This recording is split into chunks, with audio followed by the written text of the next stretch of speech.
Good evening. Okay, today's stream is gonna be really boring and just me working while streaming so I can get this script as done as possible so I will not feel bad if people don't feel like staying and watching. Let me get a few things open here. How is everyone doing?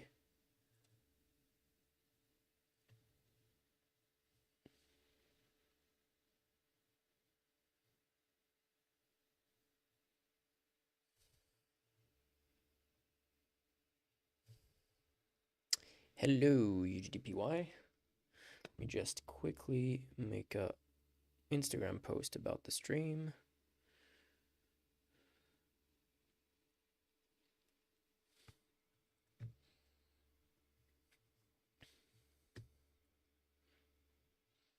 And I'm making food at the same time, so I'm gonna have to go take care of that in a second.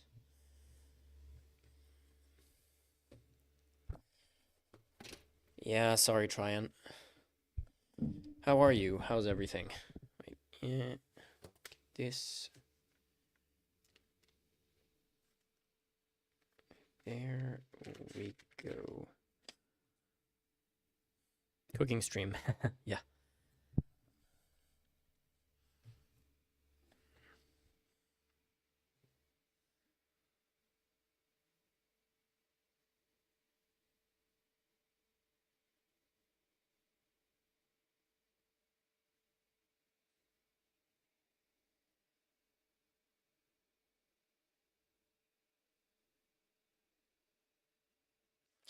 Okay, there we go. I need to start a timer for my rice. Bit messy, but manageable.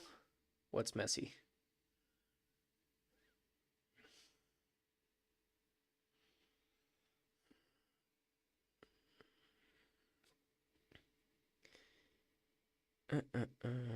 This video, copy link.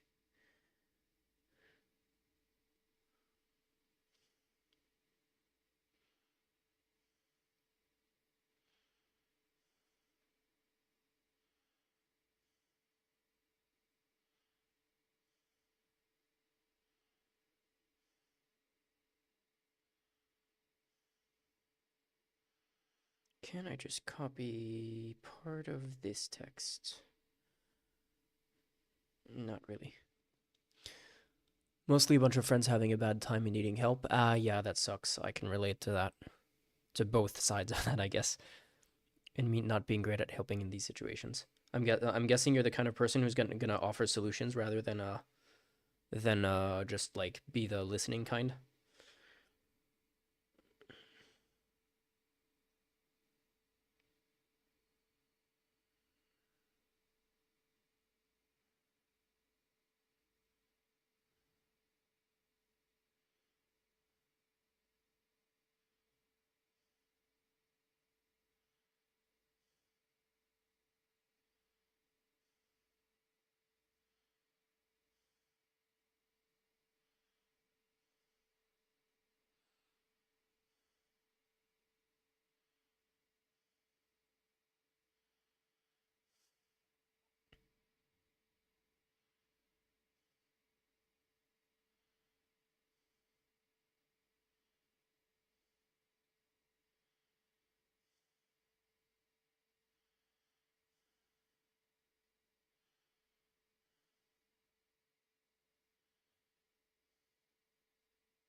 Mm,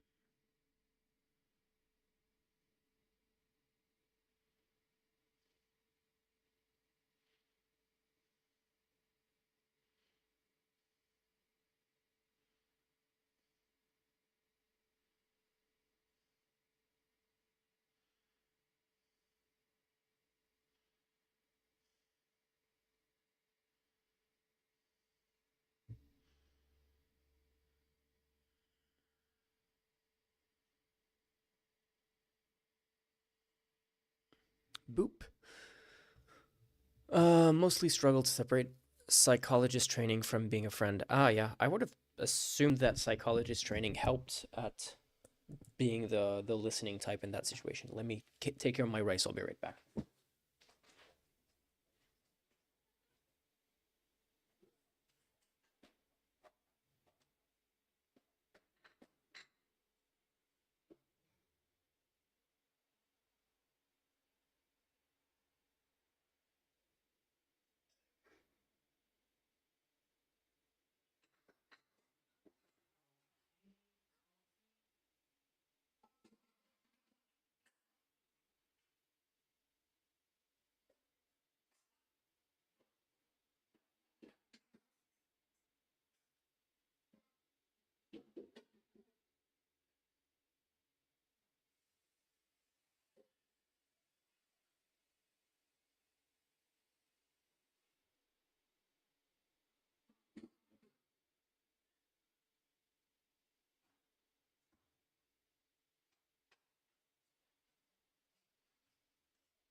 I thought so too, but I've been reliably informed that I come off as high and mighty, know-it-all. Well, that is not what I'm trying to do. Yep. Okay, yeah, I can definitely relate to that. Okay, I have my timer on, so I shouldn't burn my rice, in theory. And I guess let's get started. How messy is this notes document? Okay. Um, yeah, I guess I can just do this. This is so the outline that I have for the script is all in like handwritten notes here. I had some early notes in this Notion document, but I basically spent the entire day reorganizing all of my notes and links and sources into my handwritten notes. And now I'm going to fully write out my handwritten notes into a fully written script. And this is 6 pages of just bullet point notes. So hopefully it doesn't make me a script that's going to be like 5 hours long or something. It shouldn't. I think it shouldn't.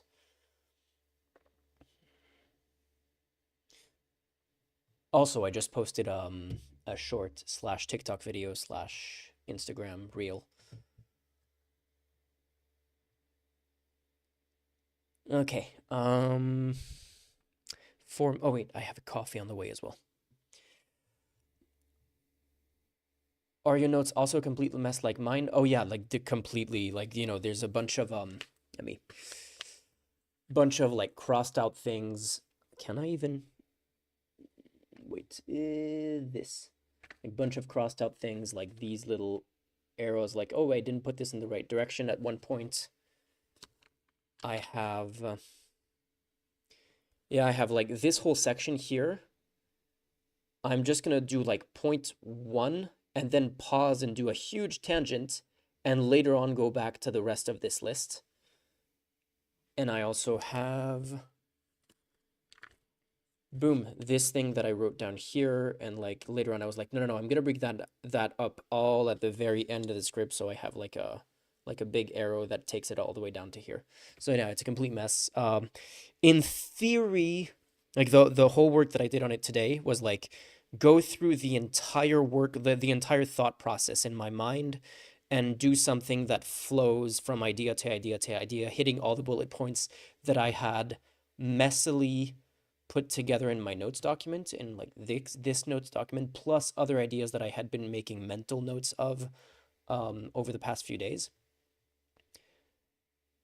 Sometimes I write "don't tangent" in capitals over some of my notes, and on multiple occasions, I've written again "no" over an entire page. I'm definitely gonna have tangents in here. The only thing is, yeah, we'll see. Like, because honestly, a lot of the points that I'm gonna bring up in this video are gonna be things that, like, this video is gonna be rapid fire, touching on things that could be entire hour-long videos, but like throughout this entire video. And despite me just barely touching very quickly on something that could make an entire hour-long video, I'm still worried about this whole video being too long, even though I'm not going into the details of anything that I'm talking about. So we're gonna see how we can make that work. And yeah, we'll start with there. Yeah, let me finish getting my coffee and I'll be right back.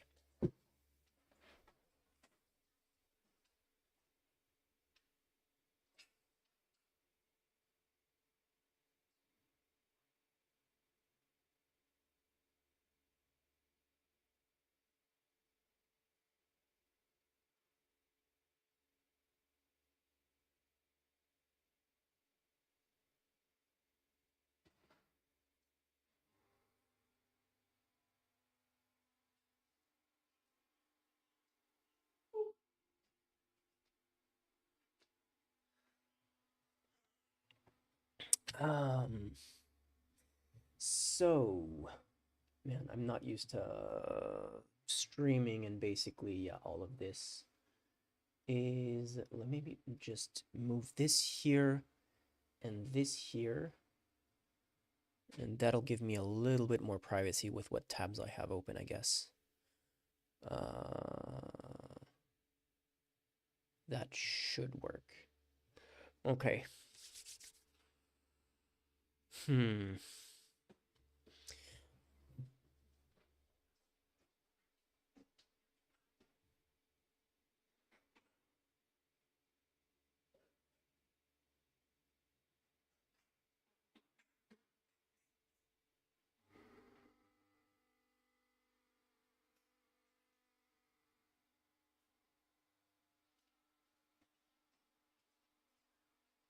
How much longer for my rice?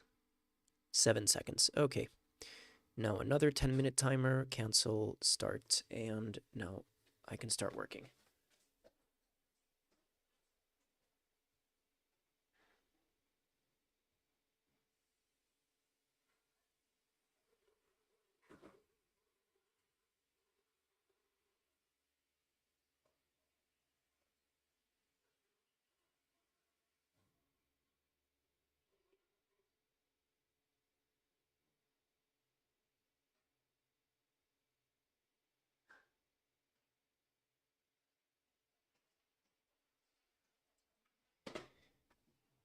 Okay, I'm probably going to be writing this at least partly out of order, because I'm not fully inspired by about the intro yet, so I'm probably going to leave the intro for later.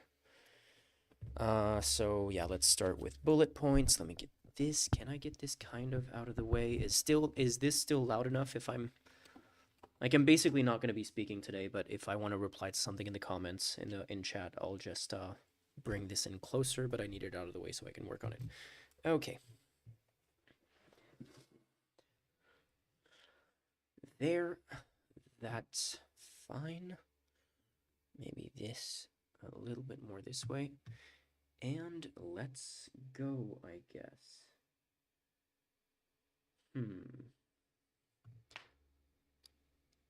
Damn, this is hard. Getting started is always a pain in the ass. Let me re-listen to a voice note that I'd given myself.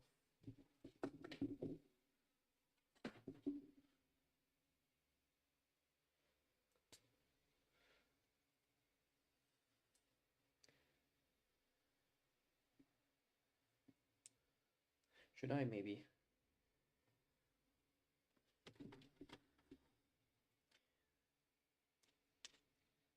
No, I think the title of the stream should be explicit enough for people not to expect this to be a high entertainment stream. Oh yeah, the leader of the Bulgaria party posted a fake invitation to the inauguration earlier today, so that was, if nothing else, entertaining. Of the Bulgarian Nazi party, yeah, okay. I mean, I wouldn't have been surprised if it was a real invitation.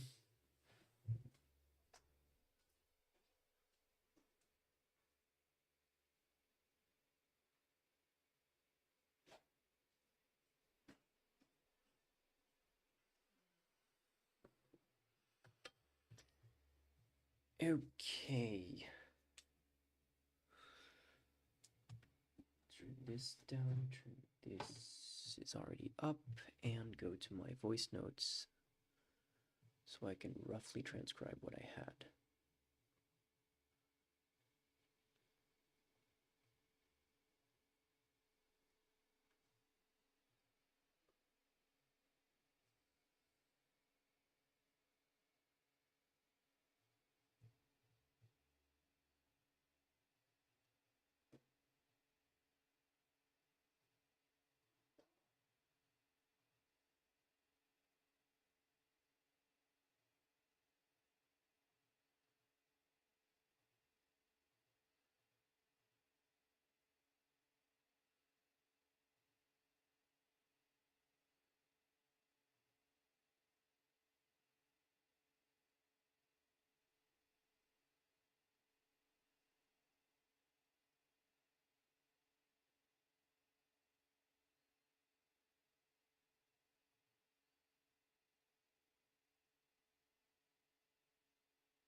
Nope.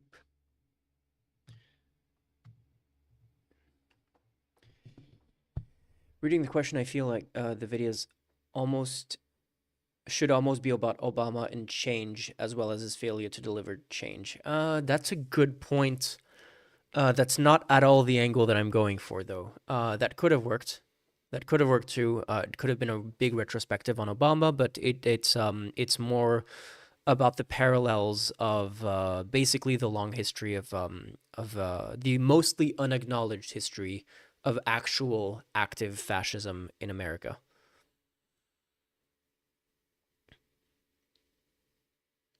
Questions like this is why my notes tend to include don't tangent points. Like the Obama is not a tangent that I can afford to go into if I want to keep this video manageable. Okay, so there's going to be the intro that I do not have yet. I mean, I have roughly an idea for the intro, but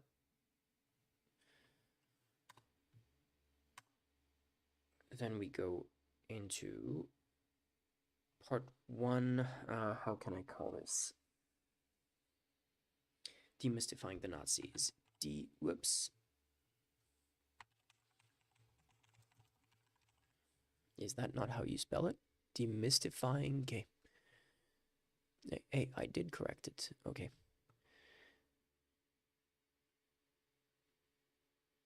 It's going. Yeah, it's basically it's close to France and the to the French far right. Yeah, it's similar in spirit to that. It's a little different, but it's very close. It would like if I were to make these into a playlist, those two videos would definitely be in the same playlist, which I'll probably do at some point.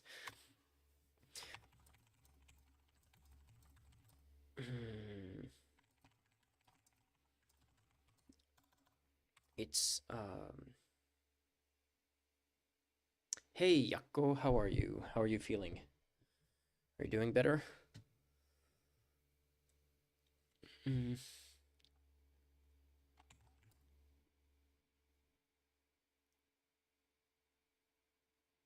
Those who made Sanders impossible made Trump inevitable. Yeah, I would agree with that.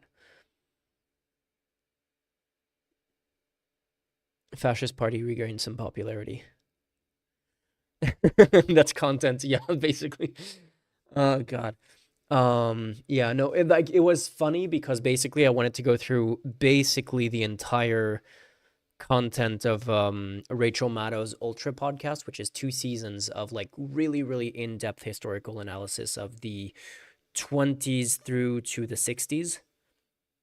I'm definitely gonna reference that a lot, but I'm not gonna go as obviously I'm not gonna go as in depth because that is about 16 hours of content.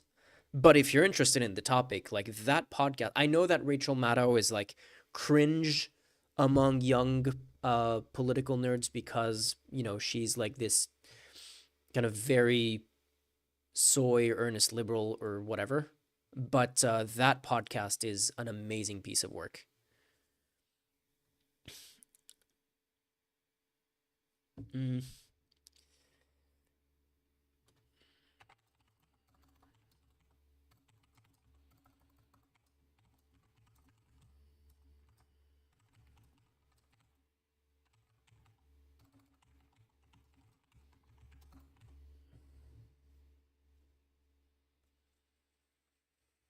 Mm. Damn, I thought I had this pretty much already. Where's my timer? Okay, almost done.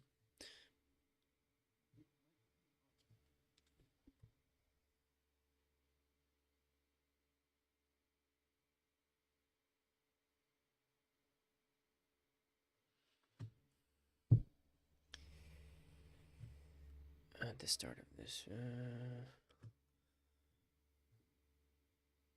I wonder how being a president would have affected Bernie's health. Well, I'm assuming that,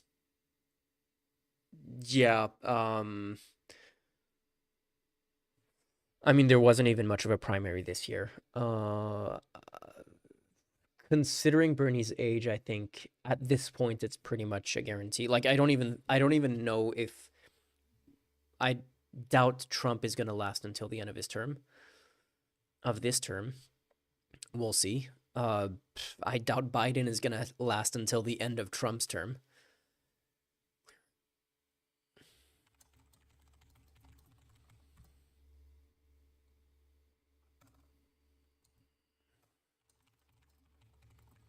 But yeah, no.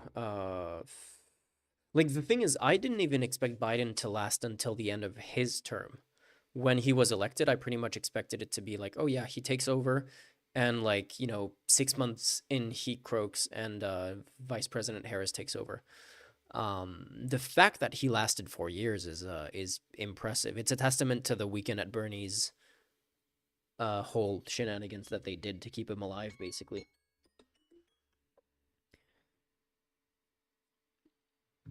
I doubt that Trump will last 2 years. Y'all get ready for President JD Mystery Van. Yep, and VP Peter Thiel. In the context of this video and with Trump getting into office, would be afraid of all the outrageous stuff he's going to do before you can finish the video. I'm hoping to have the video out before next weekend. So let's see if any like insane developments happen by then. I'm assuming that the first week there's like gonna be some news, but like they're mostly gonna be setting things up. I did reference some things that have happened between election day and now at the end of the script, so if necessary, I can always add some more stuff. But yeah, we'll see. The food can wait. It's not, the stove is off, so I think it's fine. Um, Obvious. Um,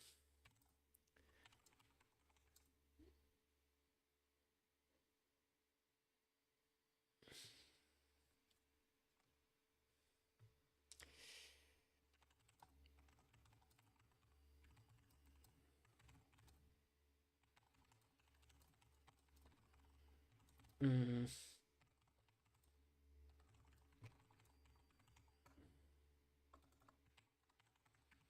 Ship and crimes against humanity.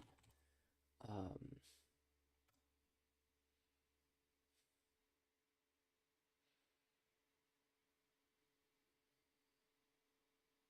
there was an article that the German embassy has warned about the initial actions. Oof. I it it's honestly it's grim. What the next 4 years are gonna look like is gonna be grim no matter what.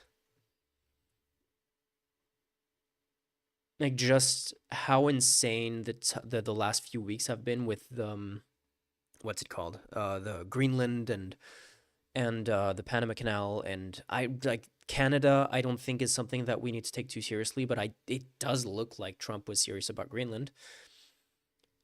It's kind of crazy, and the fact that that has mostly been met by the Trump camp as like with like cheers and like, oh yeah, go, this is gonna be awesome, super based, is another example of how he can do no wrong. Like they're like, oh, he's not going to start any wars, and then he threatens military action to like grab more territory for the US, and they don't change their thought process. They cheer it on while still going, he doesn't start new wars.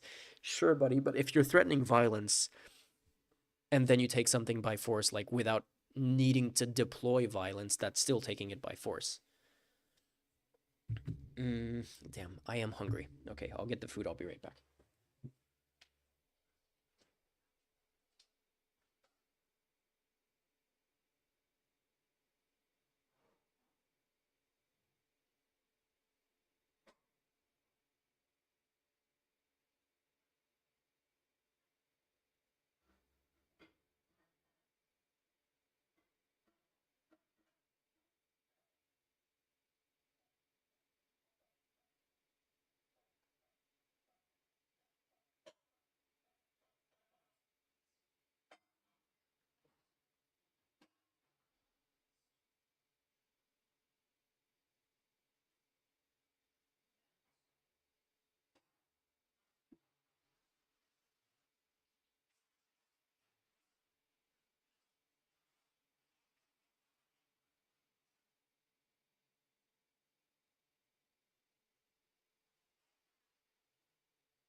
Hey, cat. Hey, you're on my chair. Baby. Baby. Meow. You're on my chair, you big derp. How am I gonna eat if you take my chair? You big derpster.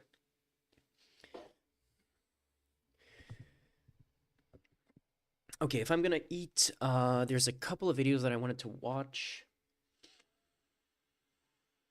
What to start with? Where do I have that in my notes?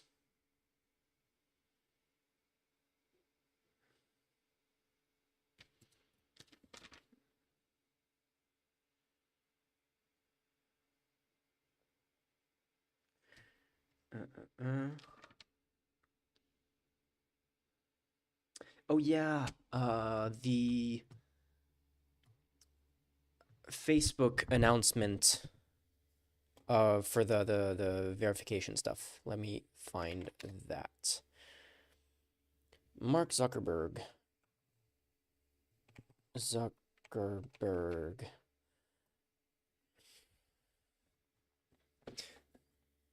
Announcement.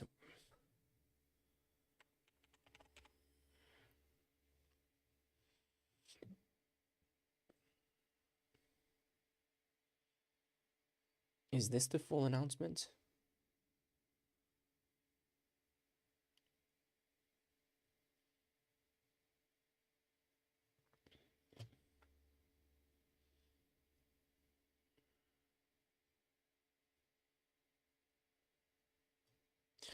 It looks like this might be... Okay, this looks like it's the raw actual announcement. Boom, close, close. I wonder if Trump chills with Canada after Trudeau loses the election. The first. What is the first? Is that like an America First thing?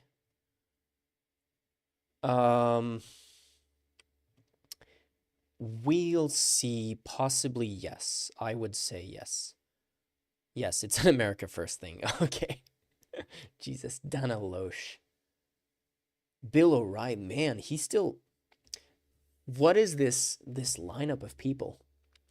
Dana Loesch is was the spokesperson for the NRA. Bill O'Reilly used to be... He was Tucker Carlson on Fox News before Tucker Carlson was Tucker Carlson. Like, Tucker Carlson replaced Bill O'Reilly as the main news anchor at Fox News, and I'm just like, this to me this seems obvious, but it's a quite a few years ago now that I think there's probably an entire generation of people who have never heard of Bill O'Reilly. Sean Spicer, obviously Trump's first uh communications, what's the word? White House press secretary. That's quite the lineup. I don't know who these two people are. Mike Slater rings a bell. Jesse Kelly, don't know who that is. Anyway, boom.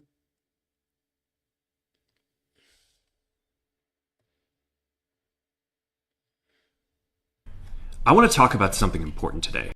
Hey everyone, I want to talk about something important today because it's time to get back to our roots around free expression on Facebook and Instagram. Notice the time to get back to our roots thing is identical to the justification that Bezos had about the Washington Post's decision, like the Washington Post decision, which was Bezos's decision, not to endorse either Kamala or Donald Trump for president in ahead of the election. Bill O'Reilly was unwatchable. I remember, and unfortunately, I unfortunately remember him too. I started building social media to give people a voice. I gave a speech at Georgetown 5 years ago about No, you started building social media to rate if women are ugly or not. the importance of protecting free expression, and I still believe this today. But a lot has happened over the last several years. There's been widespread debate about potential harms from online content.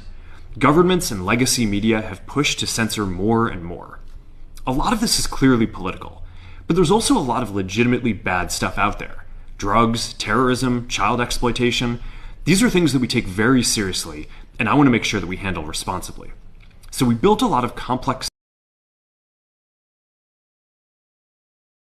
Yeah, he did start the war on Christmas. That is indeed the Bill O'Reilly talking point. Mm, he also had this whole thing about Dr. Tiller, which was an activist doctor who was providing abortions. Um, wasn't in places where. What was the story exactly? Let's quickly do a tangent on that.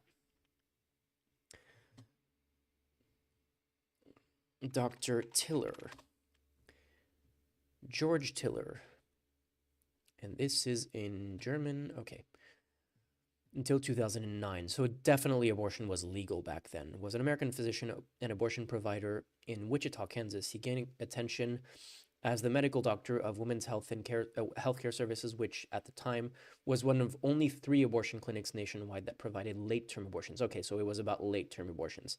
So Bill O'Reilly had this whole thing of calling him Tiller the baby killer, and then he was murdered by anti-abortion activists. And of course, Bill O'Reilly never took responsibility for that. Any kind of, stochastic terrorism, any of that, no, didn't count. systems to moderate content. But the problem with complex systems is they make mistakes. Even if they accidentally censor just 1% of posts, that's millions of people. And we've reached a point where it's just too many mistakes and too much censorship. The recent elections also feel like a cultural tipping point towards once again prioritizing speech. So we're going to get back to our roots. I haven't seen a single mistake pointed out by Facebook or by anyone when it comes to fact checking. Like the thing about saying that fact checkers are politically biased is like you can say say that you can say the fact checker's correct right wingers more than left wingers, and that is, I guess, what are you doing? That is, I guess, technically politically biased by kind of statistical definition. But maybe it's because right wingers lie more than left wingers. Perhaps it's kind of like when Elon Musk was publishing stats of how a majority of experts, whatever that means, but like a majority of experts across a broad range of topics lean left wing. And he was like, yeah, academia is a propaganda machine. Or the correct position is often on the left, and that's why experts lean left-wing, because they spent their life studying a thing, and then they arrive at the correct conclusion, and the left follows the science and the expertise of people who spend their life following something. And that gives the impression that academia is biased towards the left, when it's really that the left and academia are biased towards truth, whereas the right goes with what feels right to them rather than what is like what they can find empirically to be correct. And it's like dogmatism. And, you know, sometimes there is dogmatism on the left too. Sometimes there are some like difficult truths that come up from science and from investigations and whatever, and studies, and, you know, when that happens, you adjust, and the right almost never does that. The right just looks for confirmation of their ideas, and when something doesn't confirm their ideas, it's leftist propaganda, just like no matter how much evidence there is. Be right back.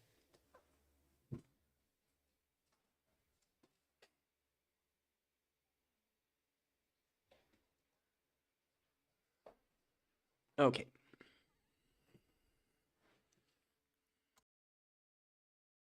And focus on reducing mistakes, simplifying our policies.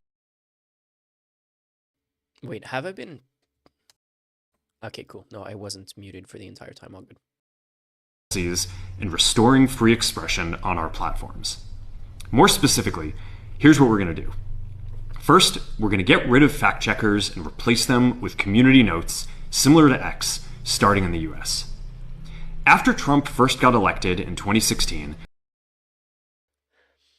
as much as the overall statement here from Zuck, like the overall policy change and some of the more unhinged policy changes that have come out in different documents is crazy, I don't think the community note system is that bad. The fact that they're replacing fact checkers with the community notes, you know, fact checkers are better than community notes when they're like professionally fact checking things, but I don't think the community notes are particularly terrible. Like, obviously replacing it with nothing would have been worse, but I also think that fact checking, like having professional fact checkers doing it, is also incredibly expensive, and the volume of stuff that is published on social media is such that it's basically impossible to have fact checkers, like professional fact checkers, checking everything. I would like a combination of both. I think community notes is probably better to stop chewing on paper, you fucking idiot. I think community notes is probably better to process larger volumes of things, but I would like some kind of oversight by professional fact checkers. Unfortunately, that's not happening because that's not the direction we're going in. the legacy media wrote nonstop about how misinformation was a threat to democracy. We tried in good faith to address those concerns without becoming the arbiters of truth. But the fact-checkers have just been too politically biased and have destroyed more trust than they've created, especially in the US. So over the next couple of months, we're going to phase in a more comprehensive community notes system. Second, we're going to simplify our content policies and get rid of a bunch of restrictions on topics like immigration and gender that are just out of touch with mainstream discourse.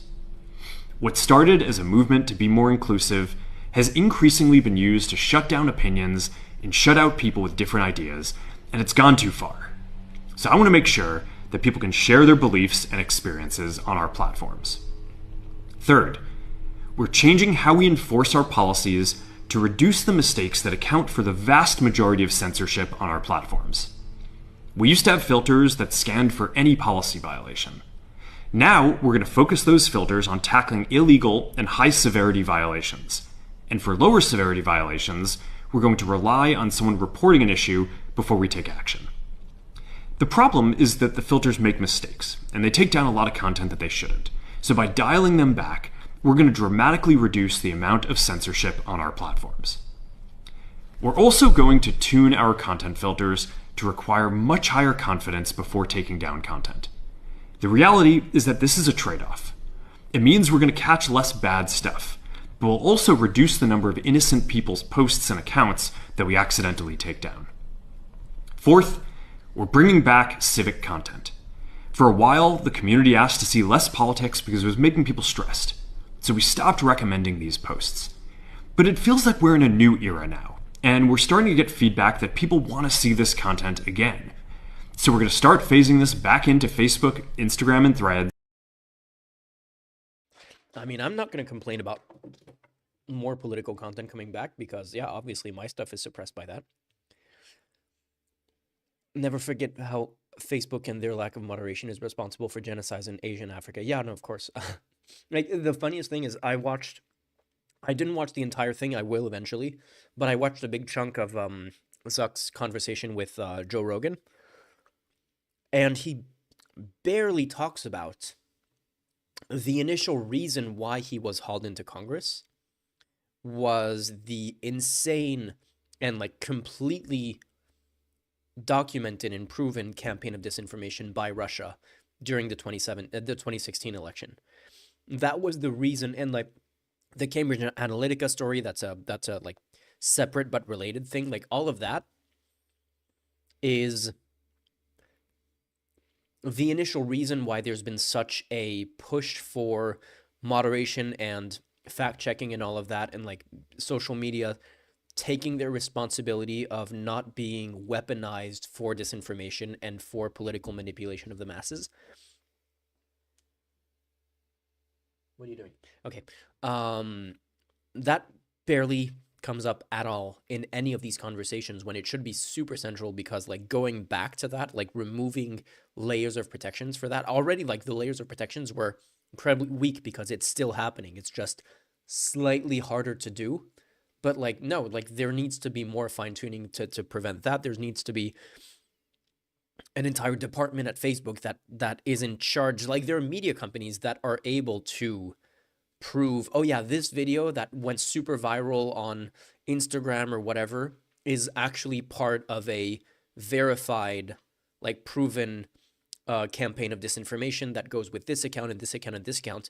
And there should be an entire, like if media companies are able to do that, there should be an entire department at Facebook and at every other social media company where they are tracking that and like looking at the media reports, but also doing their own investigations with their own internal data so that they can ban the accounts that are linked with actively taking part in disinformation campaigns.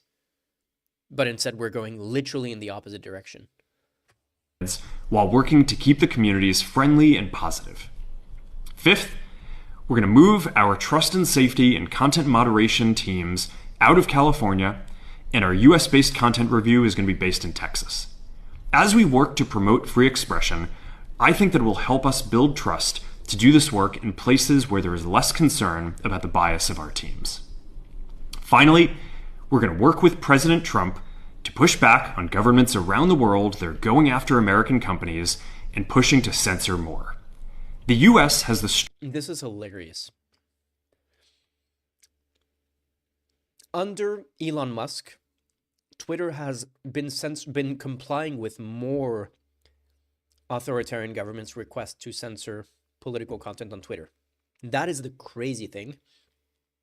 And number two, immediately after he published this video, he specifically pointed out the EU's cases against Meta and the fact that the Meta is violating EU law as a thing that he wants Trump to push back against. And like EU laws are honestly like fairly mild, but like the most reasonable content policies that there are online in terms of like preventing hate speech and making sure that social media is a reasonable, safe environment for everyone.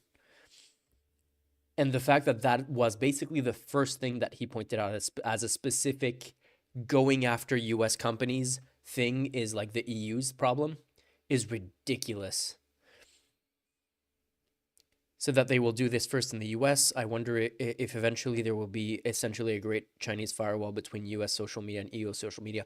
If the EU grows some balls, there might be something like that. I would Like, I like that social media is a global thing. And to me, it's always been a frustrating thing. Back in the day, there was such a thing as Google Plus, which was Google trying to launch their own social media to compete with Facebook, and that didn't go anywhere.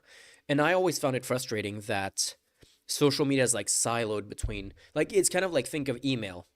If you have an at yahoo.com or an at gmail.com or an at whatever hotmail, all of those are not siloed where you can, as a Gmail account holder, you can only email to other Gmail accounts, and vice versa.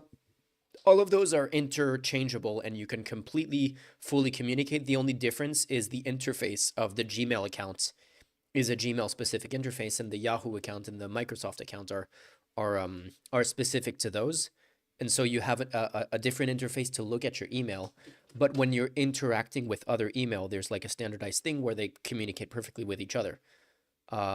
Maybe some email interfaces will like not have the same kinds of hyperlinks or not be able to embed content in them the way that it does on Gmail, but overall the communication is pretty smooth.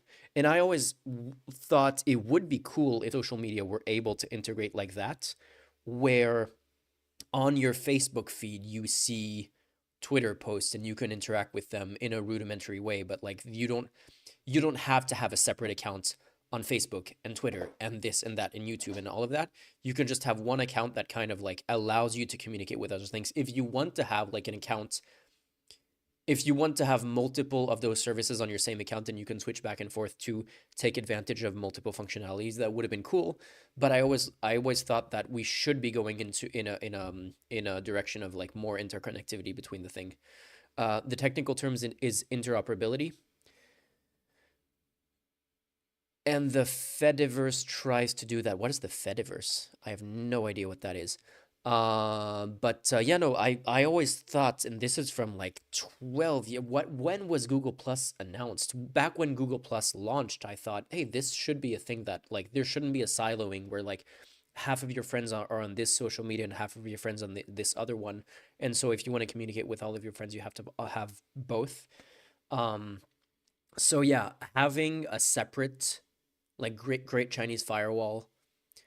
Fediverse is okay. Is it okay? No, it's different from Mastodon. But yeah, having a separate firewalled version of social media in the EU, depending on how bad the situation gets with social media in the US, like maybe that would be necessary. But I would hope that that would be something that we can avoid. I really would like the EU to just grow some balls and start to impose things on the rest of the world in the way that they did in the case of like forcing Apple to do USB-C chargers, because now Apple is doing USB-C chargers all over the world because they didn't want to go with the hassle of only using USB-C chargers in the EU alone. Once the EU was like, well, you have to do it here, they were like, okay, we'll change our entire production facilities, production flow, what's the word I'm looking for, logistics change or something like that, to change that all over the world, because we're not going to have an EU specific phone that is different from the others. And yeah, no, it would be cool if the EU could grow some balls and impose similar changes to other people. And if those other people, like if X doesn't want to follow those EU laws, and the EU goes, fine, you're banned here. And that's okay. You know, it would suck. It would suck for like some people who rely on X in the EU, but like, yeah, and that's how you do politics, buddy. No, Mastodon runs on the Fediverse, and the Fediverse is the infrastructure below it. Okay, fair enough. Strongest constitutional protections for free expression in the world. Europe has an ever-increasing number of laws institutionalizing censorship and making it difficult to build anything innovative there. Latin American countries have secret courts that can order companies to quietly take things down. China has censored our apps from even working in the country. The only way that we can push back on this global trend is with the support of the US government. And that's why it's been so difficult over the past 4 years, when even the US government has pushed for censorship. By going after us and other American companies, it has emboldened other governments to go even further. But now we have the opportunity to restore free expression, and I am excited to take it. It'll take time to get this right, and these are complex systems. They're never going to be perfect. There's also a lot of illegal stuff that we still need to work very hard to remove. But the bottom line is that after years of having our content moderation work focus primarily on removing content, it is time to focus on reducing mistakes, simplifying our systems, and getting back to our roots about giving people voice. I'm looking forward to this next chapter. Stay good out there, and more to come soon.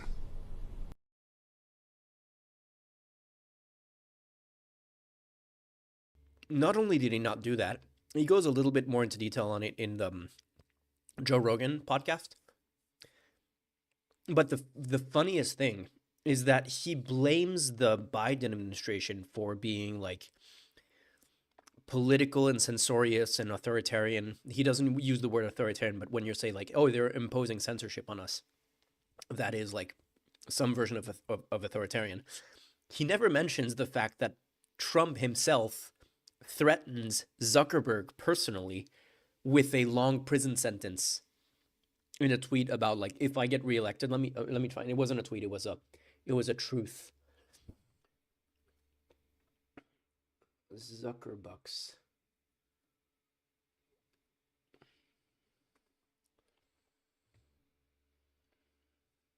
Where was it?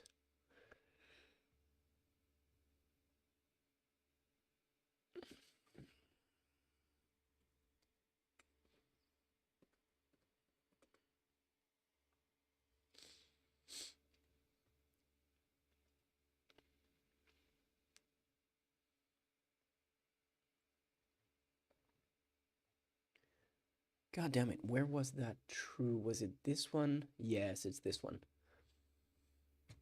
Open a new tab. Boom. Republicans must pass the SAVE Act or go home and cry yourself to sleep. Non-citizen illegal migrants are getting the right to vote. They're not. Being pushed by crooked Democrat politicians who are not being stopped by an equally dishonest Justice Department. Our whole voting system is under siege. Harmeet and David go to court and get this stopped. Now the Dems can't win on their policies. The only way they can win is to cheat.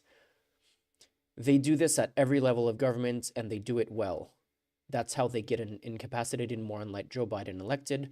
Get through RNC, Michael W. Is that W for win, or is that the initial? Speaker Johnson, and all state and local Republican politicians. The Justice Department is corrupt, and won't do a thing to help. They have no shame, and all I can say is that if I'm elected president, we will pursue election fraudsters at levels never seen before, and they will be sent to prison for long periods of time. We already know who you are. Don't do it. Zuckerbucks, be careful.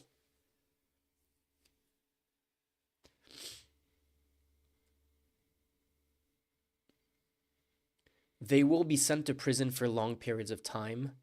Zuckerbucks, be careful. How was this not mentioned by Zuckerberg as like political pressure to change Facebook's operations? Like seriously, how does he do this whole thing and that doesn't come up? Is insane. It's crazy. Because this is more authoritarian than anything Zuckerberg accuses the Biden administration of doing.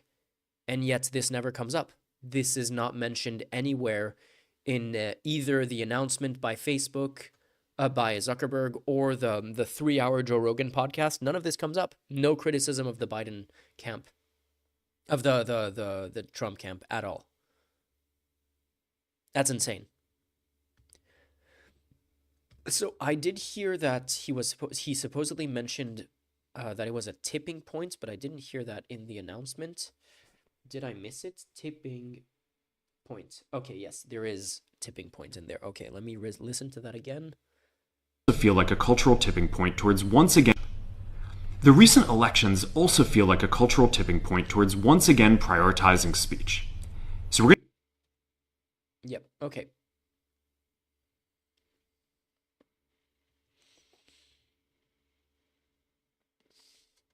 Okay, let me finish.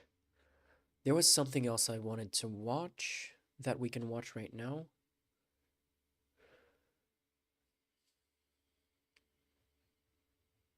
I'll save this link in my notes. This is the notes document.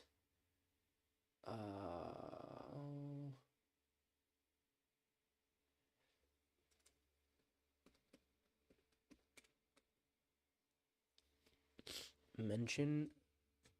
What is the other video that I wanted to watch on this?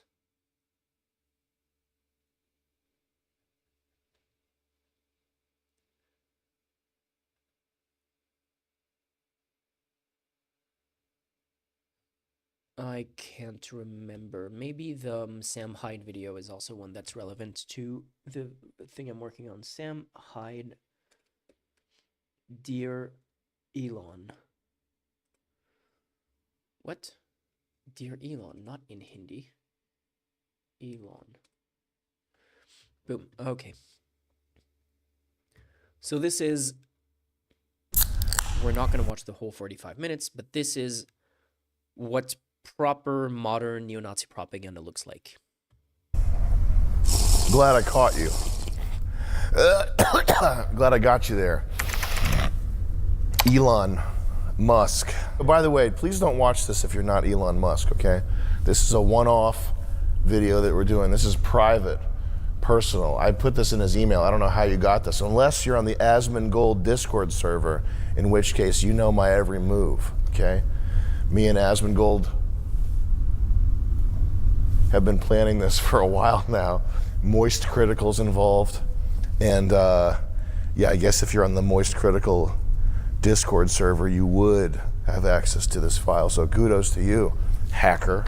I don't think Elon's gonna watch this. And listen, I know as a comedian, first and foremost, I don't expect people to take me seriously, but it is a fact that shit posting and public opinion are now intermingled permanently, and it's not going anywhere. And that's just the way it is. I get all my news from memes, basically. That's how I get my news. Is that how you get your news? How would you even get the news if you weren't looking at memes? You'd watch a show? That's even more fucking retarded. We turn that off. It's a smart thermostat, so it's gonna take 15 minutes to figure out how that fucking thing works. It's very intuitive. I don't know why the Nest thermostat is taking you so long to learn and intuit. Okay, a toddler could figure this out. A toddler on an iPad could figure out how to use the Nest thermostat. That's Chris Lynch, by the way, Elon. Do not hire him, okay? He's leaving this job very soon. See, he's white. He's too lazy. Chris, you're so lazy and white. Well, yeah. You guys should have studied violin harder as kids. I swear to God, Vivek would have figured this out by now. I want to believe that Elon is one of the great men of our age, and that he has what it takes to become a 21st century Andrew Carnegie. Jesus. Okay. I'm done eating. I'll get back to this later because I do need to watch part of it to figure out where the time code that I need is. In the meantime, let's get back to our thing here.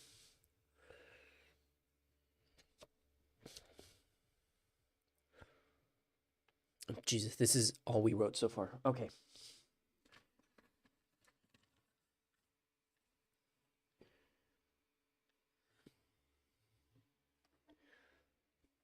It's always hard to get started.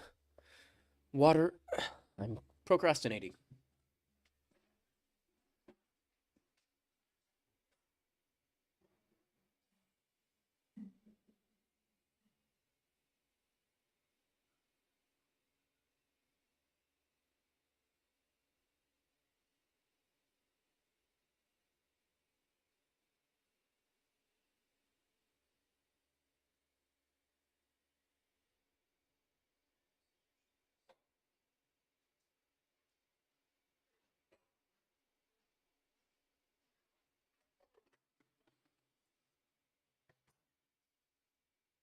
Boop.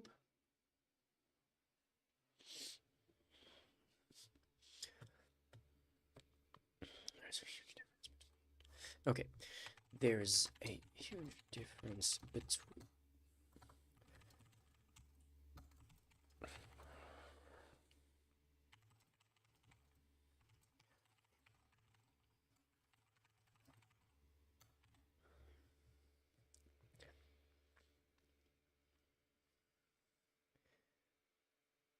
I can get the time code for what I think you might need.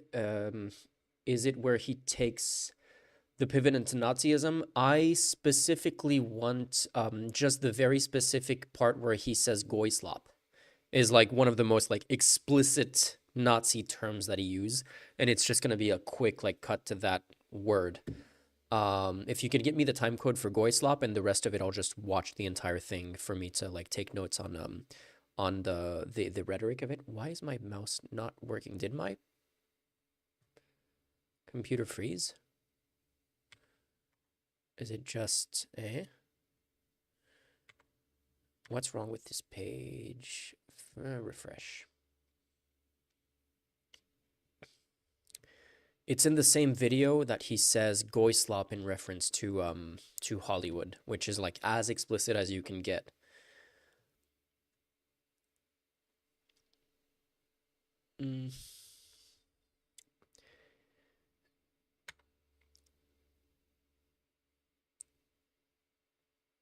They presented themselves and were seen back then.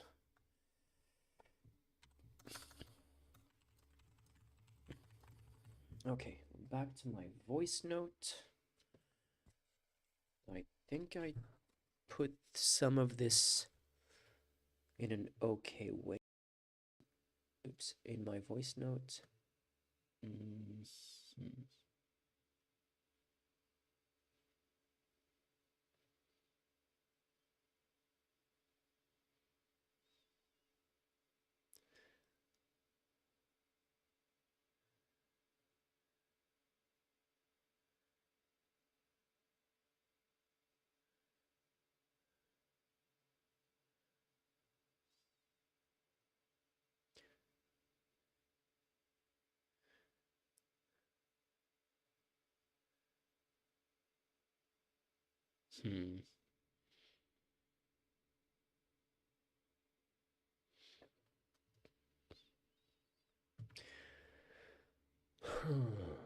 Can I use that same thing or not?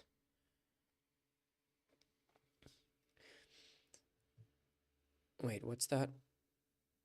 Rather unfortunate for your dad's cousin? Sam Hyde looks suspiciously similar to my dad's cousin. Vladimir Putin looks suspiciously similar to my dad. My dad without his glasses on is Vladimir Putin. It's a case of Superman and Clark Kent.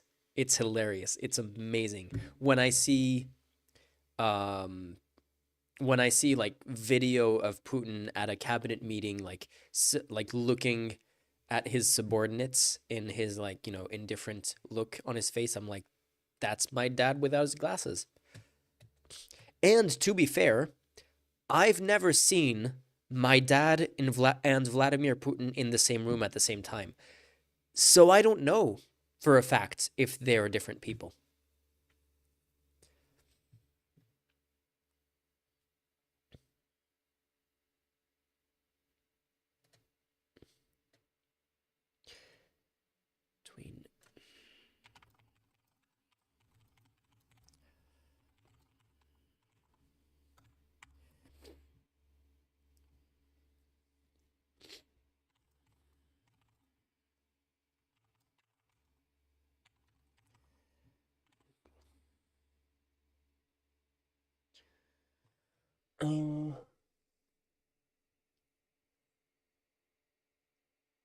Which was, for the most part,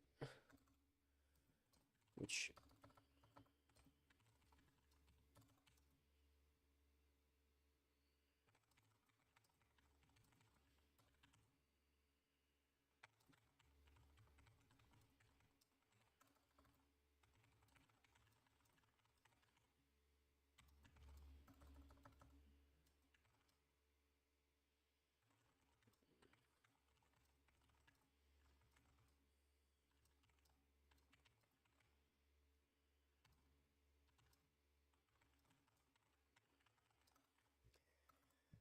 maybe a bridge to this is okay, I have it. You've often heard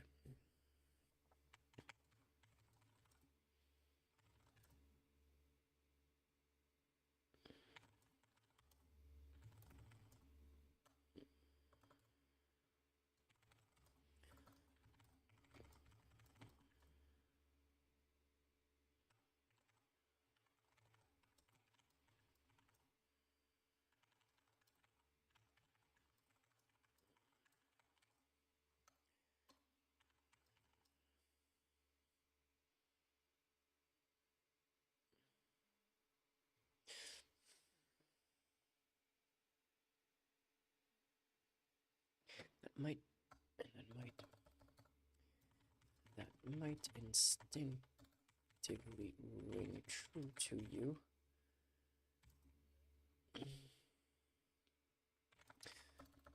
The reality is, but this is what conservatism sounded like 20 years ago.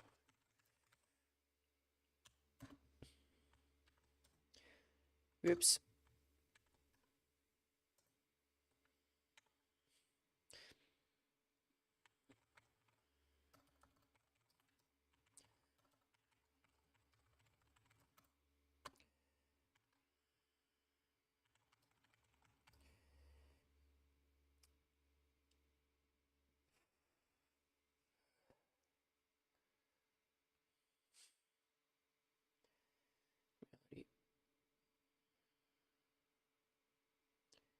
The truth is,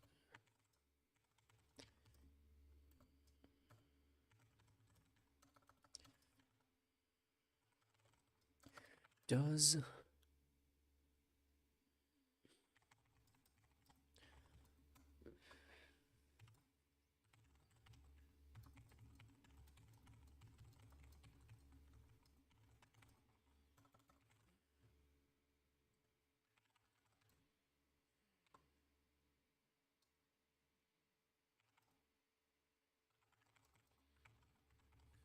hmm,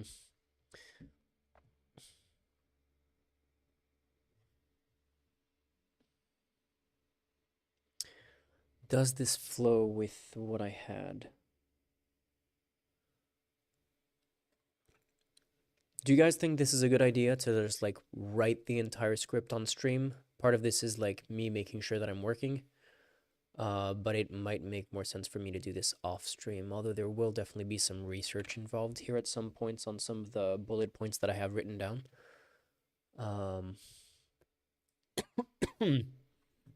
But this is also a way you can give me some immediate feedback if I'm making a dog shit point.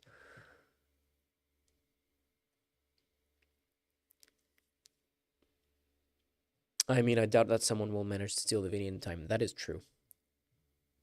That is true. Let me save. I can just save this on my laptop. Save image as. Oh yeah, my. Okay.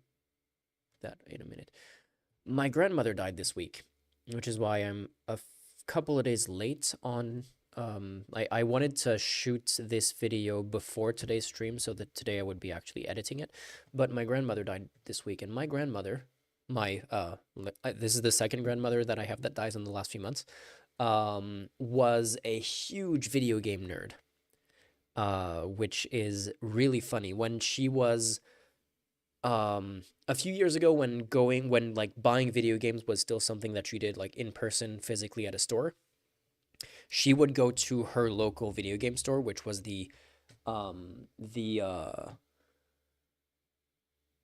like the French equivalent of like GameStop or something, and she was known there as Mamie Zelda, Grandma Zelda.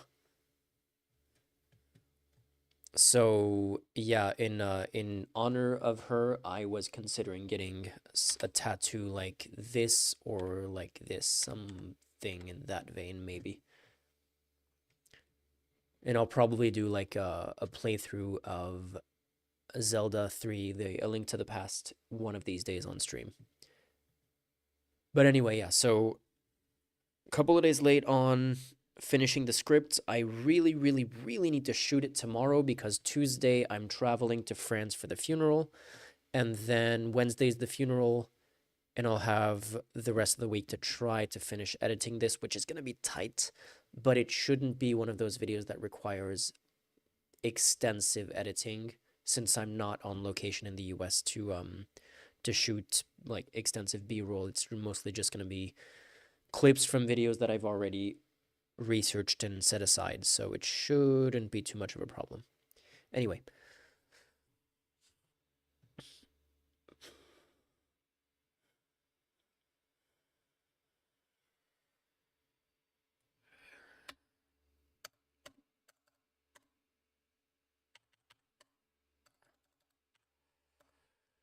Uh,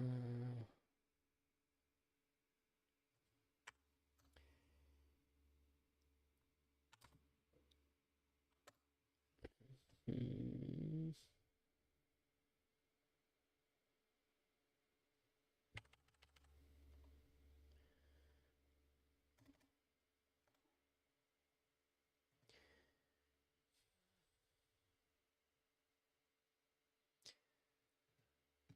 There was a photo I was looking for. UK royal family Nazi salute.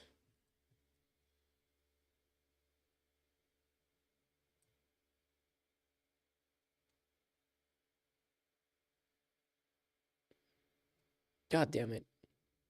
Does there have to be a huge bunch of watermarks on this? Oh, The Sun newspaper obtained a 17-second black and white video showing the Queen as a child. It apparently shows her performing a Nazi salute. Charlie Daggett is outside Buckingham Palace in London with how the palace may have helped the video get out. Charlie, good morning. Good morning to you. Palace officials have confirmed to us this morning that an internal investigation is underway to determine the source of the leak, where that family footage came from, and just how it ended up in the hands of the Sun newspaper. It's a grainy home movie shot in 1933. Playing up for the camera, a young Queen Elizabeth is seen apparently raising a Nazi salute alongside her mother and younger sister dancing around.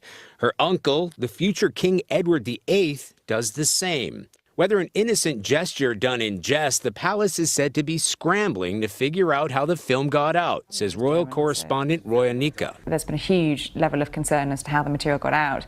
The fact that they actually don't know how it's got out, unknown things like that to do with the royal family and archives. Can we find, hey, there's 6 people watching right now. Can you help me find the not full of watermarks, the not insanely watermarked version of this video? It has to be freely available. So, like, these are supposed to be public domain videos.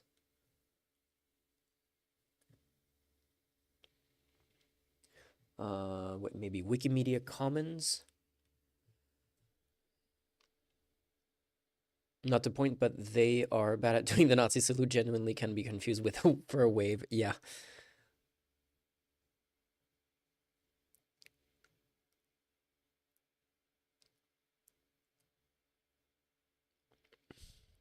Okay, what is the BBC? What is the context of the Royal Nazi Salute film? Am I misconstruing it and saying that it's a Nazi salute? Grainy black and white pictures of the Queen Mother and future Edward VIII and the future Queen Elizabeth apparently performing a Nazi salute as a child might seem astonishing, but what is the historical context? The exact date of the 17-second footage. God damn it, they took it down? What the fuck?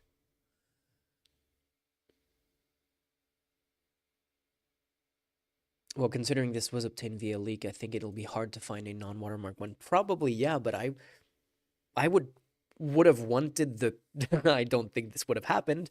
If this were the US, there would have been a Freedom of Information Act for the White House to put it out into the public domain.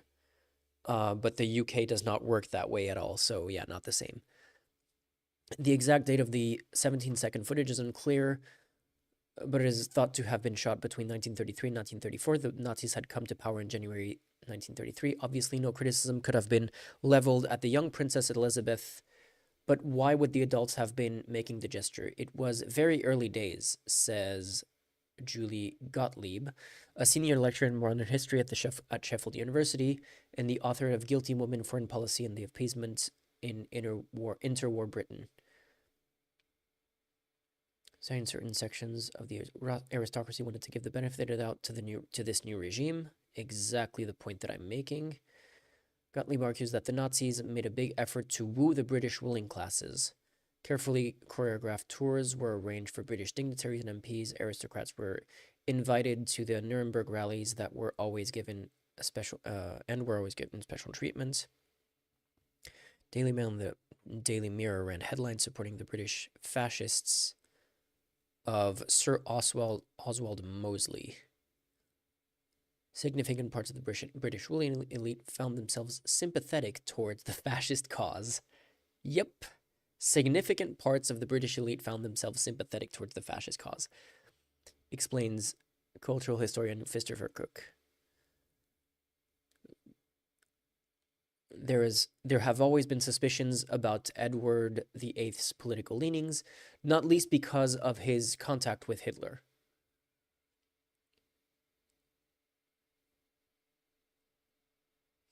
So as far as I can see, you're not the first to look for a version without the watermark, but the original video was released with the watermark. AK, only the royals have the one non-watermark version of it. Damn. Isn't there at least a photo without the watermark?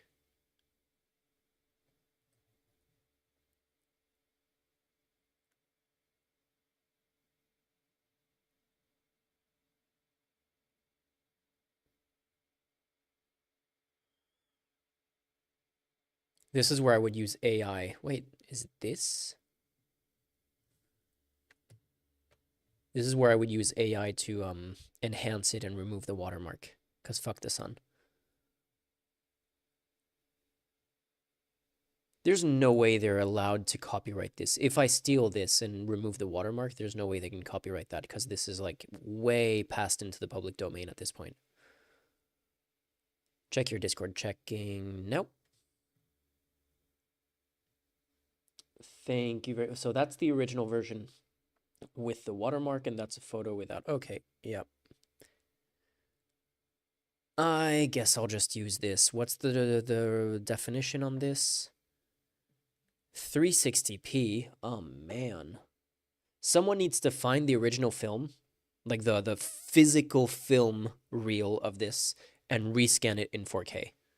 And remove the watermark, because fuck them. I hope the Sun still has a version of this.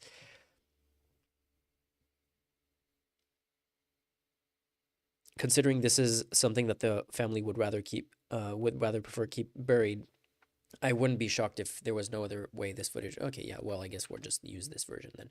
Unfortunate, but we will do that. Boom. I wanted to make a joke out of this.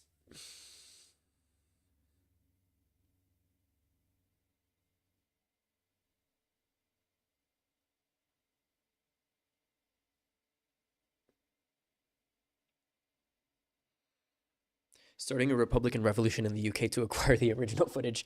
That's a good idea. Let's put our Discord on the task of that.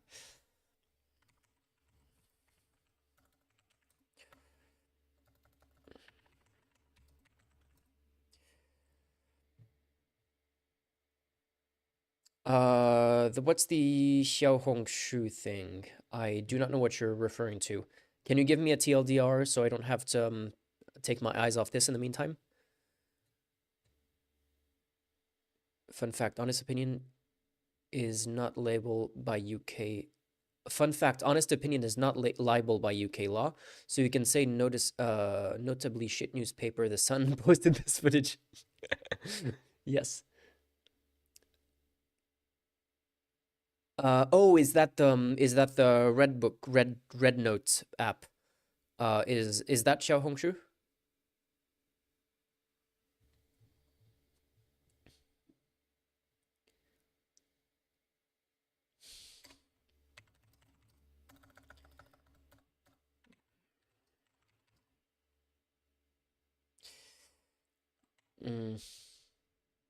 Yeah, okay, what do I think of Xiaohongshu?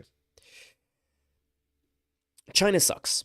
The fact that the US sucks, the fact that neoliberalism sucks, the fact that the West is does a lot of stupid shit doesn't make the alternative better. And the Chinese government sucks. It sucks more than the US government, as bad as the US government is.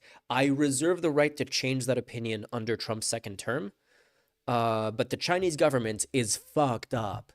So I don't support the TikTok ban just on the basis that the Chinese government doesn't have any power of censorship over its people. Like, someone saying something on on Western version of TikTok, on the English version of TikTok, will not get arrested by Chinese censored and disappeared from online. At most, what they'll do is depromote it in the algorithm, and I don't even know if there's much of that happening. There is suspicion, I think. I don't even know how verified this is, how documented this is, of them gathering compromising data on people's phones. But like, the problem is, like, literally every social media company does that, and I don't see any reason to be more trusting of Facebook or Google or Elon Musk, like Twitter, like any version of Twitter for that matter, than the Chinese government that doesn't really have direct power over us at the moment. Like, I'm much more concerned with things like China investing a lot in trying to get their 5G infrastructure sold to Western countries, because that was actually a real vulnerability. But I don't think TikTok was a vulnerability anywhere close to that.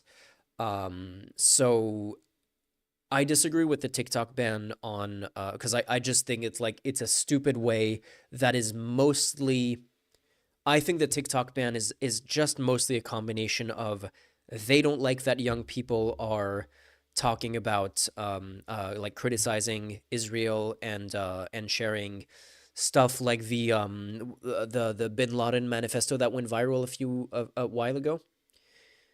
I think it's mostly a combination of that and a combination of Western, like American social media companies being angry that TikTok has taken such a huge market share.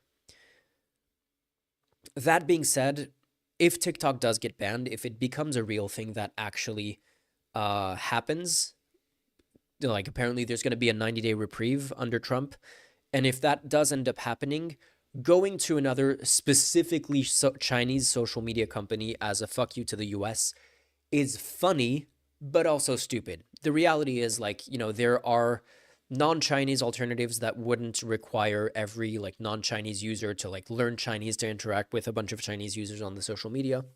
Like, there is a reason why TikTok US was separate from TikTok China. And like, no one who enjoys TikTok in the US would like to use TikTok China, because that, if you want to talk about like censorship and authoritarian algorithmic control, that's what TikTok China was for. So if we're going to specifically be downloading apps, the Chinese version of apps, to use their version with their user base and their top-down rules of how the app can use, then that gets a lot more concerning than anything that was concerning on TikTok. So it's kind of, it's just a protest movement, and I think it's gonna like, I don't think the red note, the migration towards red note is gonna last. It's funny as a protest movement. It's just a little like middle finger to US regulators that ban TikTok. Eventually they'll find something else. Will it be Instagram Reels? I don't know. Possibly, like, probably yes, likely yes. I would like a better option, in part because of the new terms of service on Instagram. I mean, on Meta in general, that we just looked at through Zuckerberg. But it's just, it's funny. It's like stupid and funny at the same time. I like, if as a protest movement, I kind of support it just because it's kind of funny. But if it's a serious, oh yeah, we're gonna go use the actual dictatorship social media controlled app, that gets into pure stupid. Like, do your protest movement and then find a proper good alternative to TikTok if you need an alternative. And if not, like, if it does get sold, I hope it doesn't get sold to Elon Musk. I hope it doesn't get sold to Meta. We'll see what happens. Chinese and American social media companies are all awful. Thus, we should migrate to the allegedly first social media, IRC, Galleria. We should revive Skype. That's what we should do. No, but seriously, I use TikTok because I kind of have to. Like, it's one of the biggest social media companies right now. But I never understood why Vine didn't work and why TikTok did. I didn't use Vine when it was a thing back then, so I'm probably missing some context. But if TikTok is so successful, can't we just like revive Vine and go back to that? I don't know. I guess not, because Vine was bought by Twitter and now Twitter belongs to Elon Musk. So I don't really like, I'm specifically avoiding buying the X premium, whatever Twitter Blue is called. Sorry, whatever Twitter Blue is called now. Good luck with that. Skype is being decommissioned by Microsoft. Wait, did I say Skype? I meant MySpace instead of Skype. We should all go back to MySpace. Vine was purely about comedy. Yeah, but it's the same format. Like, TikTok was kind of purely about comedy when it was started, and then it became something else. So yeah, no, look, there needs to start being a, you know what I would love? There should be like, a European-based ethical Silicon Valley. There should be like a place like Silicon Valley in the EU somewhere.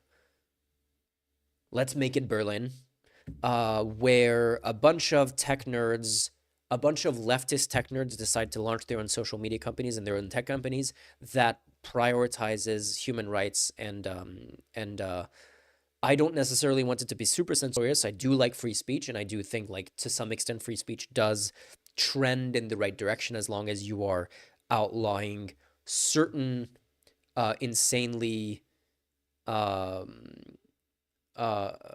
hateful content, which, like, even what's the name of that? It's not Kick, even Rumble has terms of service.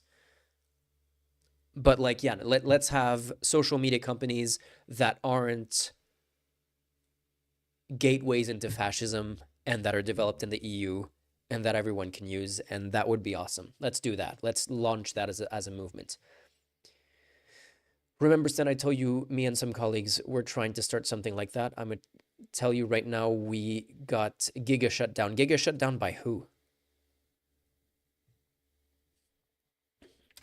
Like phrenology, like scientific racism.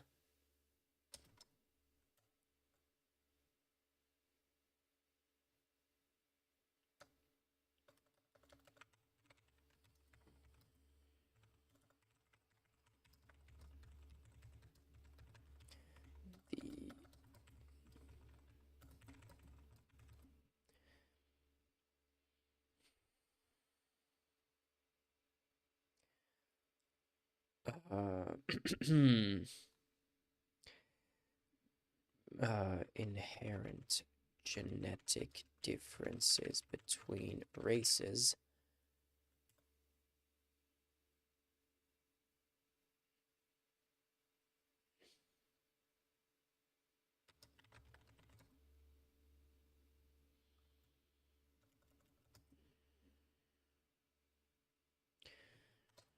Were accepted in the mainstream.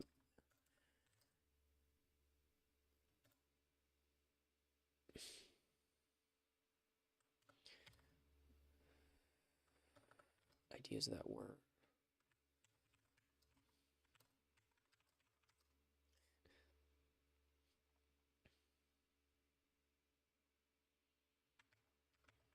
and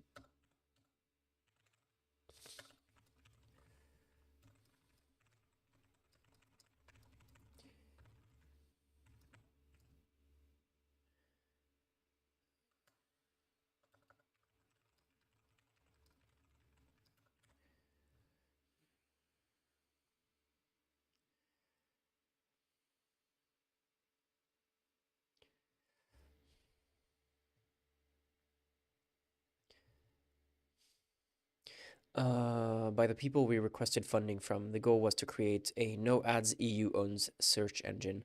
I wasn't too involved, but the last update was no one in the EU on the EU level took the idea seriously.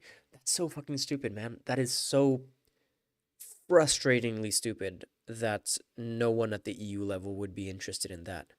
That is exactly what the EU needs. Like does the EU want to stay behind? Do they not want to take a leadership role in the world? Like, what the fuck? I don't get why they wouldn't be interested in something like that. I should make a video on that one of these days. I should like find like your colleagues and other people who tried to do similar things and interview all of them about what they were trying to do, like what their ambitions were and why it failed, and part of like the way that it was shut down, because that is such a it should be such a no-brainer for the EU to go like, yeah, okay, we do grants for these kinds of things, so we're gonna give you some like seed money, and it won't like fully cover your project, but you can combine our seed money with whatever other forms of investment you can get elsewhere, and good luck with that. Like, they should be super supportive of those kinds of initiatives.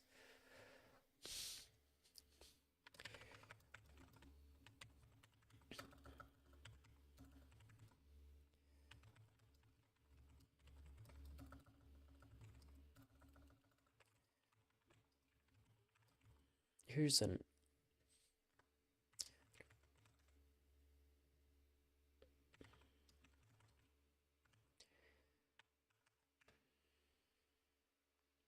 I mean, in my opinion, was shut down because Google was lobbyist. Yeah, has lobbyists. Yeah, probably. The thing is, on a technical level, the project was mostly done. We need a way to push it, and that's what failed. Again, the EU needs to grow some fucking balls. Yeah. We need a more ambitious, ballsy, aggressive EU on basically all levels, and that's the fact that that's not the case is why we can't have nice things.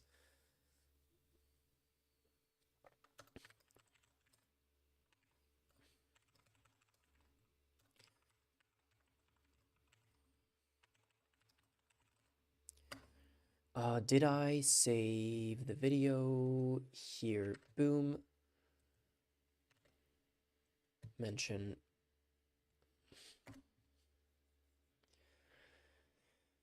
And I'm also going to put this as a source in the source document.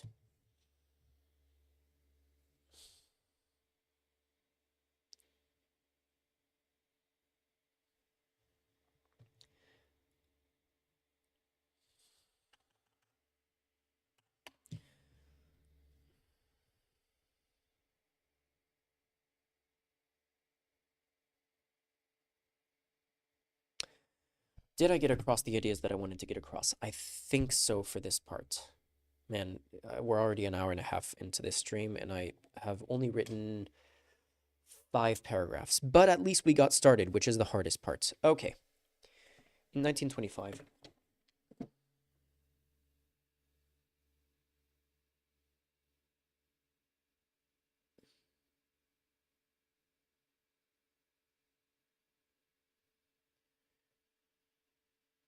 Hmm.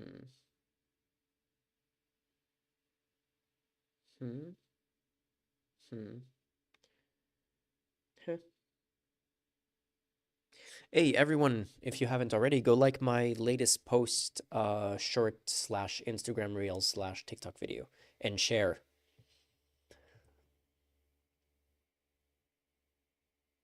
I think you should do something similar to what the YouTube clip did earlier, not blame a toddler queen for doing a Nazi salute. No, but that's the point that I'm making. Like, it's kind of just a quick passing joke, like, oh, by the way, here's an unrelated video of the British royal family doing a Nazi salute. It's not about like blaming them, because the point that I'm making is, at the time,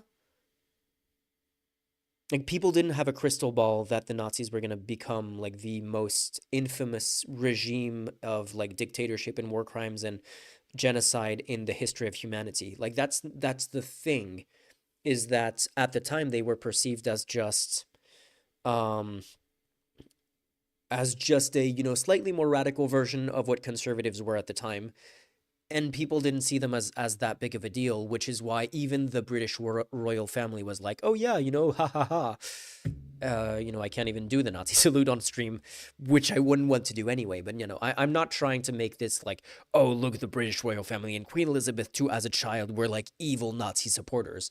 That wasn't the point that I'm trying to make here. I think like later on, we will definitely get into more sinister Nazi supporters for sure. But this part is specifically the part where I'm not doing that. Maybe it won't come across that way, but if someone complains about it, I'll try to clarify in the comments. But like that to me, this is more of a funny haha joke of like, oh, funny how history, like funny how things do not age well sometimes is the point that I'm making here.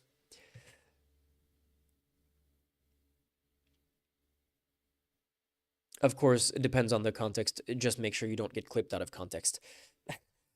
To be very fair, I give exactly -3 shits about the royal family anyway. So I like, this is not something that I care about, like being clipped out of context on. If this gets controversy and like visibility to my channel of me getting like attacked by monarchy supporters in the UK, I'm almost okay. Well, I'm basically okay with that. The conservative elite knew that what the Nazis were, and like all cases, they saw them as attack dogs to return to power and keep things as are. But you know, they wanted to go beyond that. Yes, but they still like they didn't expect the Holocaust.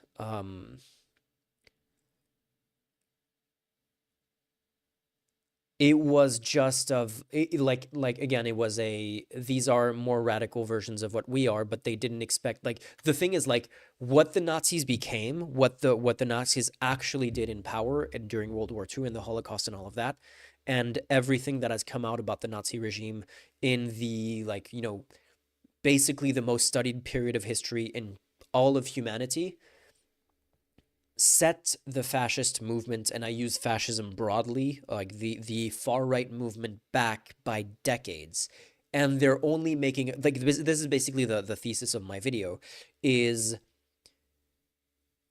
World War II ended, and we learned, and we went into Germany looking at documents and gathering testimony and doing investigations into what happened under the Nazis. And what we discovered was, like, so chilling for the rest of the world that it set the far right ideology back by 50 years. And it took like more than but basically by 100 years, because like the far right is still not now where it was during World War II. Like right now we are exactly 100 years behind. Like we are where right now the far right is where the far right was in 1925. And all we need to do is make sure that they get another 100-year setback in the next few years. Would be nice if we could do that without another Holocaust happening. Not that I think the Trump government specifically is going to do a Holocaust, but if enough fascist parties like take power all over the world, it's going to happen eventually. Arguably, it's already happening with the genocide in Gaza. Arguably, it's happening with the Uyghurs in China. You know, but like the mass deportation movement by Trump could turn very dirty as well. There's a lot of things to be worried about in the coming years. I doubt it first into this video, but the KZ propaganda created by the Nazis with the Red Cross is spooky. I doubt it fits into this video. I'm not aware of the KZ propaganda. Do you have can you send the link on Discord for that? Okay, here's the question. Who is getting Holocausted this time? In Europe, it would be Muslims. If there is a second Holocaust in Europe, it would definitely be Muslims. Gay and LGBT, like LGBT minorities are always a target. They were a target last time. They would be a target this time too. And the anti-trans movement, and specifically, which I will get into, the reversal of Meta TOS on trans people, and on how now it is okay to call trans people mentally ill and to be super transphobic on Meta, on Facebook and Instagram, is always going to be a thing that happens.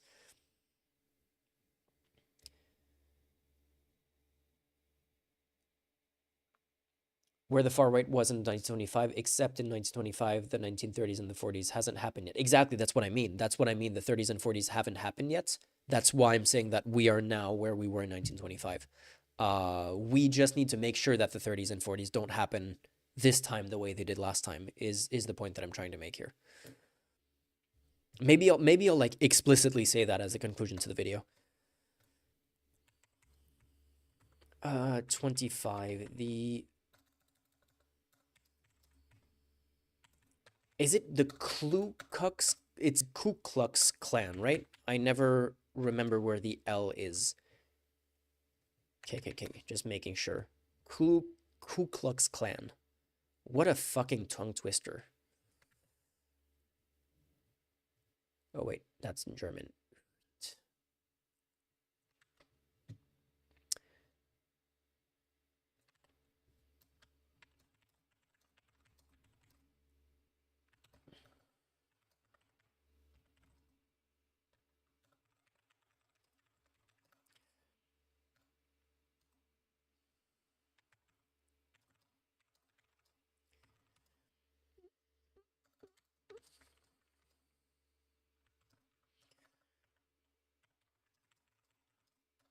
Showed roughly 4 million people supported the KKK, or that there was an ideological that many people agreed with some of their ideas.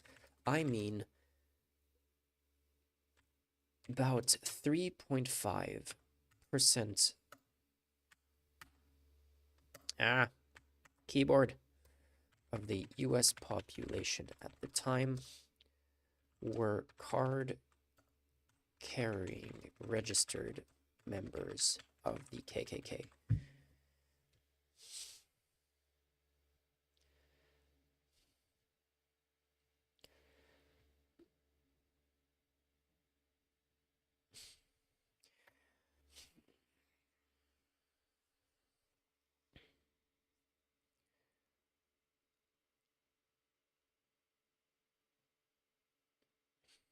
In response to their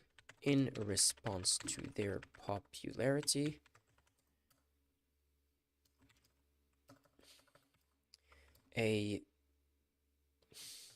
what was exactly Father Coughlin's position, title, name? Father Coughlin.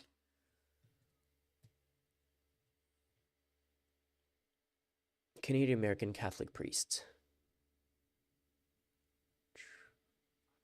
Charles Coughlin.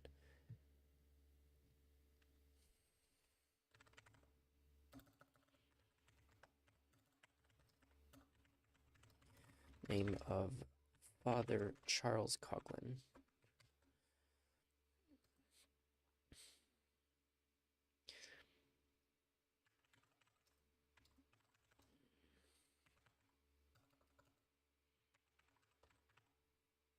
Not to push back against the KKK's white supremacist ideology. That part he agreed with. He just didn't like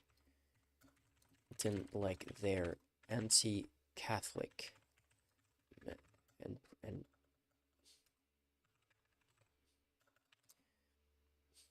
the main difference.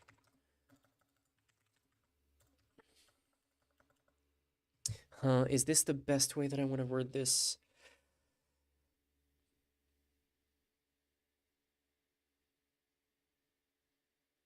Funny's bit is we did a shit job at it since 20k from occupied territories got holocausted anyway, but because it became a point of pride,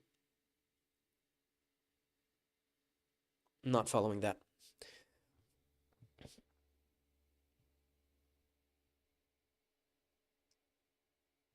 Yeah, no, chatting links isn't working. If you are interested in the topic, you can find more about it looking for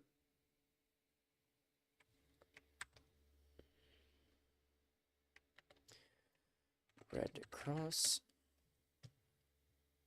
Cool. I will bookmark this for later. Wait, I have a better list here. Oops.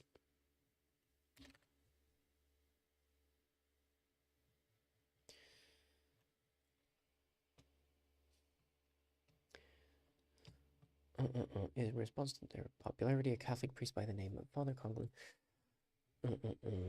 Is this the best way that I want to put this?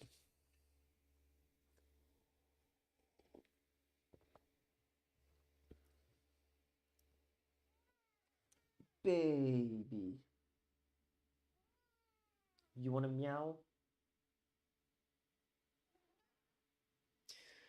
You still have to wait a couple of hours before I feed you.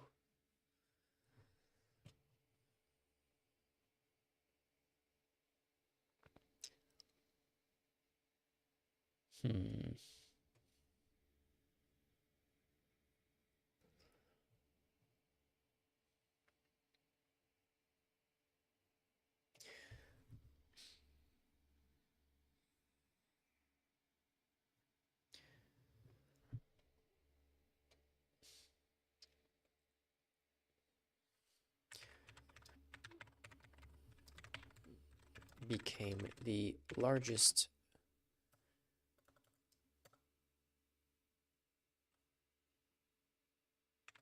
show with the largest audience anywhere in the US. Feed the cats, Dan, you heartless bastard. You know they have a robot that feeds them 4 times a day, and I do an additional feeding of soft food at 11 p.m. And the reason why I do it at 11 p.m. is so that they don't wake me up in the middle of the night. So yeah, I'm gonna wait. I always wait until as late as possible to feed them in the night.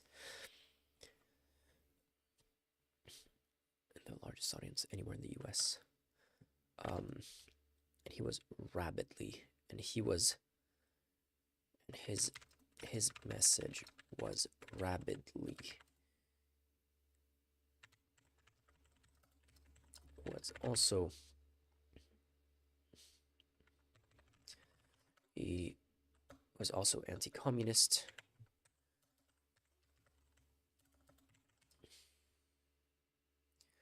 Pro-fascist and pro-Nazi.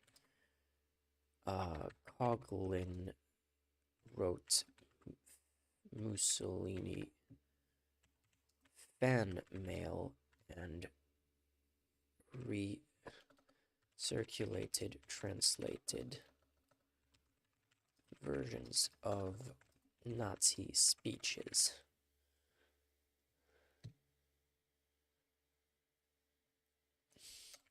That was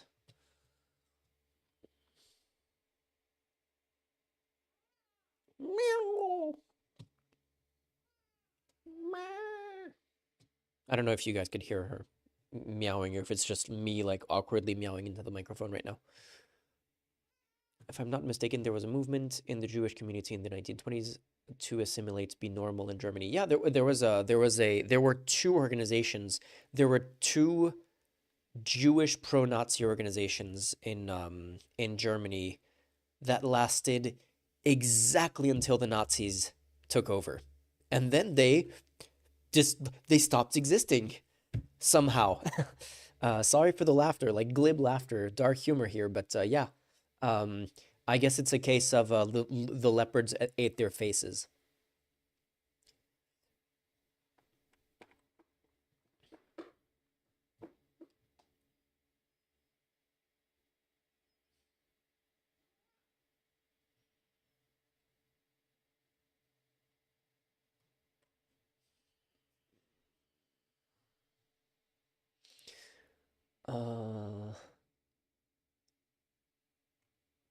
Missing W here. Yeah, this was.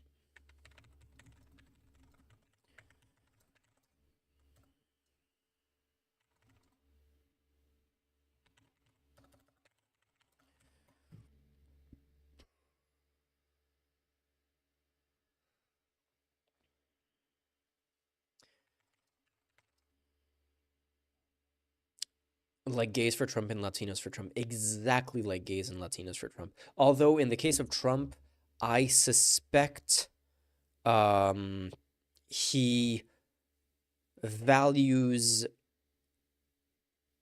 what's the word I'm looking for?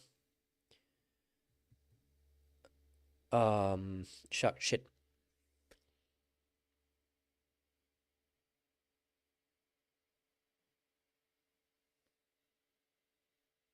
I'm completely blanking. What the fuck? Loyalty. He values loyalty so much that I don't think he will immediately turn around and do a Night of the Long Knives. Or wait, is it the Night of the Long Knives or is it the Kristallnacht? I always get the two confused. One of the two is Nazis killing Nazis. The other one is the Nazis purging the Jews from a bunch of places, including the Jews within the Nazi party. I don't think Trump will do that with gays for Trump and Latinos for Trump. As long as they stay loyal to him. The Night of the Long Burgers. Yeah. The second largest newspaper in the country at the time was Henry Ford's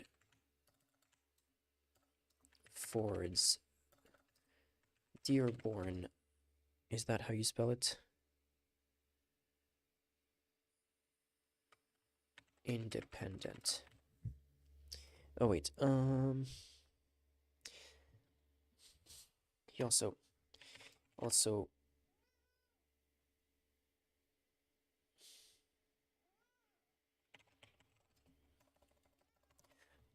what was it?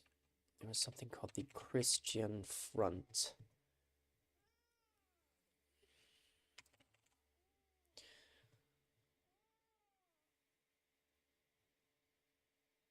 Okay, yeah, that is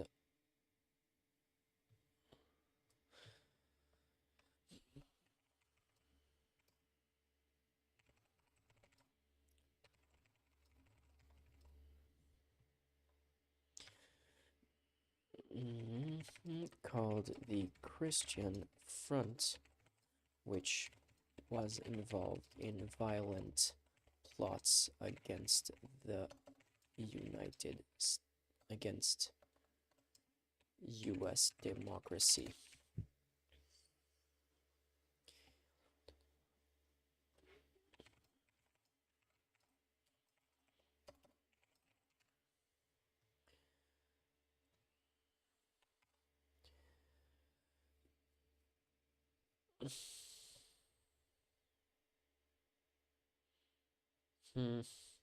Second largest newspaper in the country was, okay, so Dearborn Independent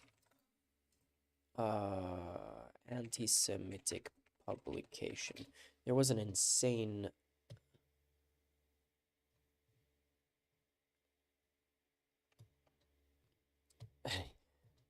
The International Jew was a 4-volume set of anti-Semitic booklets or pamphlets originally published and distributed in the early 1920s by the Dearborn Publishing Company, an outlet owned by Henry Ford, an American industrialist and automobile. I love that they have to specify Henry Ford, an American industrialist and automobile manufacturer. The booklets were a collection of articles originally serialized in Ford's Dearborn Independent newspaper. Jesus, the International Jew, the world's problem.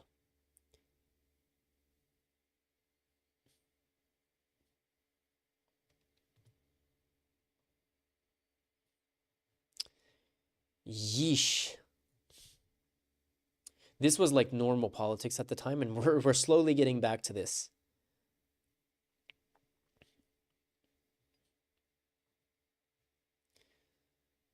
Like this is the kind of rhetoric that you would hear about Muslims today, to be very honest with you. Like in far-right publications, this is the kind of stuff that you would read about Muslims.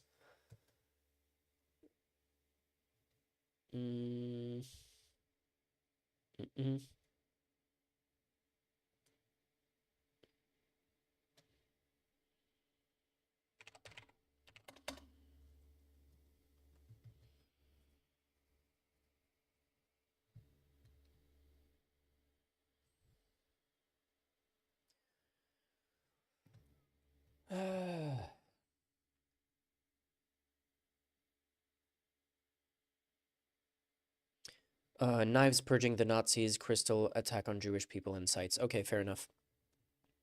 The second largest newspaper, why did I put that in 2 words? In the country at the time was Henry Ford's Dear Old Independence, which he later renamed. It doesn't matter. Which,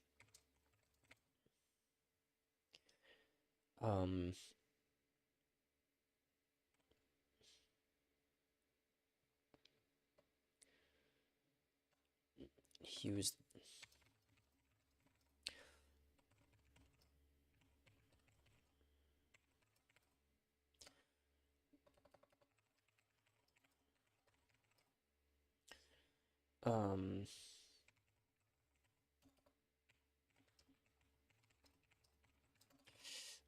his anti-Semitism was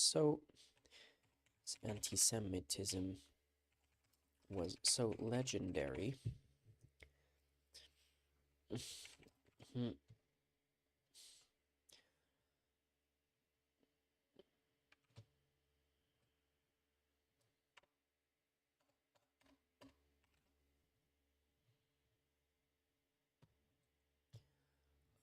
Ford Hitler friends. What am I? Hitler's American friends. Henry Ford and Nazism. Over the past century, Ford has become one of the most iconic American brands. Okay. Phone ringing.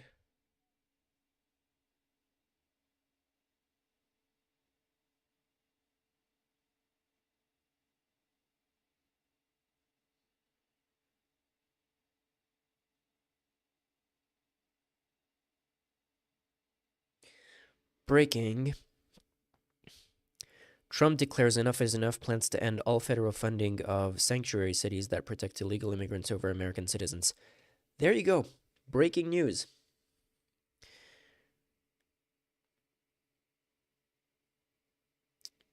Trump plans to end all federal funding to sanctuary cities.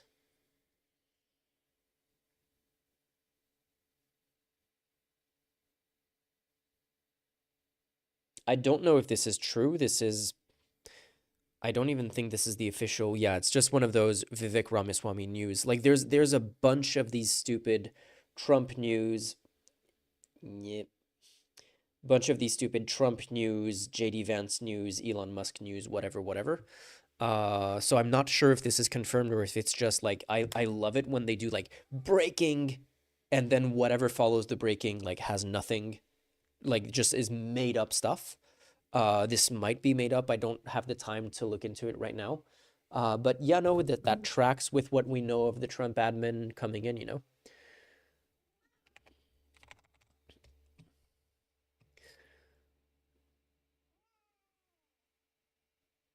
There's key American friends. Okay, yeah.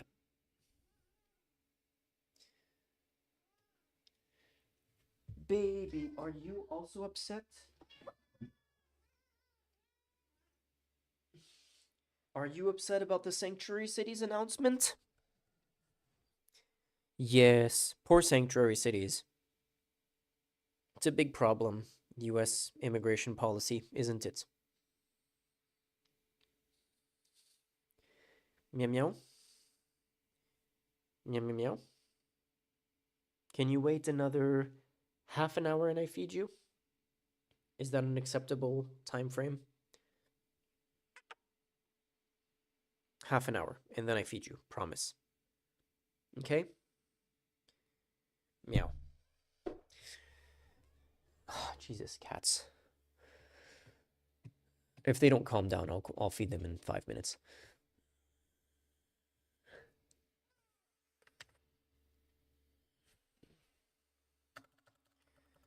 So legendary, Hitler himself was a fan.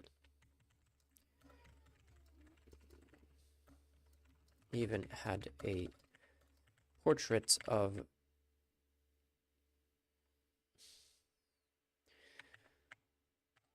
in his office. Whoops.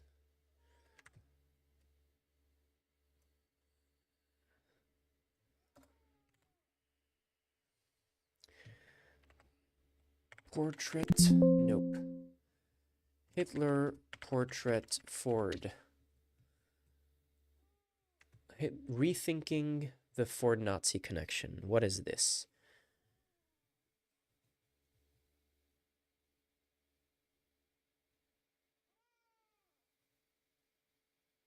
Rethinking the Ford-Nazi connection. The peculiar. Who is this? First of all, Stefan Link.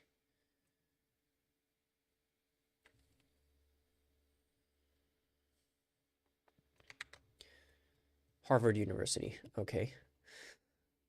The peculiar admiration that the National Socialist had for socialists, not just Hitler himself, had for Henry Ford was, and the supposed sympathies that the Detroit industrialist harbored for Nazism keep attracting the curious, both academic and historians, and internet dilettantes. Hitler also gave Ford some metal. There is something irresistible about the connection between the man taken to symbolize American industrial modernity and the quintessential villains of the 20th century. Intriguing anecdotes abound. To name a few, the New York Times reported that a portrait of Henry Ford graced Hitler's Munich office in 1922. Can we get the link for that? That is footnote 1.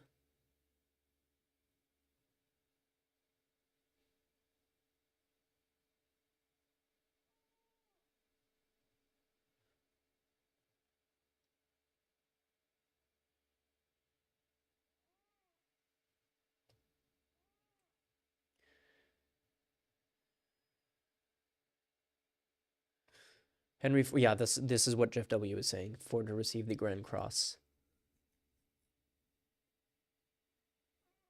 Henry Ford receiving the Grand Cross from the German Eagle from Nazi officials in 1938. Jesus, 1938. That is late, man. That is way too late to be receiving Nazi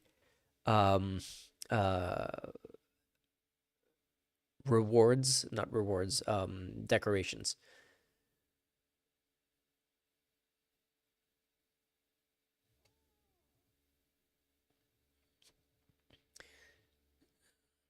We also know that the Nazi engineers and industrial managers adapted technological and functional aspects of Fordism.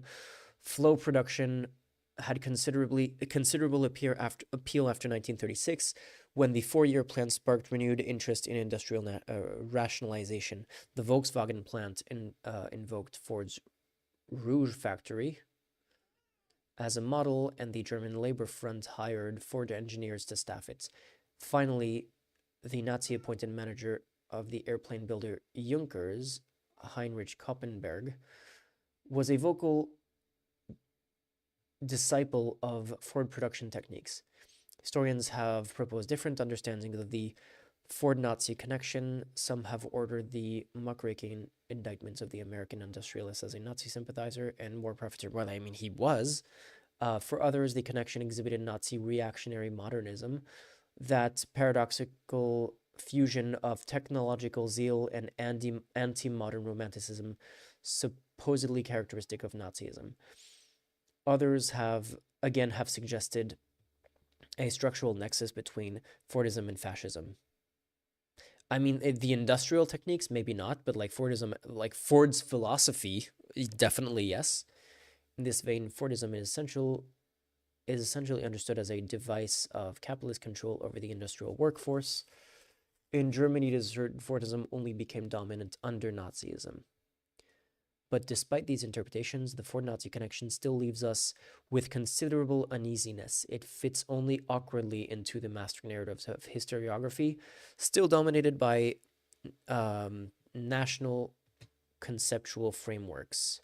Okay, let's see if they make a point on this, but like I don't see why it's so hard to believe.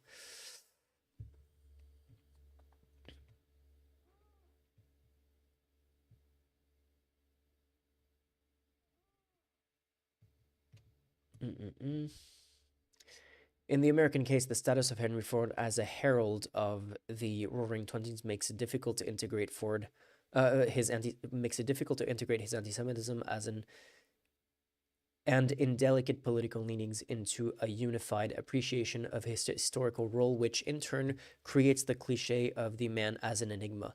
Meanwhile, in German historiography, the juxtaposition of Ford and Nazis is still more likely to elicit ruminations about the relationship between National Socialism and modernity rather than the empirical investigation.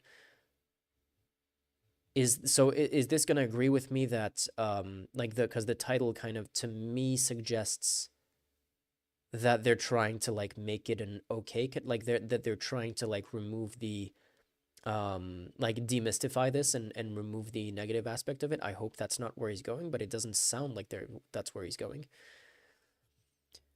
The quality of speculation and insinuations that pervades much of the writing on Ford and the Nazis, I believe, is owed to the weak development of transnational interpretative work in the 1920s and 30s.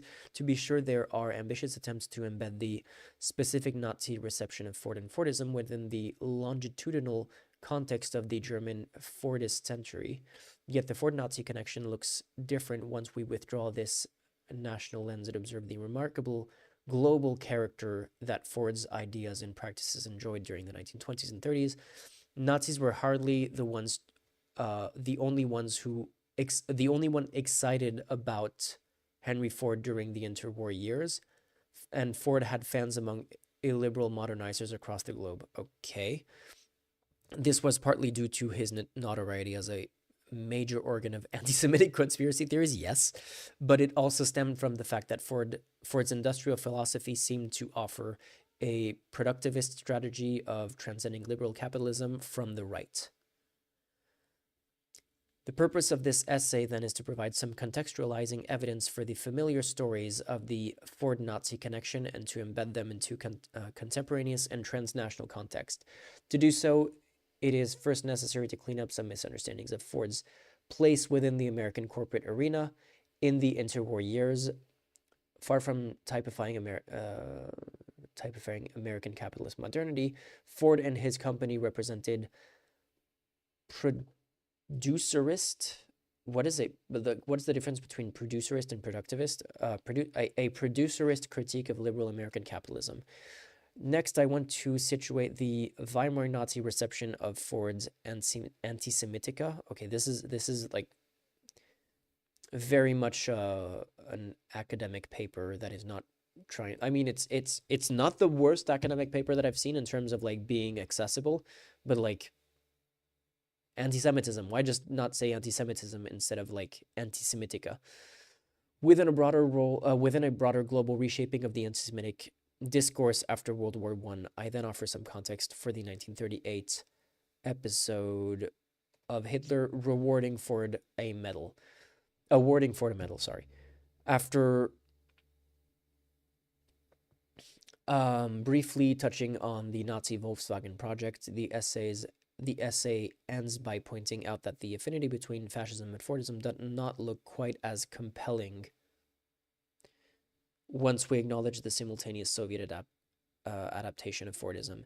In some, the transnational context suggests that we may understand the Ford-Nazi connection as having sprung from a shared background ideology and ideological characteristics of the global interwar year, the search for a liberal alternative to liberal capitalism. I mean, yeah, but isn't that what the idea is? Like, Ford was indeed a prolific backer and pusher of anti-Semitic propaganda, in addition to a lot of other things that was, that he had in common with the Nazis. So the fact that other people were interested in Fordism as a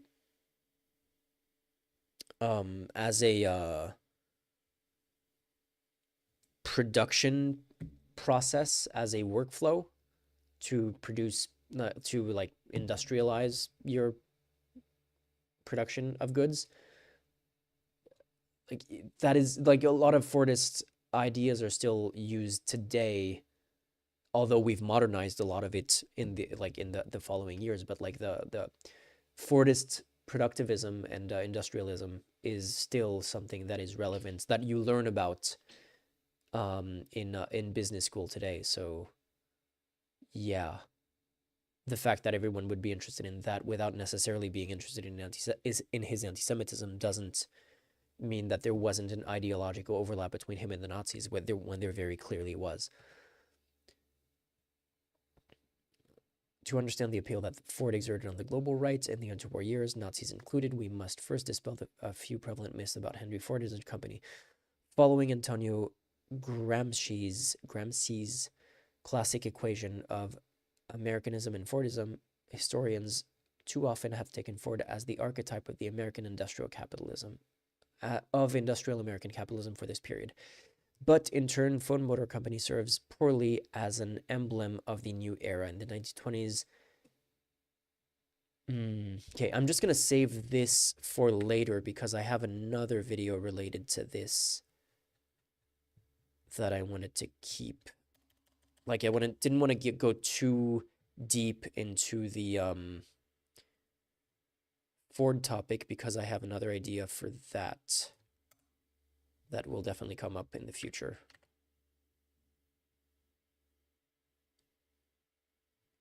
Does this link work? Is this the version of the link that I wanted? Yes. Okay.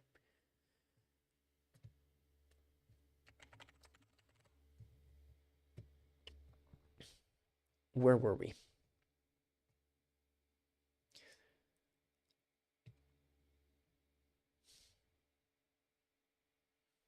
Hitler referenced Ford in his book Mein Kampf. While the exact quote isn't typically highlighted, the mention itself is significant. It's understood that Hitler admired Ford for his industrial success and his anti-Semitic views, particularly as expressed in Ford's publication, The International Jew. Portrait in office. Hitler reportedly had a portrait of Henry Ford in his office. This is often cited as evidence of Hitler's respect and admiration for Ford, especially the context of Ford's anti-Semitic publication and his success as an industrialist.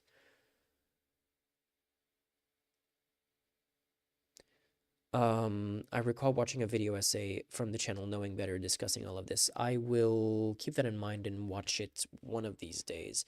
Award and recognition. Ford was awarded the Grand Cross of the German Eagle in 1938, a high honor bestowed by Nazi Germany to foreign individuals. This award was seen as a clear indication of Hitler's respect for Ford. Boop. Boop.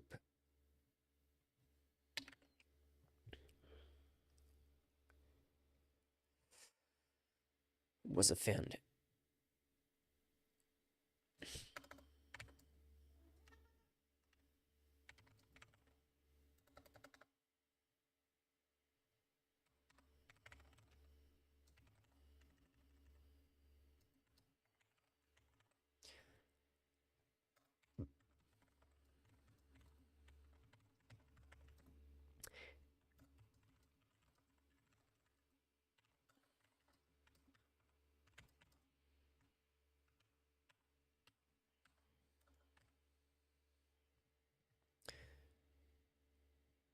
Knowing Better does some great work. I know of Knowing Better. I know that I've watched Knowing Better videos before. Thing is, I confuse him. I like the names. Make me confuse him with First Thought or Second Thought, which I do not have much respect for. Even though I agree with some of his videos, like his overall ideology is garbage. So I know Knowing Better is a completely different person, and I need to watch more of his videos. But like right now, my brain is making too much of a connection between those two that is probably entirely unfair. Because what I remember of Knowing Better when I am trying to avoid that amalgamation,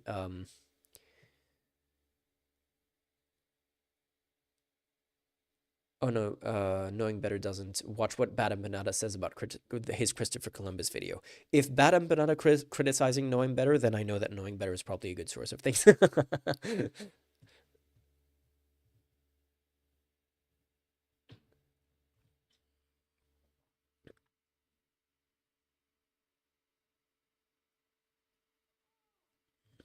Okay. Meow. Okay, I'm gonna feed them.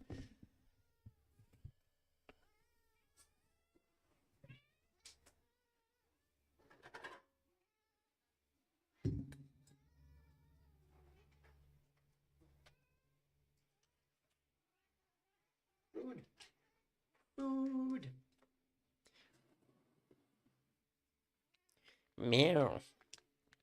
Let me filters, noise suppression gate. Close. And now you're going to be able to hear the very annoying, very incessant meows from the cats.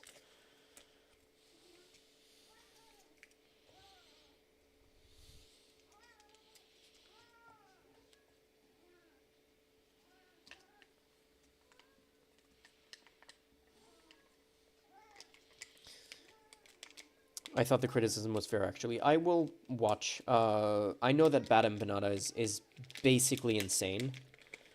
That doesn't mean that Bad Empanada can't be right on things, just like Second Thoughts is, very often right on things. It's just that, like, his overall view is, like, his overall ideology is pretty insane.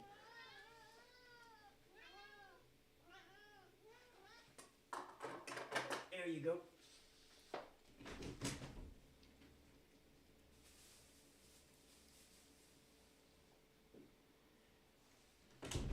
Little rascals. Filters, dupe. Where was I?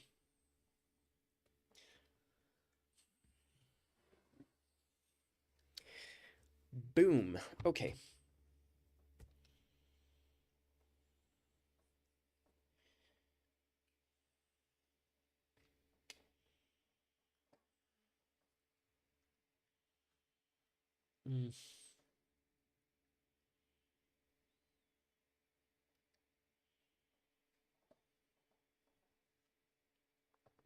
And here I am knowing nothing of Bad Banana Madanama or something. Tanky's occasionally saying something saying, yeah, no, basically that's it. Like, the thing is, like, Tankies make a lot of good points. The problem is the way that they connect those good points into insane, overarching ideologies is the problem. That's the real problem. Like, individually, they'll make a lot of good points in isolation, and then they connect them into these, like, Frankenstein monsters of, oh, by the way, America bad, and like, every illiberal government in the world is much better than America, really. Like, America bad, I agree. And there's a lot of criticism that you can do of the West again, but, like, that doesn't make the alternative better or good by any measure.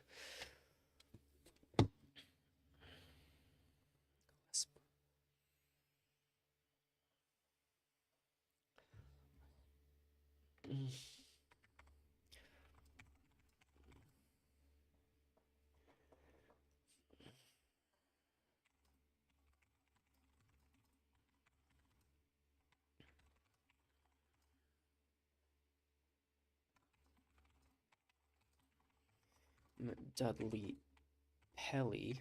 Is that how I spell William Dudley Pelly? Yes. Who called himself, let me make sure of that, America's Hitler.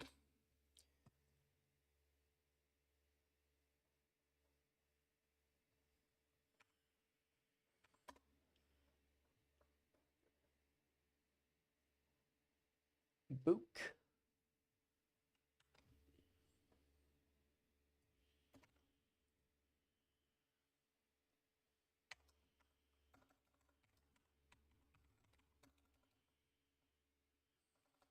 Said he wanted to become America's Hitler.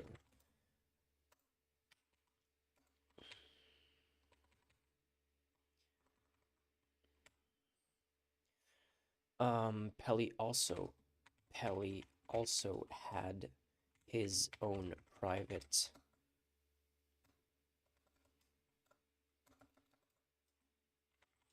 violent militia. His very own violent Christian nationalist militia called the Silver Shirts, the U.S. version of the Italian black shirts and the German brown shirts. Tankies are fans of Tankies that are fans of the CCP are essentially not against labor exploitation. Yeah, that's to say the least. They just want labor exploitation to be done by their friends. Well, it's that, and it's more of a like it's I think the word is like campism. It's a reaction to criticisms that they have with the West that make them side with adversaries of the West, but not through any. I mean, maybe possibly also partly through ideological overlap. But like, I don't think they care about the ideological overlap. They would side with Hitler if Hitler was if Hitler was alive today and against America.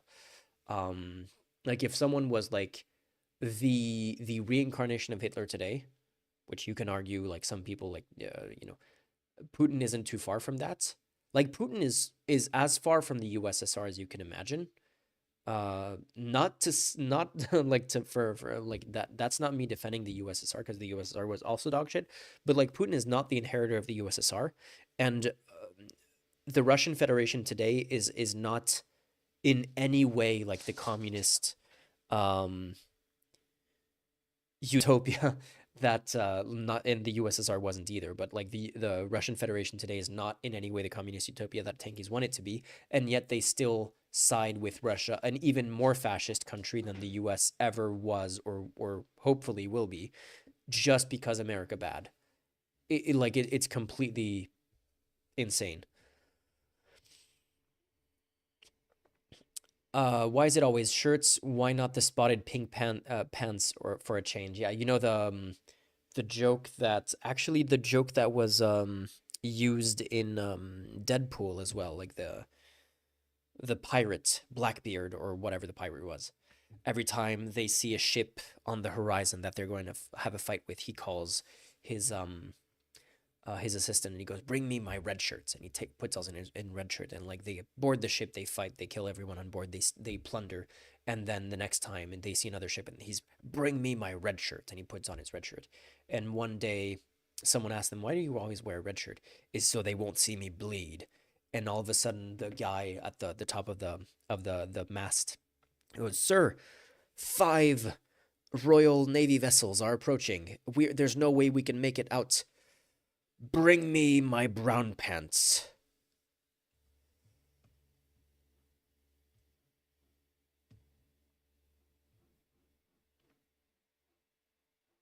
It's the difference between being against an action or being against the person doing the action. AJ, brutality in America is bad, but in China is fine. Yeah, no, exactly. That's exactly the problem. And that's why, like, I always say, like, my first lens of analysis of anything is the human rights lens. And I'm always going to look at it from a human rights perspective.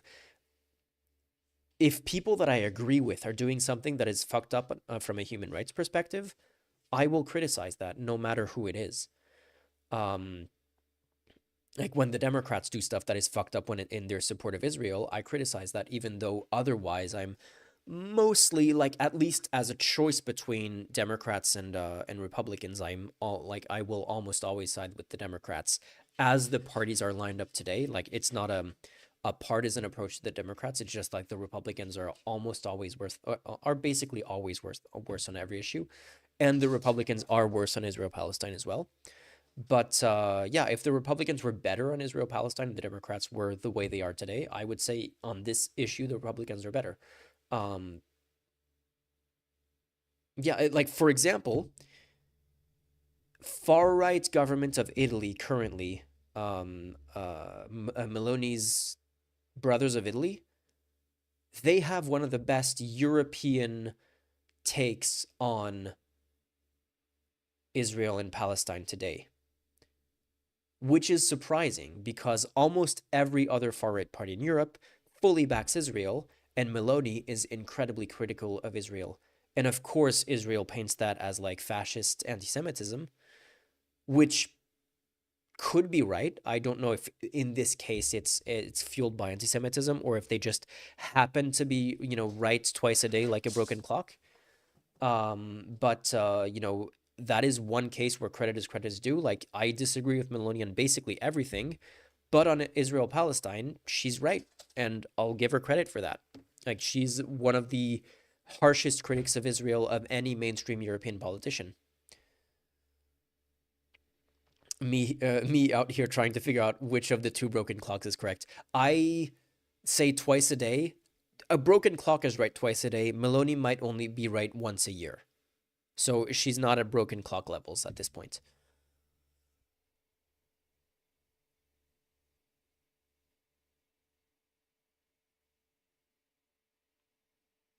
Italy, had it not joined NATO, would honestly be a neutral country, considering how it has relations with countries the US basically consider enemy most of the time. Yeah, possibly.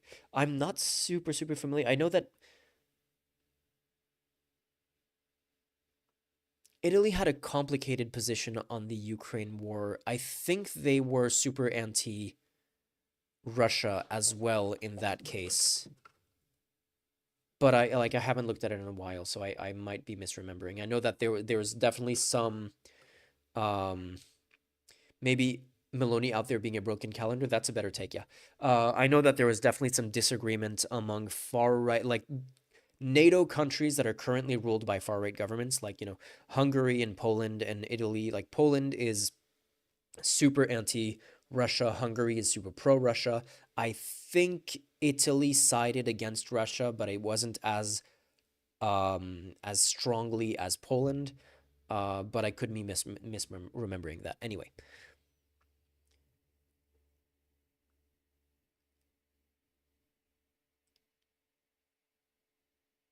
No one tell the US that Bulgaria has friendly relations with Vietnam and Iran.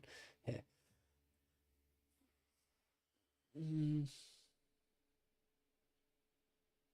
They too.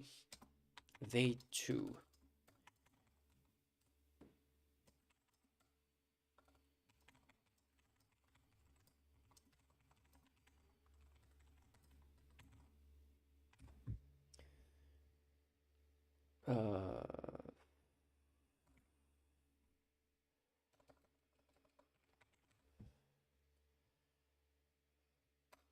There you go.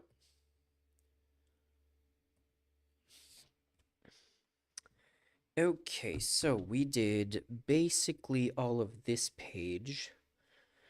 So KKK membership, Father Coughlin, we did all of this. Henry Ford, William Dudley Pelley. Okay, we are here. Cool. Making progress.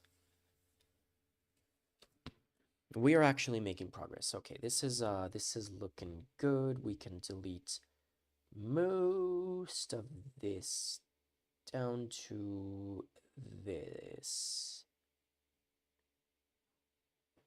Boom.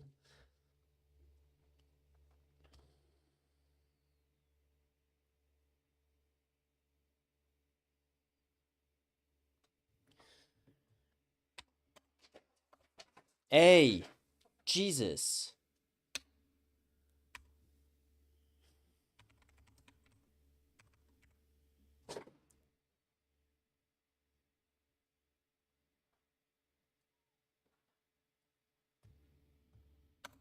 Quick bathroom break. I'll be right back. Tiny monster. Sorry, baby. That wasn't for you. Look.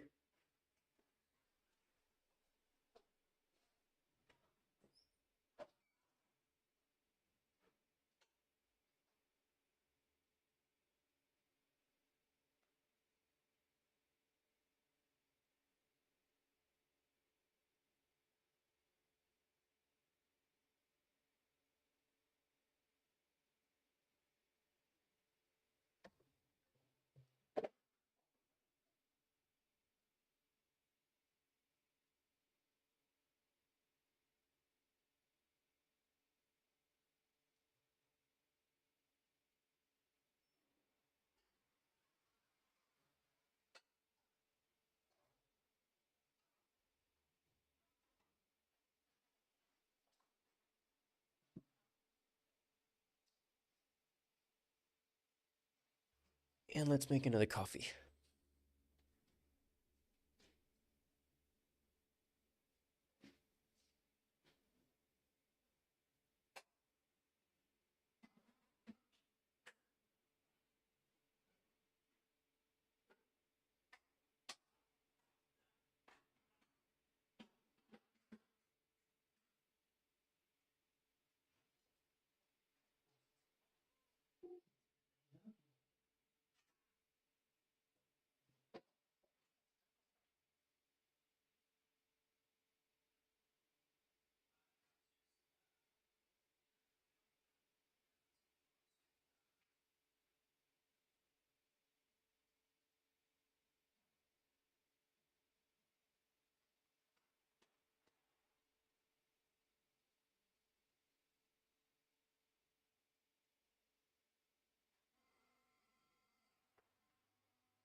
Tiny monster.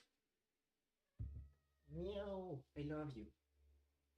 I'm sorry. I didn't mean to call you a monster. I love you.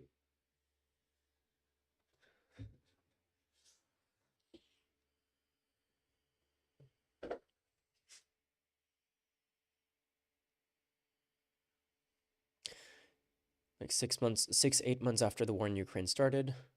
Wait, I'm maybe missing stuff. I know Russian opera singers play like regularly in Italy still.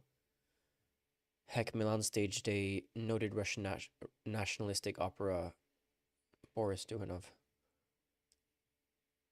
Okay, fair enough.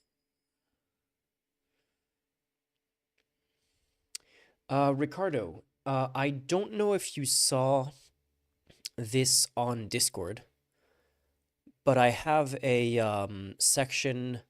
Maybe you have actually. Oh, there's a few things here that I need to look at. I have a section in the, what's it called? Collaborative research, Trump's second term, and second Trump term, and then I have two threads in there, J6 footage and Trump's fascism. If you have some of the most explicitly fascistic moments of Trump's first term and like Trump's inter-term time, like some of his rhetoric there that you can share, copy paste links into those threads that could be helpful for the later part of this script that I'm working on.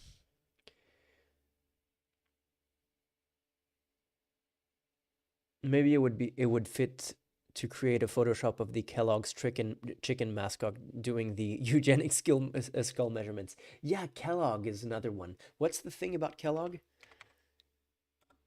I forget. Was it eugenics or was it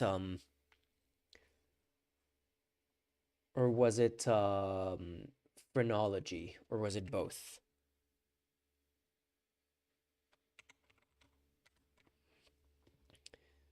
Dedicated the last 30 years of his life from... He spent the first 60 years of his life making a cereal company, and then he dedicated the last 30 years of his life to promoting eugenics and segregation. Yes, that is normal stuff. Yeah,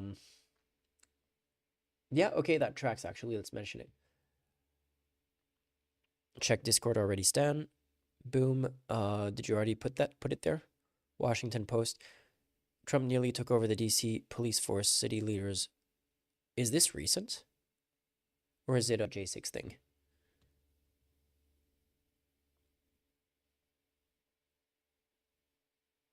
DC leaders fear a second Trump administration would bring renewed threats to the city's independence. Yeah, that's great. This must be a... Yeah, this was the George Floyd stuff. Okay, yeah, definitely keeping that. There was also it was an Associated Press article about how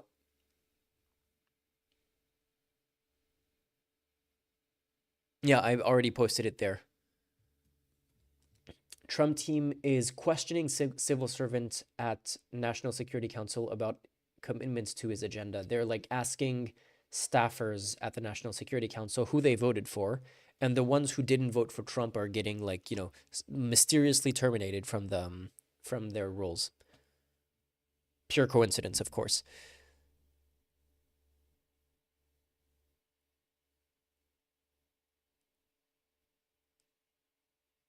The last link you posted seems to be a little bit too specific. Not that I don't want specificity, is that I won't be able to go into this level of detail. Like this is super nah, this is scary enough for me to actually keep it in there. Holy shit. This video is going to be 5 hours long if I want to put everything that I want to put in it. I'll have to make some tough decisions on this. But I'm more looking for like specific things that Trump himself has said, like when when he calls his enemies like vermin or poisoning the blood of America. Like all of the biggest ones, I think I already got there. He calls immigrants as says that immigrants have bad genes, and that's why there's so many so many criminals among them, which is of course like not true. I wanted to look for that as well. Heritage Foundation crime rates immigration.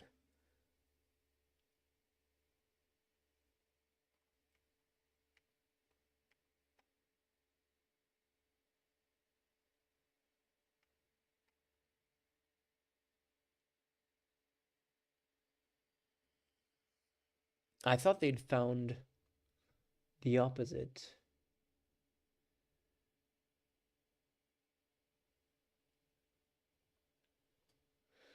I'd heard that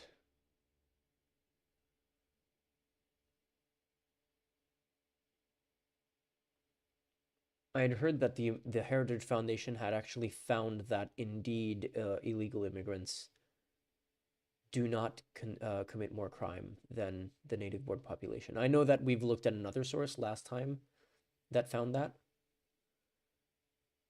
but I thought even the Heritage Foundation found that as well.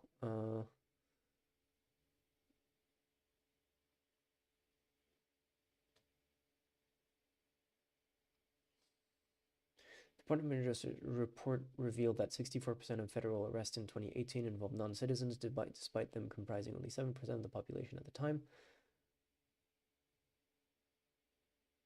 While the Biden administration fails to provide a continuous updates on illegal alien crime data, like I'm skeptical of this discrepancy seems unreal. There has to be some selection bias here, because we know that that's basically impossible.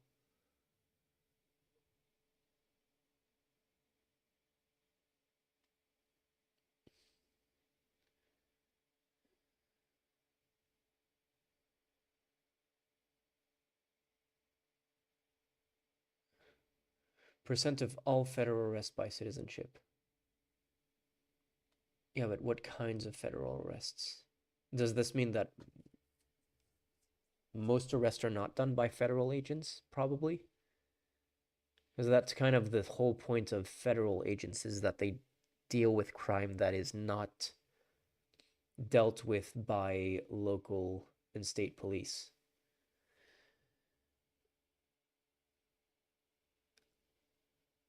Perfect. Yeah, that link looks like it's closer to what I was looking for. Thank you.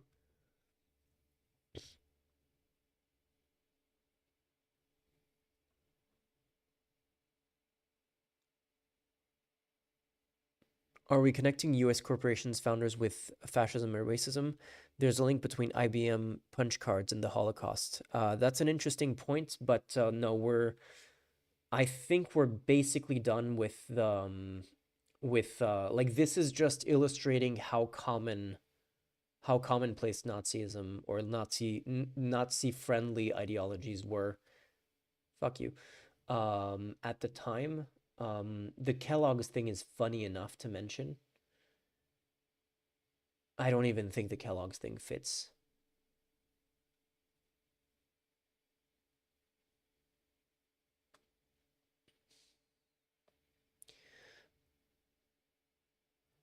I want to put the Kellogg's thing in there, but I don't think it fits. Like, it would just like break the flow here. I mean, I could put a paragraph here, but the script is already going to be too long as it is. I don't think I can put it.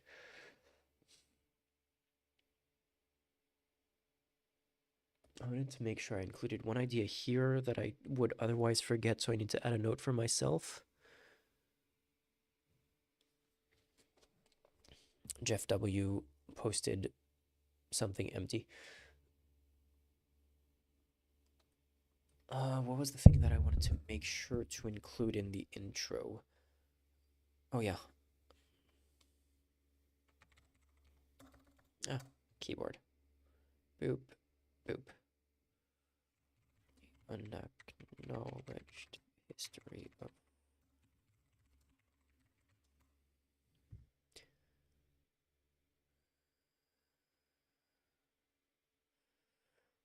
the whole stories of the Coca-Cola company and Nazi Germany could fit. Coca-Cola, Nazi Germany.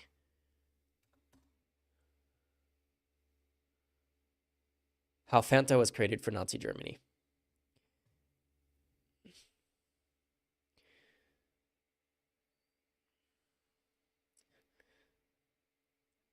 Cheese byproducts. Jesus, that sounds gross. And I like Fanta.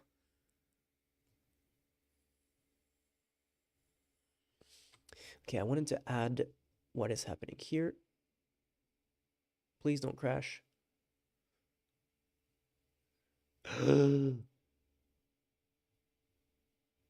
Okay, all good.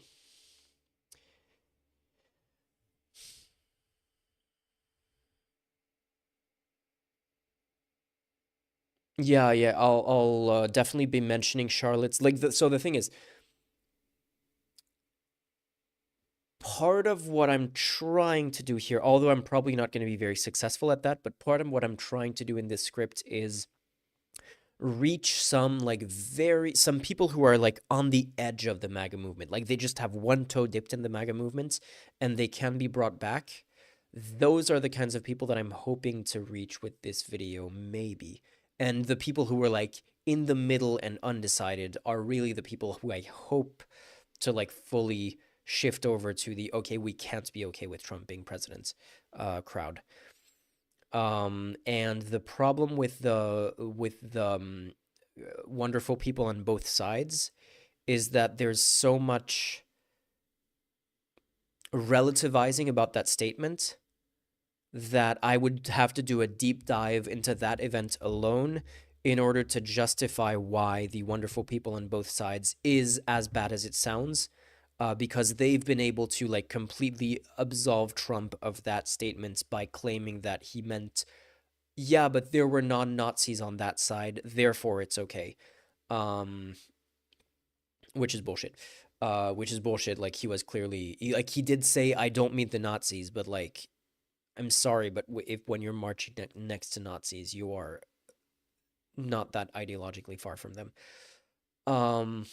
So I won't be going that deep into that, but I will be making a bunch of parallels between Trump rhetoric and yeah, Nazi rhetoric for sure. There was another idea that I wanted to add here that I thought of while I was taking a piss, and now I forgot, which is annoying. I wanted to add it right at the end of this part.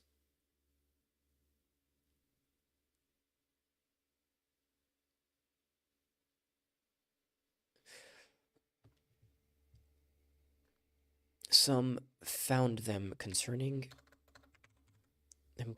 others saw them as not a big deal, and most were indifferent. They were divisive, controversial. For sure, their ideas were divisive.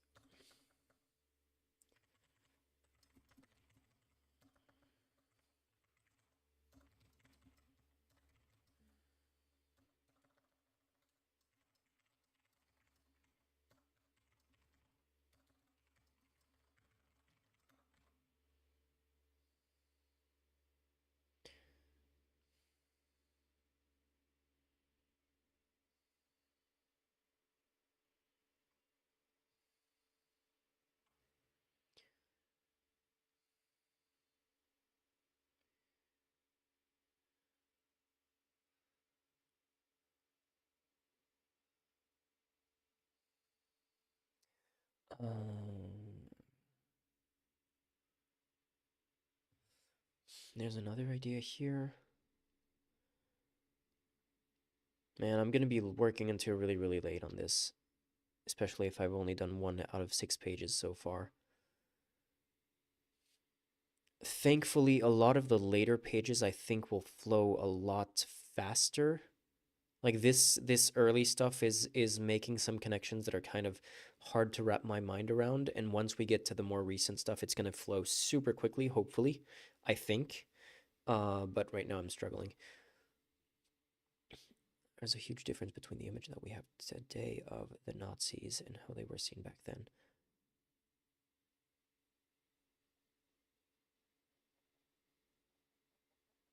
Obviously, I'm not saying Nazis weren't as bad as we think they were.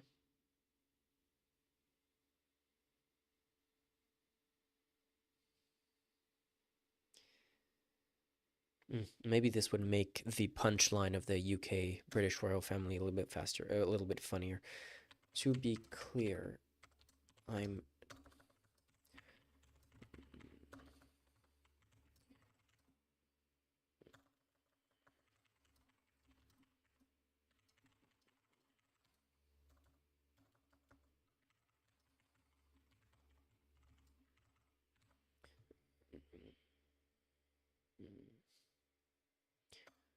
commonplace. I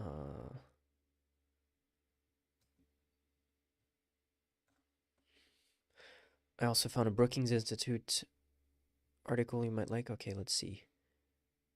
Trump and racism. What do the data say? Is it going to be basically a confirmation that not all Trump supporters are racist, but all racists are Trump supporters? The data analysis discussed above has centered on correlations. They are suggestive of a link between Trump and racist attitudes and behavior, but do not actually demonstrate that one leads to the other.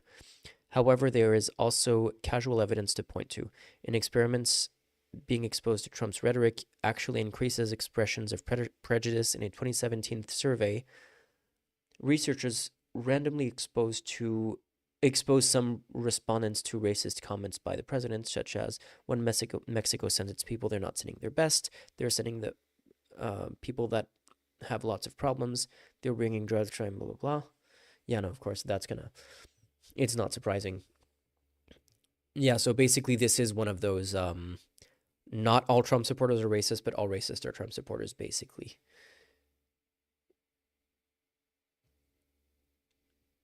FBI data shows that since the Trump's election, there's been an anomalous spike in hate crimes. Expect this to happen again, if it hasn't already happened.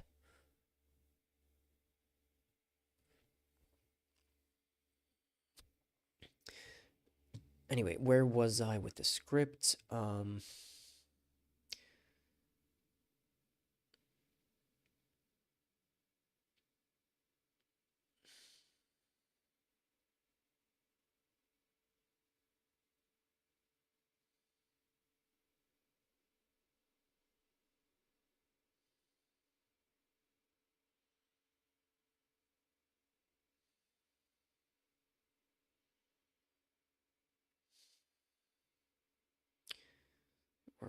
But they were the way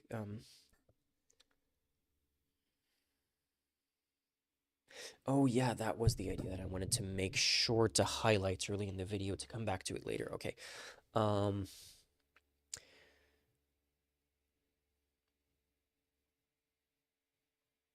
they didn't see themselves that way. They saw themselves as normal people. See themselves that way.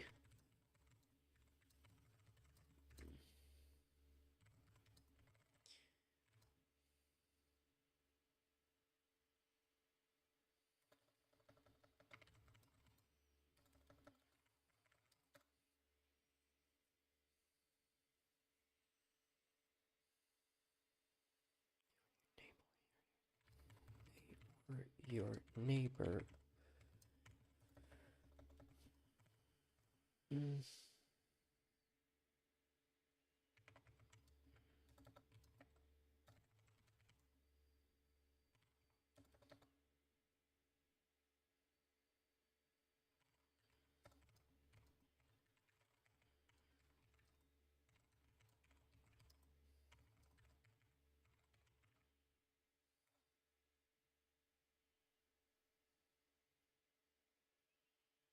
Mm.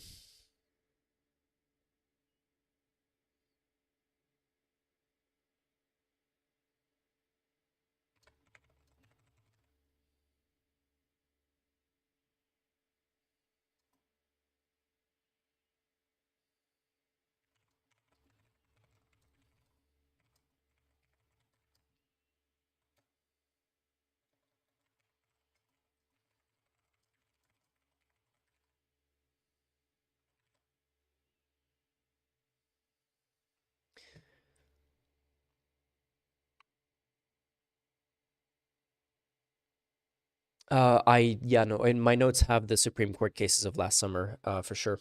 Um, if you guys are still awake by the time I get here, but because I expect to be working on this until at least like 2 a.m. But yeah, we'll crescendo with that basically.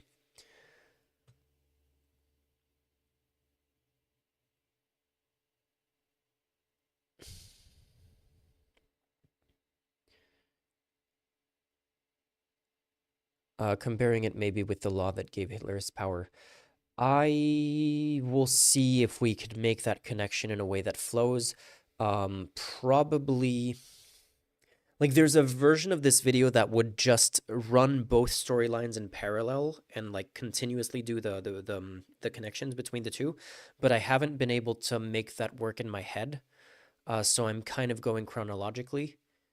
And I'm not doing German history here. I'm just doing US history, so it's a little bit hard to do that. I'm probably gonna have to leave to let people make that own connection themselves. But if there by the time we get to that part of the script, if there's a way for me to like you know, fit that in, like a piece of the puzzle that fits in, like if there's a hole in the script that has that shape, I will definitely make sure to put that in there.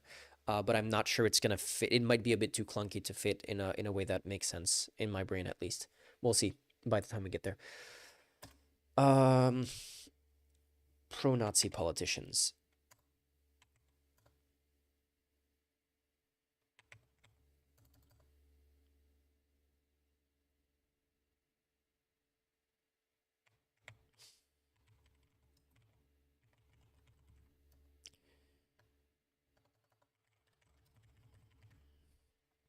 This is probably gonna be a much shorter section than what I had originally envisioned. But this is where we're gonna start to connect things to more modern times. So far, this is not too long. Yeah, we're only 2 pages in though. So yeah, the last 4 pages are modern stuff. Out of 6 pages, I expected the history to be a much bigger part of this, but then when I wrote everything down in my notes, only the first 2 pages are pre-modern times, and then we go straight into like Trump connections to fascist movements.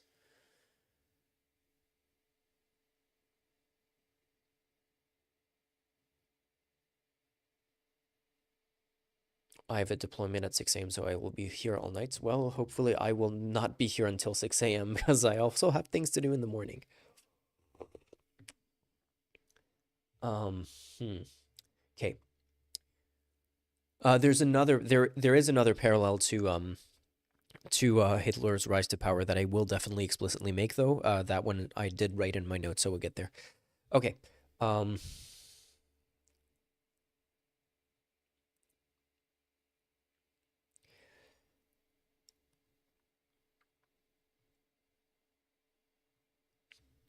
One of the reasons it took so long for the US to get involved in World War II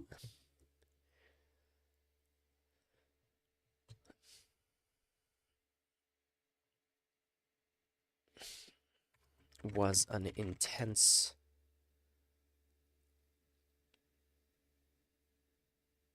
amount of pushback from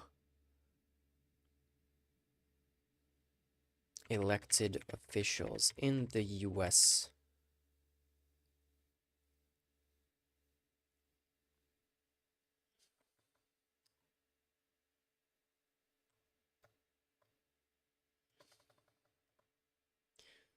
From elected officials in US Congress. It was an intense amount of pushback from elected officials in the US Congress. Names like Ernest Lundin, whose speeches were written by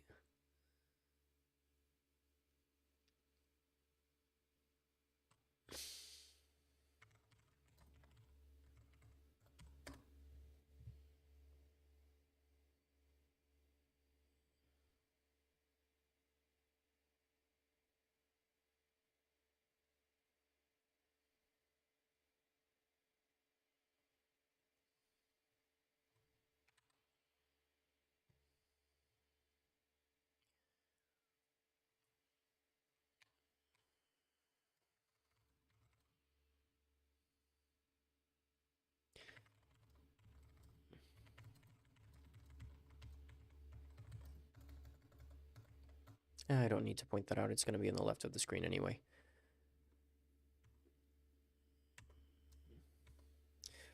Um,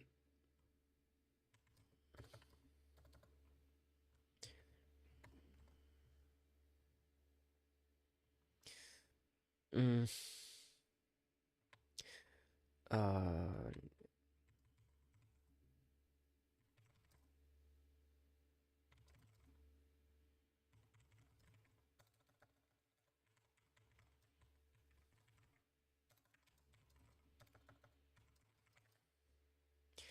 George Sylvester Varick. Boom. German-American poet and writer. No, like how is this your tagline for this guy? He was a Nazi agent. Pro-German propagandist.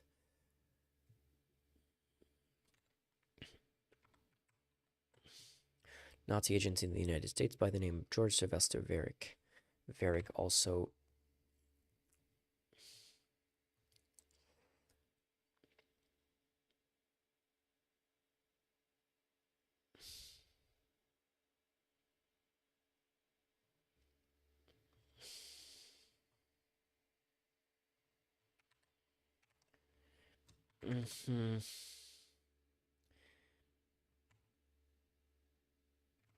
the congressional staff and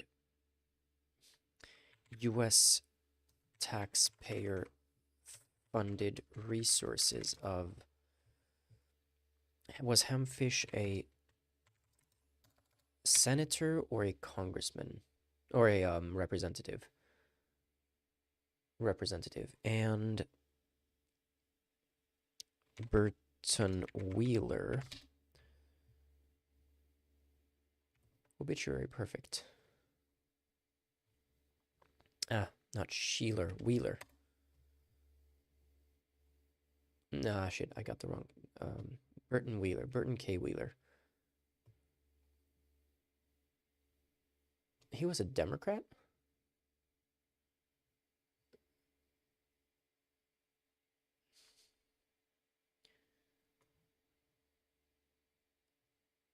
Political party, Democratic. Well, yeah, I guess all sides were pro-Nazi on occasion at the time.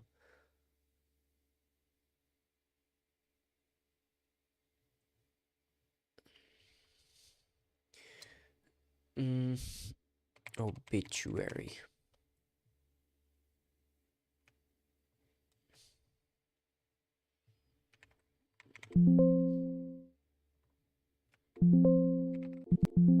Interesting.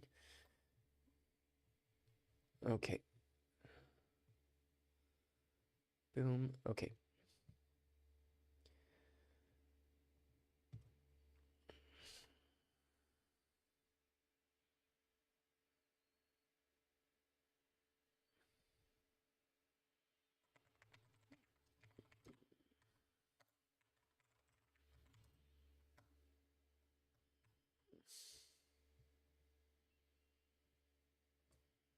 Fish.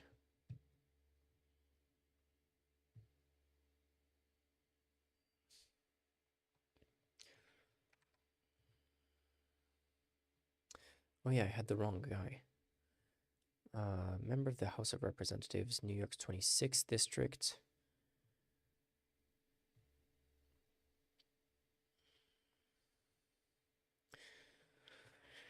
New York. Am I missing important stuff? Pre-party switch. Oh yeah, that's a good point. But this guy was a Republican, for example, and FDR, who was a progressive, was a Democrat. Was he? He was, right? FDR was definitely a Democrat. Even though that was pre-party switch as well. But he was a Northern Democrat, not a Southern Democrat.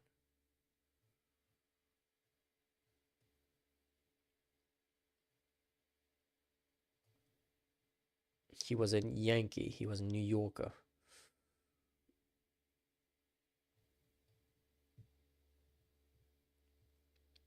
Varick also used the congressional staff of U.S. taxpayer-funded resources of officials like New York Representative Hamilton Fish III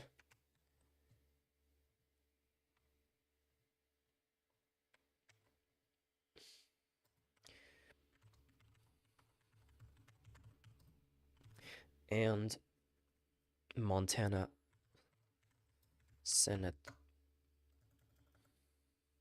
Seen here proudly posing with newspaper headlines reporting that he had. One of the hard things about speaking multiple languages is sometimes you have a word that comes up in your French brain that doesn't come up in your English brain.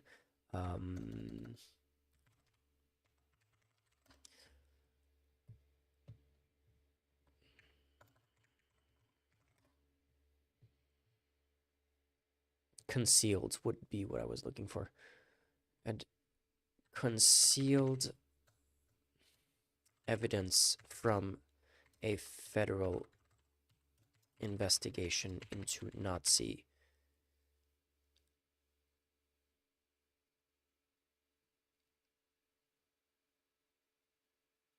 activities in the US. FDR was a progressive. Yes, progressives era is quite odd in US history, with the concept of left-wing Republican not being weird. Yeah, it was a simpler time when there was more of an overlap between parties. I guess it was less. It was like the country was polarized, but it wasn't necessarily polarized among party lines. That's the thing that makes the US political system so fucking broken right now, is like, I like to think of myself as an independent. I have no party loyalty towards the Democratic Party in as such. I wish there were a better I wish there were alternatives that I would consider voting for that weren't the Democratic Party. The problem is that the Republican Party is so fucking insane that I can't imagine a reality anytime soon where I would consider voting for anyone but a Democrat, because that's the only alternative to the Republicans that is viable. If there were sane Republican politicians at the moment that were like presidential contenders, I wouldn't necessarily be against voting for it. Like not at a party ideology, like not at a partisan level. And when it comes to like their like if if there was like enough of an overlap that the choice between someone like what's his name, one of the two, someone like Joe Manchin, if there were like Republicans to the left of Joe Manchin and that was my choice in a presidential election, I would probably vote for the Republican. The problem is there is no Republican left of Joe Manchin, even though Joe Manchin is the furthest right Democrat. There's no overlap where you can have that matchup.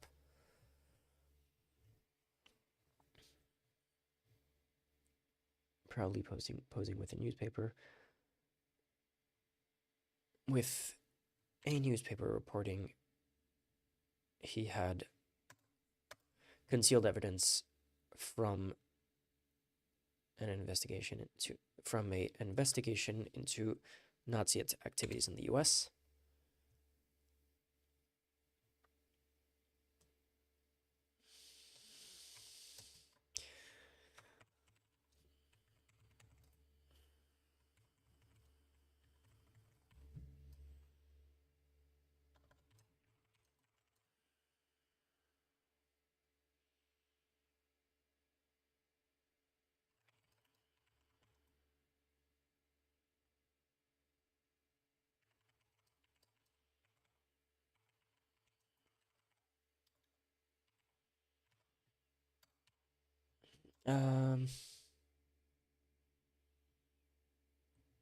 Let's start with Hamfish.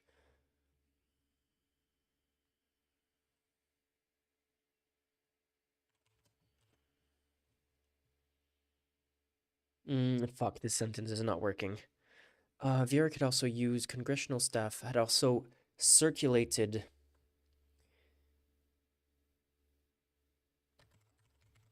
Nazi propaganda to the American public en masse to the American public. To the American public using the congressional staff and U.S. taxpayer-funded resources of officials like of officials like New York Representative Hamilton Fish III, who went by Ham Fish, seen here proudly posing with a newspaper reporting, with newspapers reporting he had concealed evidence from an investigation into Nazi activities in the US, and Montana Senator Burton Wheeler seen here doing a Nazi salute at a pro-Nazi event. That was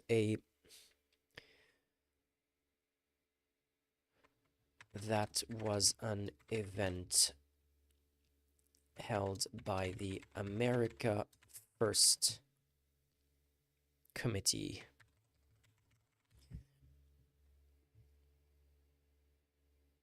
It's not the polarization that breaks US politics. It's that the two parties are both corporate parties and 80% of the issues they do overlap. Like, it's hard. Back in the like Obama-Romney days, I would agree with you on that. It's hard to continue to make that argument in the Trump years, I think. I think there's a lot of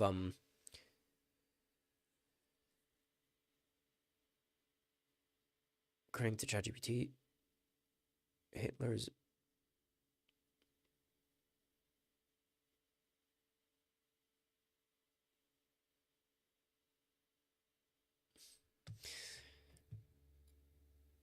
Wait, Jeff W., what are you replying to about the podcast thing?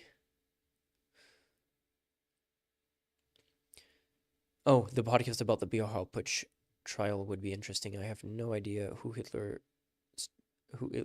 judge was, but he was close to Hitler. Yeah, we had similar things in the US as well.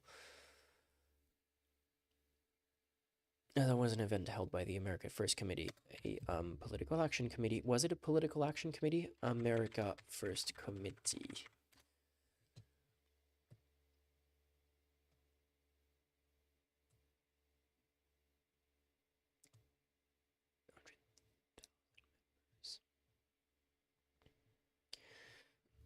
Was held by the America First Committee.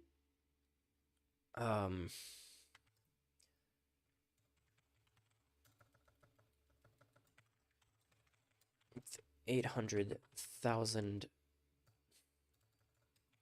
for 800,000 members. Early days of world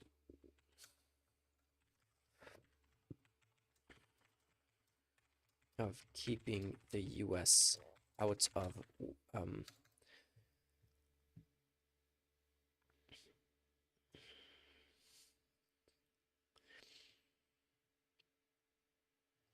neutral.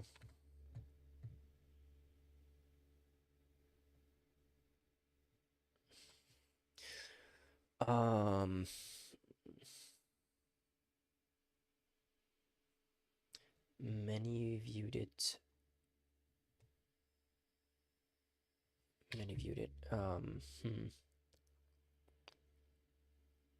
Yeah, I got it. No worries. I'm trying to like keep an eye on chat as well while I'm writing, but it's not easy.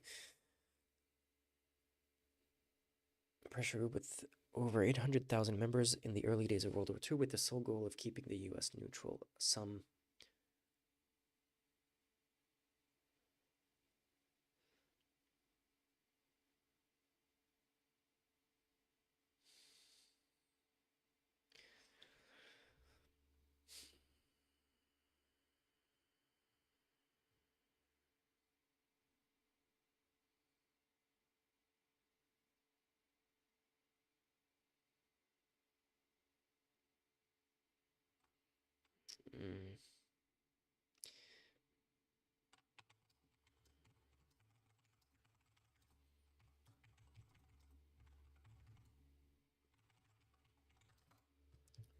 Lindbergh, was he? Lindbergh. Charles Lindbergh is the one I'm thinking of. Spokesperson, like famous American aviator, like the famous anti-Semitic American aviator Charles Lindbergh.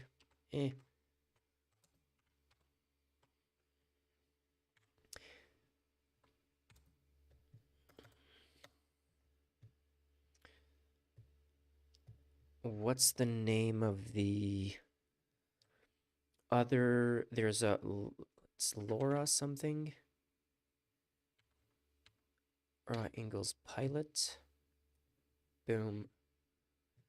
Yes, paid Nazi agent.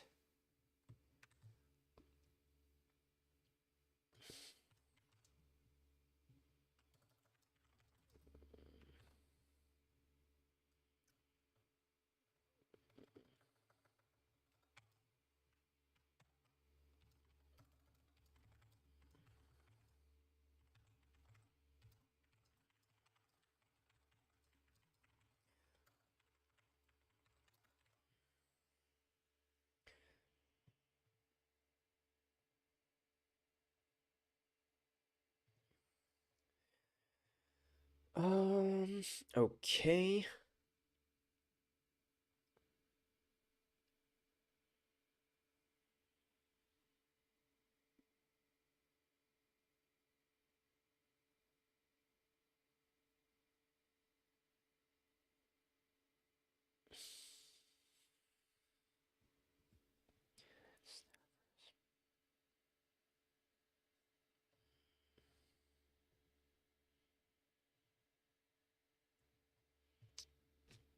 Mm-mm-mm.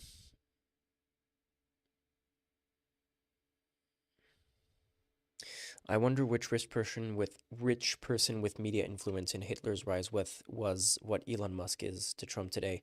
I mean, I always joke about it, but yeah, the joke is Elon Musk started as being the Ford of his generation.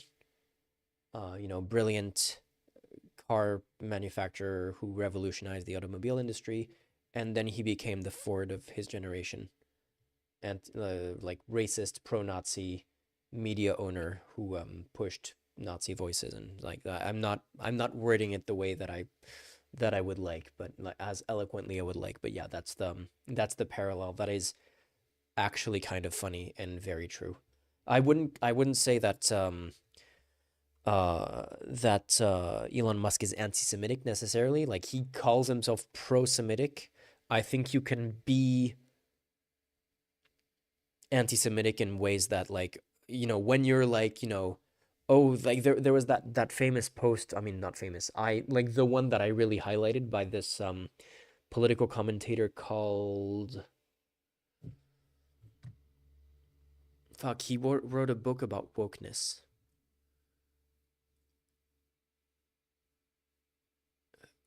God damn it, I can't remember his name. Anyway, it was a tweet that was talking about how that was making some like really weirdly like race science genetics arguments about the different ethnicities of Jews in Israel, saying, "Oh yeah, Israel is such a great country because they have these smart Ashkenazi Jews that are the ruling elite, while the Mizrahi, which are the Middle Eastern Jews, are the bulk of the armed forces, and they bring like manliness to the country and something like that." And like on the face of it, that was a pro-Semitic argument, but holy shit, was that an anti-Semitic thought?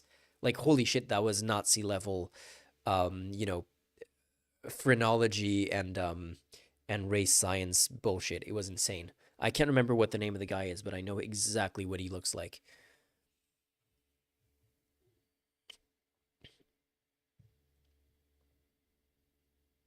Holy racism, Batman. No, yeah, like, and I'm not even caricaturing it at all. Like, that was how extreme that tweet was, and it was unbelievably racist. And that was the entire sentiment of the tweet was like super pro-Israel and super pro-Semite, but in like it was the weirdest mix of this is how you can be pro-Semite and anti-Semitic at the same time.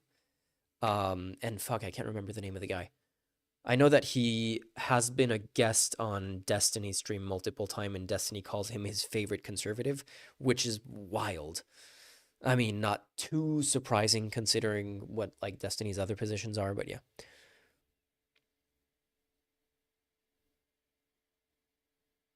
Being the head of a car company has to be bad for mental health, possibly. Mm. Apparently being an aviator in the 1930s was also bad for your mental health.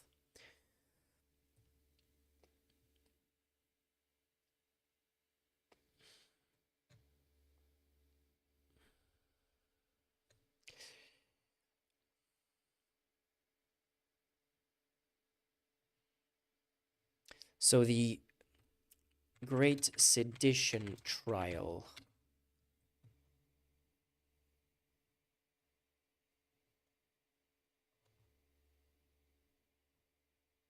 Isn't there a Wikipedia article about this that would, not the Smith Act?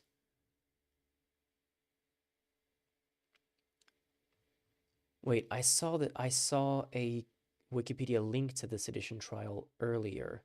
Maybe it was with John Rogge. Boom. Sedition trial.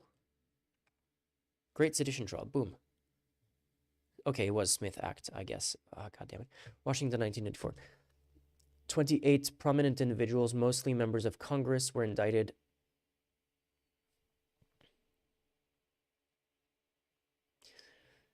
in Washington, D.C. in July 1942, accused of violations of the Smith Act. What was the Smith Act? When it became the largest sedition trial in the U.S., the government expanded the list of defendants, indicting 42 people. After delays with the government amended the charges and struggled to construct its case, the trial now expanded to 30 defendants. Began on April 17, 1944. The defendants were a heterogeneous group that held either isolationist or pro-fascist views. In the case of United States versus McWilliams, the prosecutor, John Rogge, hoped to prove that there were Nazi propaganda agents, demonstrating the similarity between their statements and enemy propaganda. The weakness of the government's case, combined with the trial's slow process and the face of disruption by the defendants, led the press to lose interest. Holy shit, that is so exactly a parallel to today.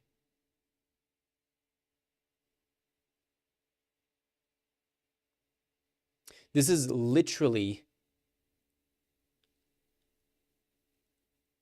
the trial's slow progress in the face of disruptions by the defendants led the press to lose interest is exactly what happened with the Trump case. And then it was never happened because he won the re-election before the case could happen because of disruptions and delays introduced by the defendants. A mistrial was declared on November 29, 1944, following the death of the trial judge. Among the defendants were Sylvester Viereck, Lawrence Dennis, Elizabeth Dilling, which I'm going to mention, William Dudley Pelley, which I already mentioned before, the founder of the Silver Shirts, Joe McWilliams, Robert Edward Edmondson,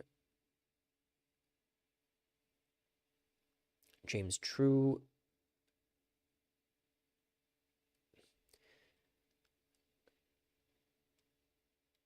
okay, which of these are going to be...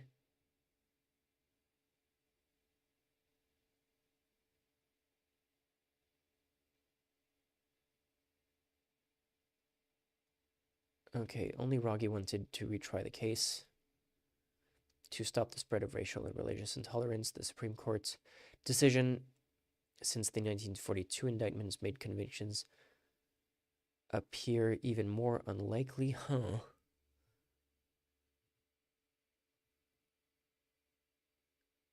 Campaign against renewing the prosecution, securing the endorsement of many of the defendants' ideological opponents, including American Jewish Committee.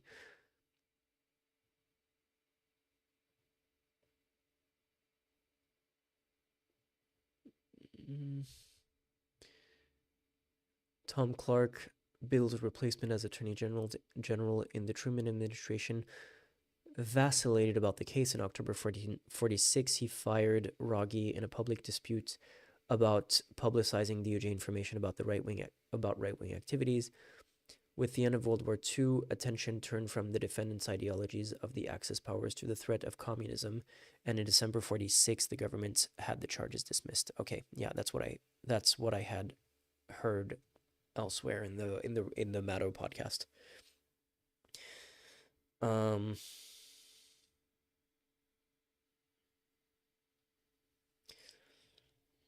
Dozens of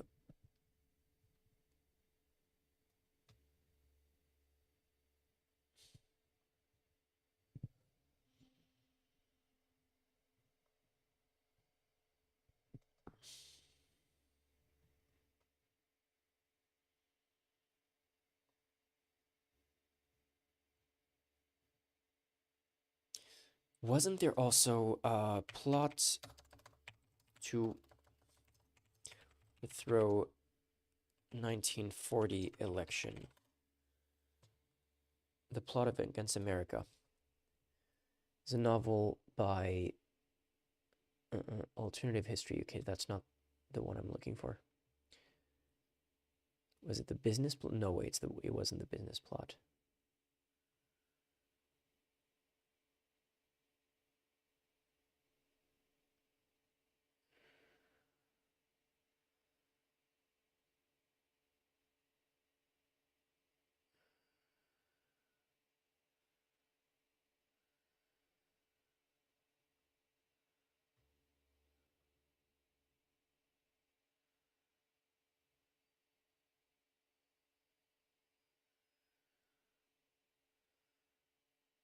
The Banana Wars. The fact that we have something called the Banana Wars is ridiculous.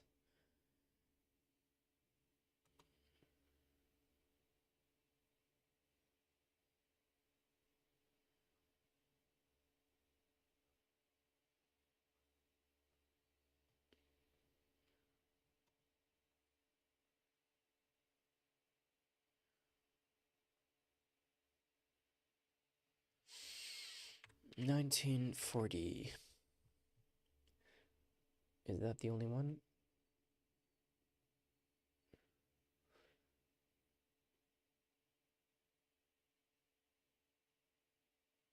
There were real considerations given within the FDR.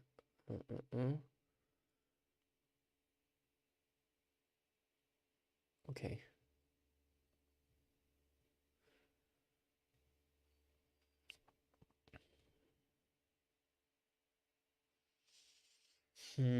How am I gonna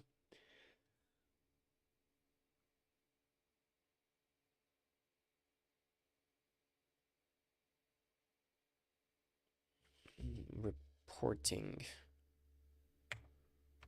thing?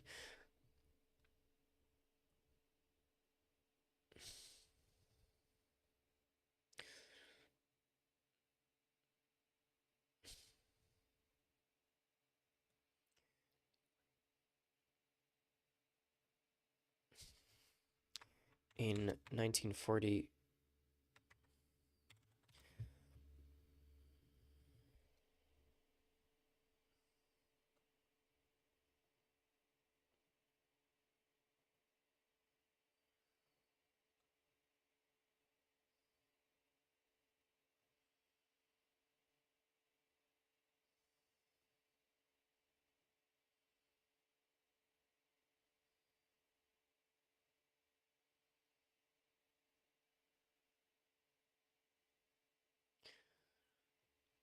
$30 people involving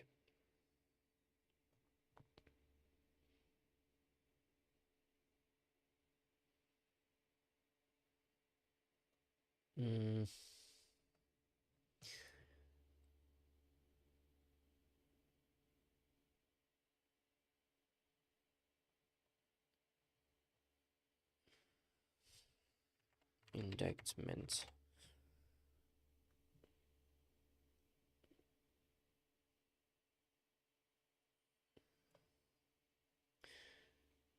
Can I get the 28 prominent individuals, mostly members of Congress? Which were the 28? 28. 20. Nope. If you're not going to tell me, if you're not going to list me which 28 individuals, maybe this?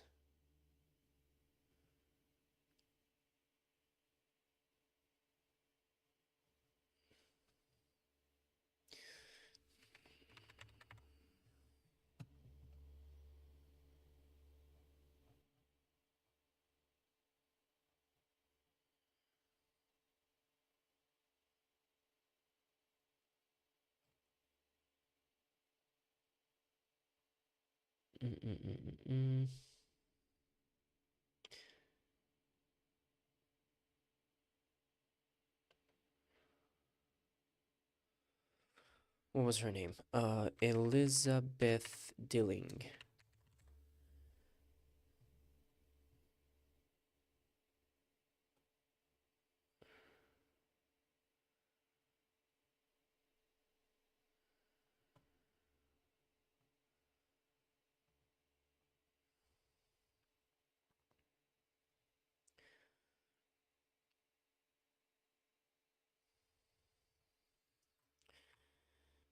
30.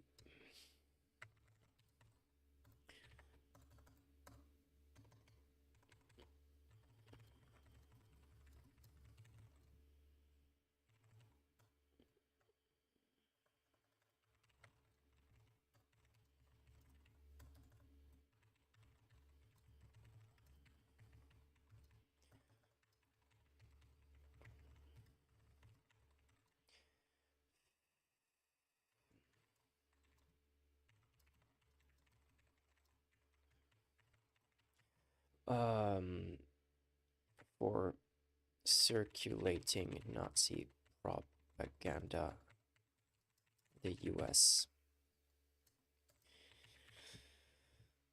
For working with the Nazis to circulate propaganda. For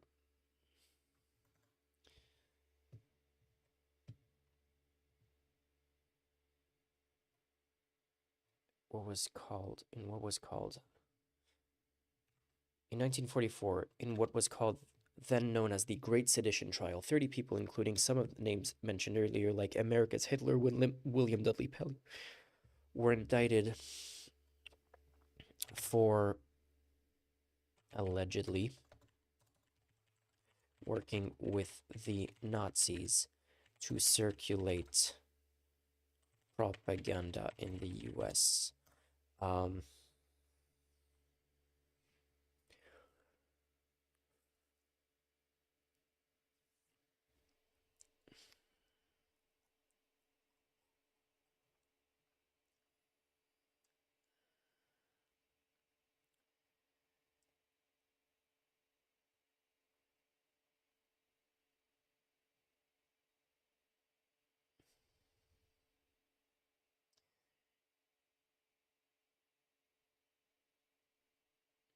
Investigation. The investigation also implicated the politicians, the aforementioned representative. Okay. The investigation also implicated Hamfish, Bertson, Wheeler, and other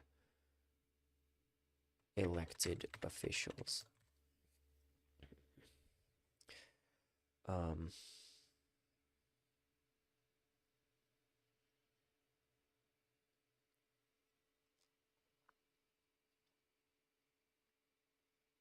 I recall something about the George Bush family being involved with that. I haven't heard or read about them being involved. It's possible, though. I have too many tabs open, Jesus. Investigation implicated Hemfish, Burton Wheeler, and other elected officials as well.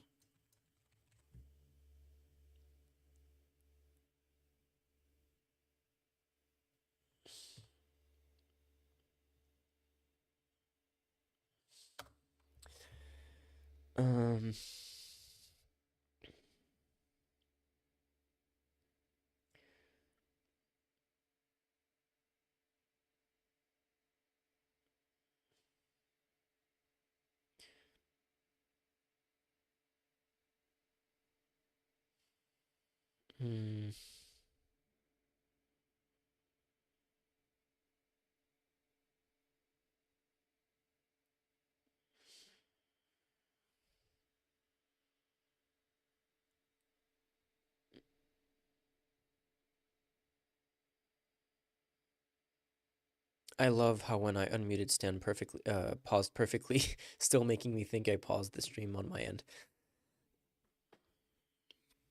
You have the most uncanny ability at being still. Yeah, when I'm thinking, I like completely freeze. Sometimes my thoughts also freeze and I'm unable to think. Anyway, so what is the thing that I'm going for here? The investigation implicated Hamfish, Burton Wheeler, and other elected officials as well.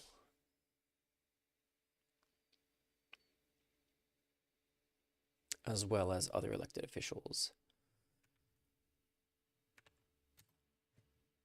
Investigation also implicated Hamfish, Burton Wheeler, as well as other elected officials.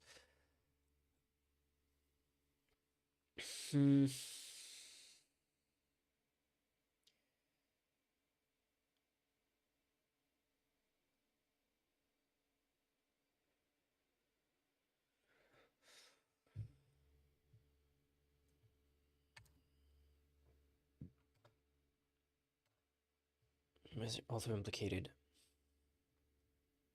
Okay, the investigation also implicated America First committee staffers, as well as Hempfish, Burton Wheeler, and other elected officials. Boom, that's a better sentence. But the trial was such a mess.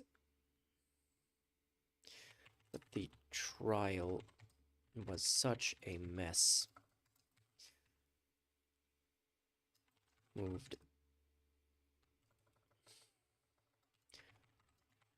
by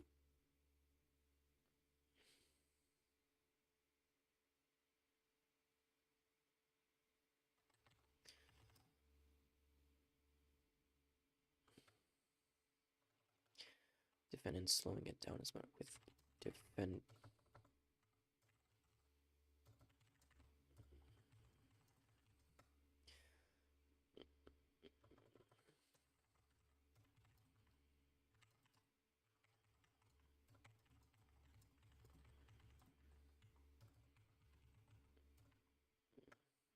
Always constant shenanigans to slow the proceedings down, eventually resulting in defendants made a mockery of the trial with constant shenanigans to slow the proceedings down. Is this something that I can say out loud naturally, or is it something that would only be written down? But the defendants made a mockery of the trial with constant shenanigans to slow the proceedings, and the judge died before the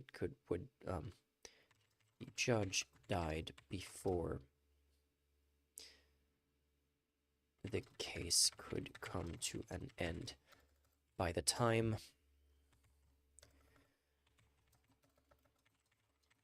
the DOJ had to decide on whether to retry the case. Are you going to mention a business plot? No, not in this video. Could be cool to make one, depending on how the Trump administration goes. I will probably be making more videos like this one, so could be cool to make a business plot video later on that does those parallels. By the time the DOJ had to decide on whether to retry the case, World War II was over, and focus shifted to fighting the communists.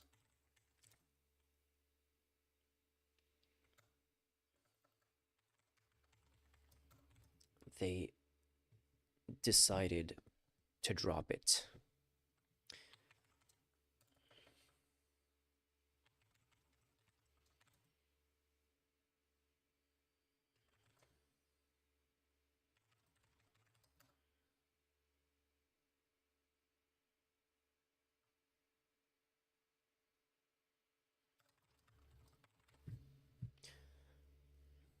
No one wanted to talk about the Nazis, so they decided wanted to talk about the Nazis anymore, so they decided. Charges and move on. Okay,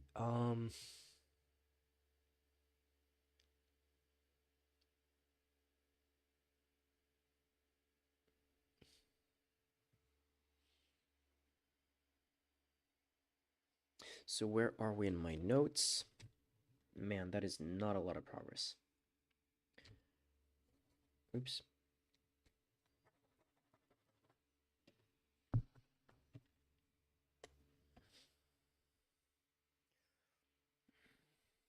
One of the defendants.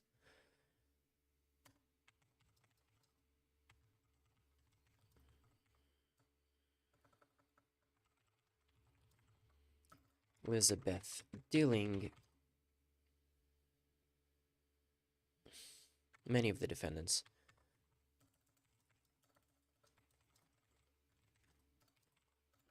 Would continue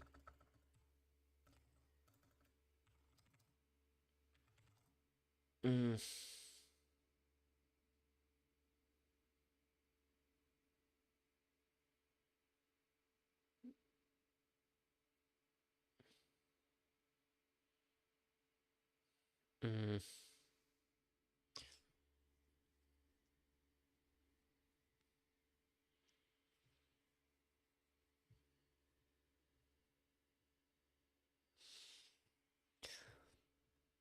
Many of the defendants would continue to write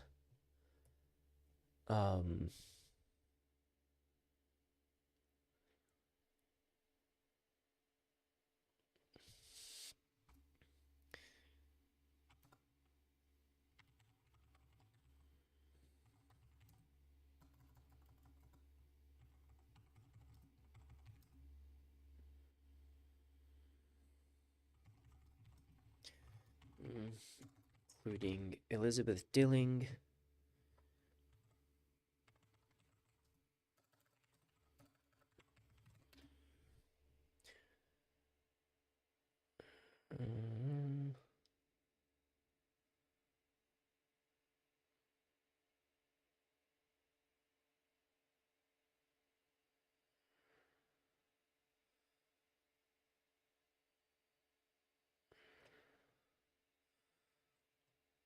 anti-Semitic and or pro-Nazi books.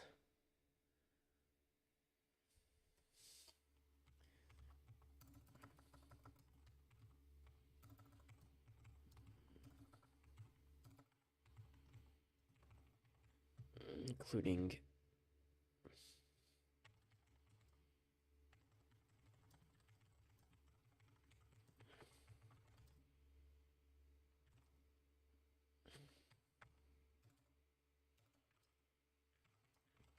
One Day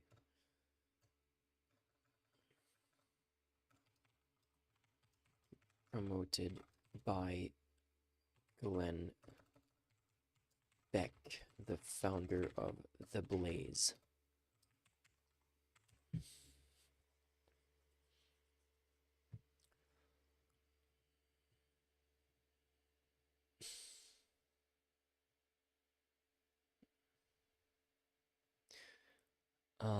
Hmm.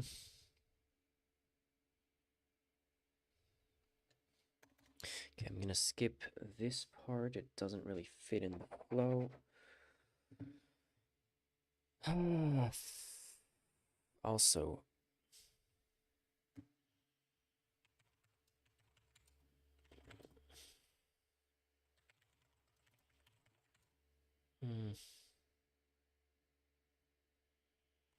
books complaining about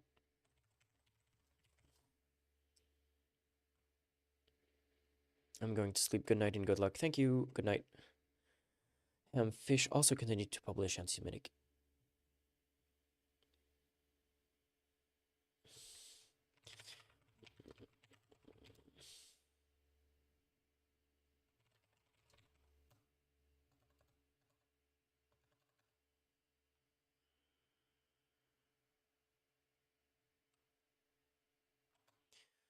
Which books, including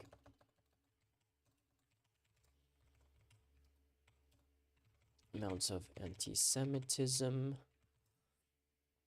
complaints about FDR's decision to fight Nazis and minimizing, not minimizing, what's the word I'm looking for? Minimizing?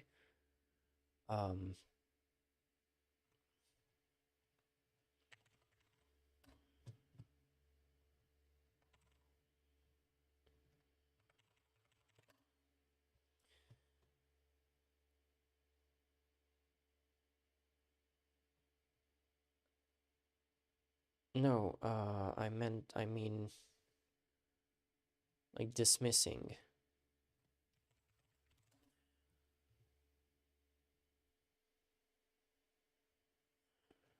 Maybe it's the French word that I'm thinking of. Minimiser.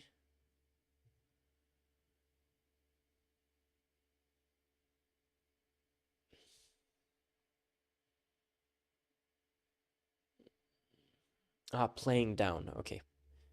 And downplaying.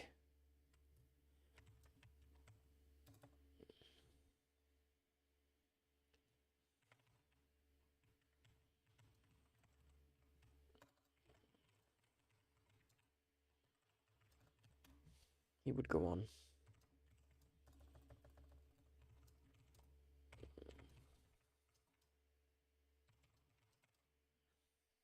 Mm.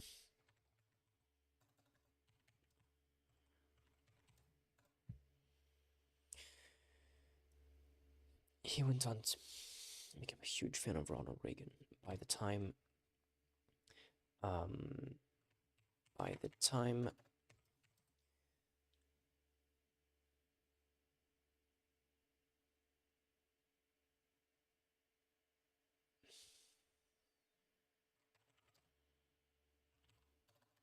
in 1991, his obituary, the Washington Post,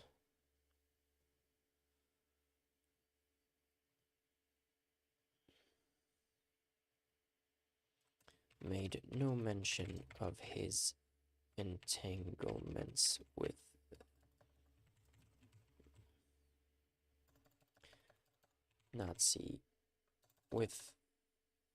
Nazi agents. It's an isolationist politician. So,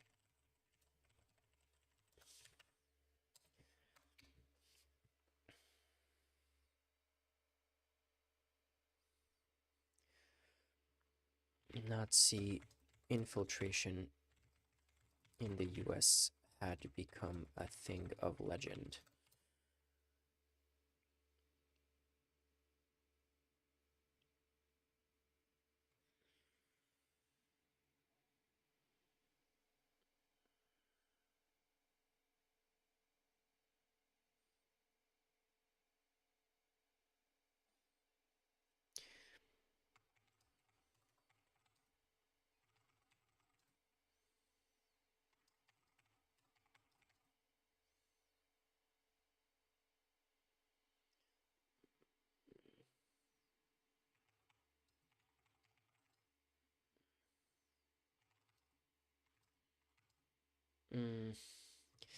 Often remembered as the plot of spy thrillers, then as thrillers and action blockbusters, then as actual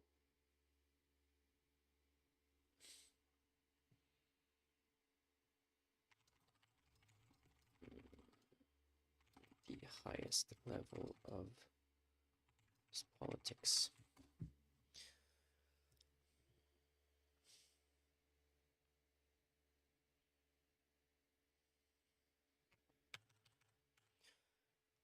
Where are we here? Getting closer to modern times. Joe McCarthy.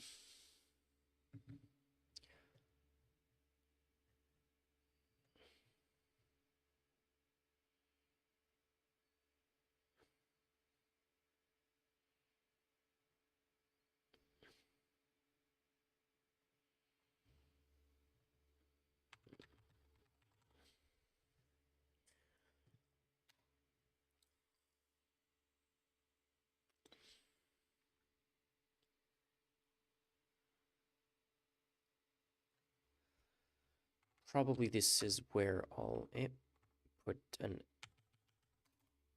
ad break for Patreon.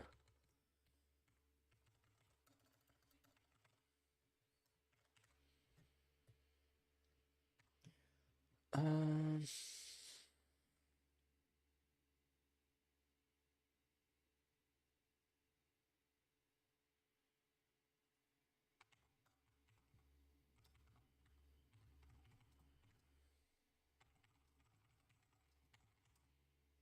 mm,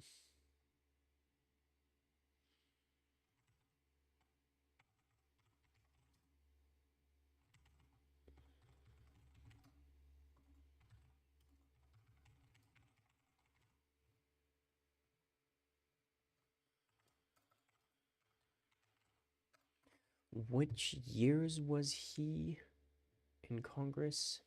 Senator from 47 to 57.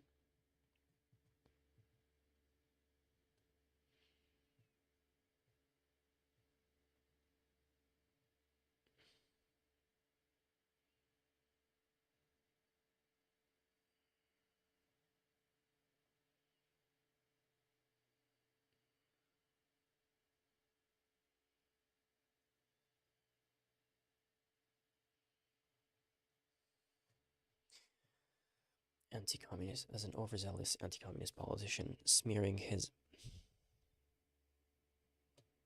as an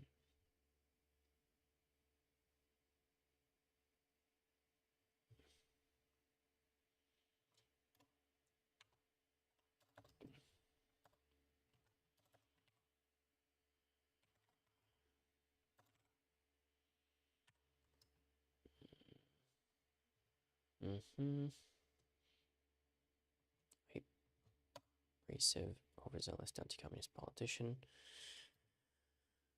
Known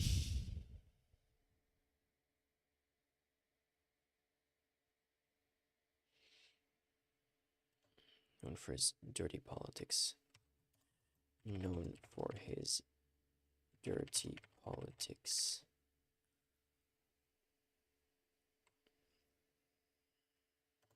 Dirty political tactics of smearing his opponent as commies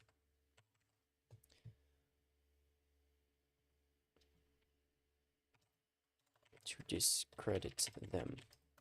He was also a Nazi sympathizer.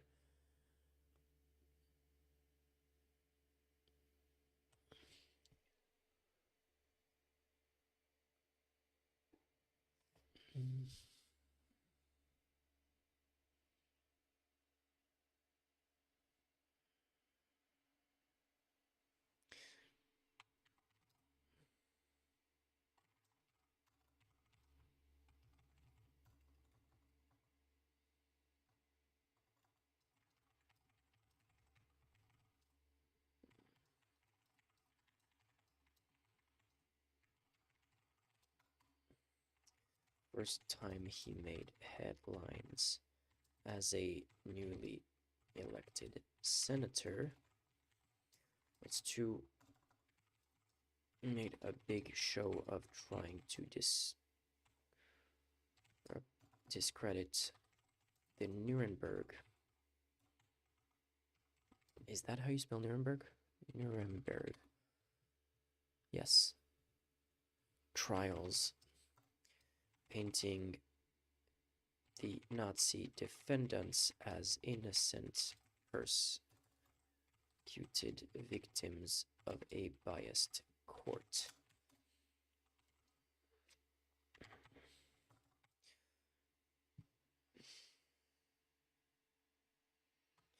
Negotiations. Regular communications with post-Nazi activists in Germany, hired members of the neo-Nazi US party National, what is it called? National Renaissance. Of the National Renaissance Party, a neo-Nazi. Of the neo-Nazi National Renaissance Party.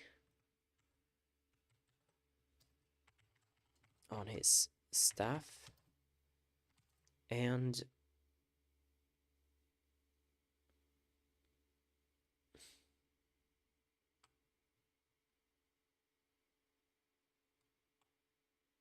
commissioned Francis Parker Yockey as a speech writer. Yockey is the author of Imperium, perhaps the most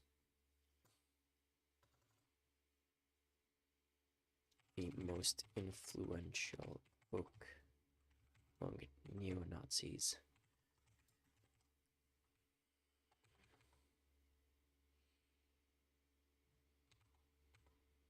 Maybe only after Mein Kampf itself.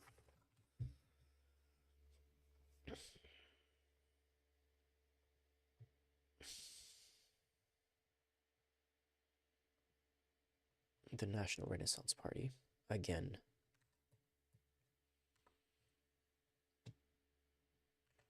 Mm.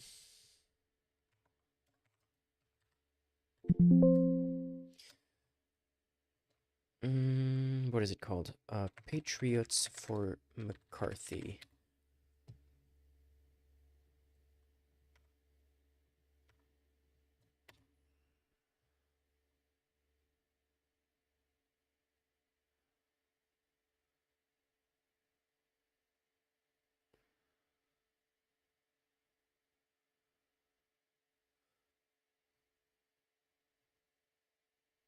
There's no way this only archive of this is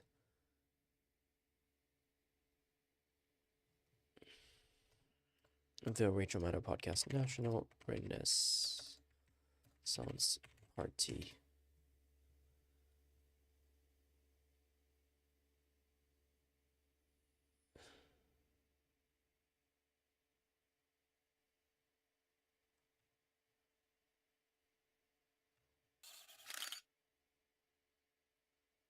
Juno Angel, thanks for the follow.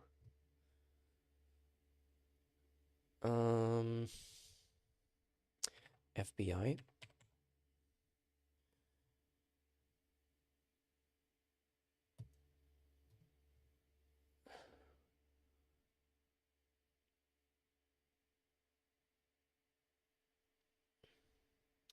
Can I find this FBI memorandum? Blah, blah, blah. Can we find this FBI memorandum?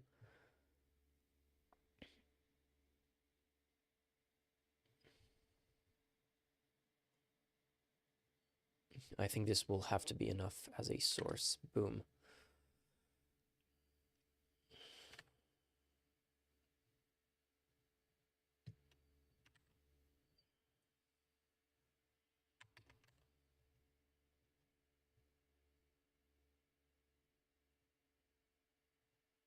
Wait, did I fuck up here?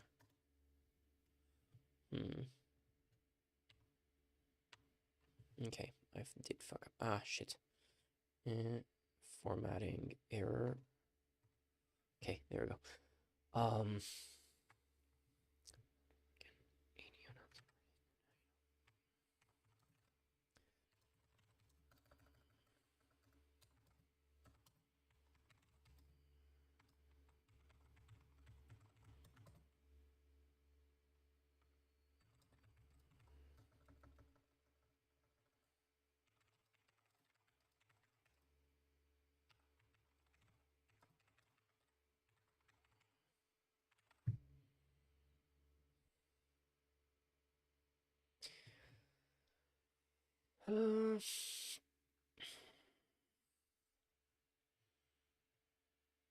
It's crazy to me, this thing that I don't know if everyone is following this or if you're just doing your own thing. I'm assuming you're mostly doing your own thing. But the image that we have of Joe McCarthy today and how much it's been stripped of its Nazi ties is crazy, considering like how extreme his Nazi ties were. That was like half of what he did was being a huge pro-Nazi politician, and the other half was being an anti-communist.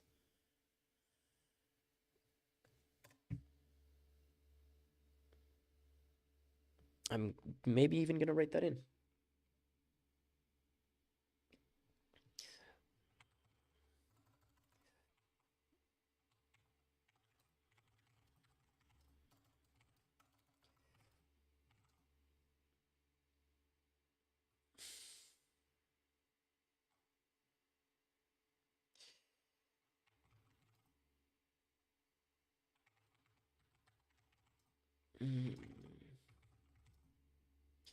Um,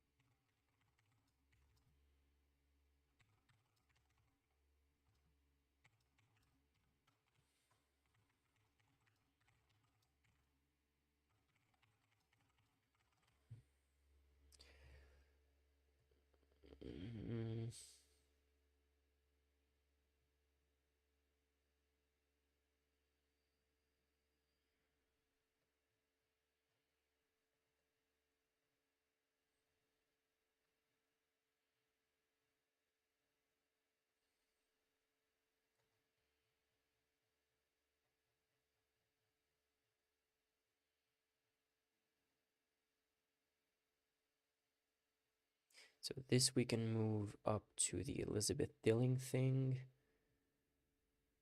Boom.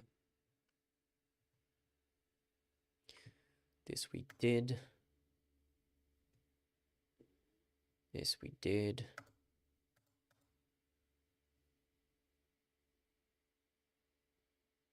We'll probably keep that for another video. We're getting to modern stuff.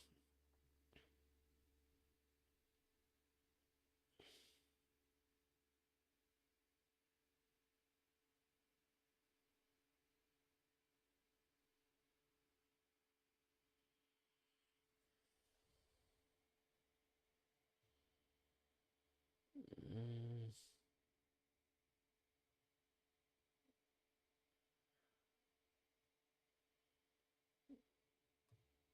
US government brought, 1,600 scientists who worked for the Nazis over during Operation Paperclip. So there was a general trend of overlooking Nazi ties because of the Cold War. Yeah, no, for sure.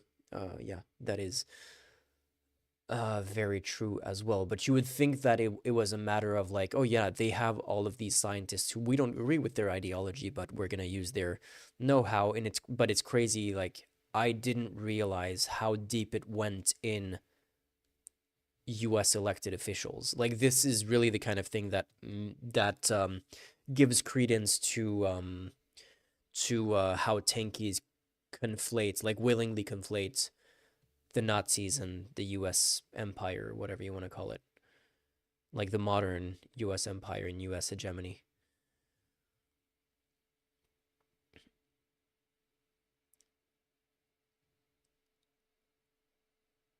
Had become stripped of its Nazi ties, considering how explicit they were even.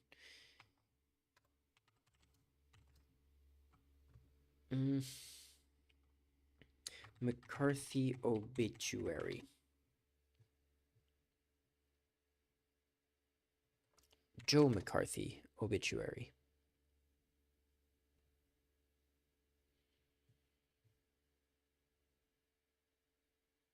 Not in 2025. That's a very unfortunate name to have in 2025. 1957.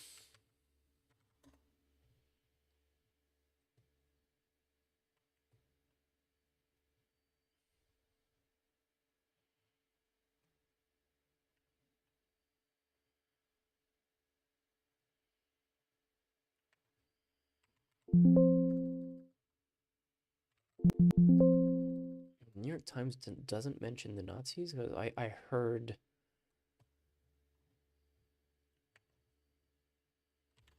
Hi, this is Uhuru Williams. Seriously? I'm a historian.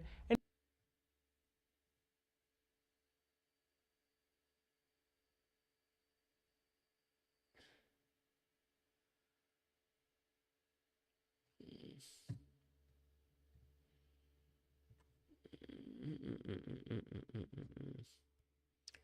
Anti-communist politician.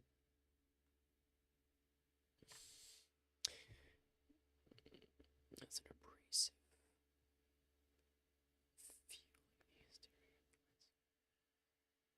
Or politician as an abrasive anti-communist politician fueling.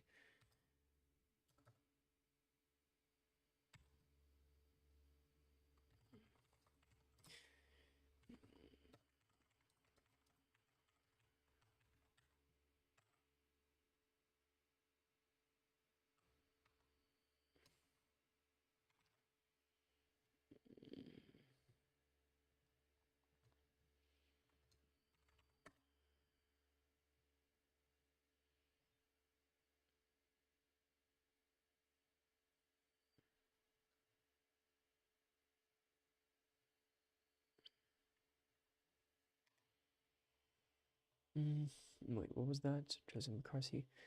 Or crypto-fascist with neo-Nazi leanings?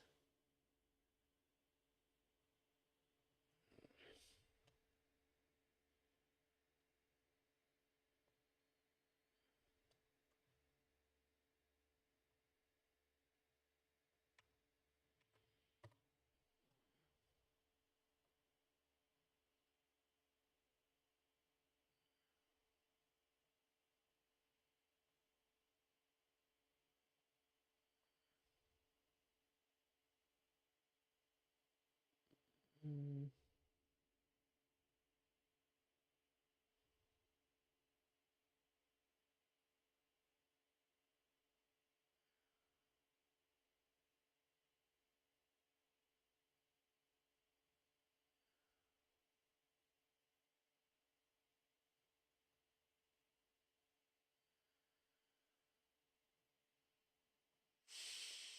Hmm.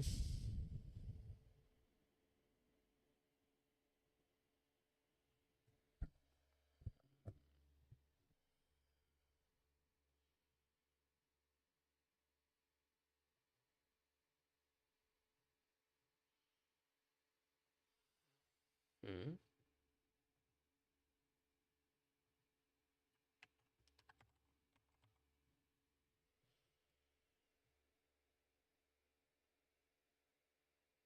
Wait, what?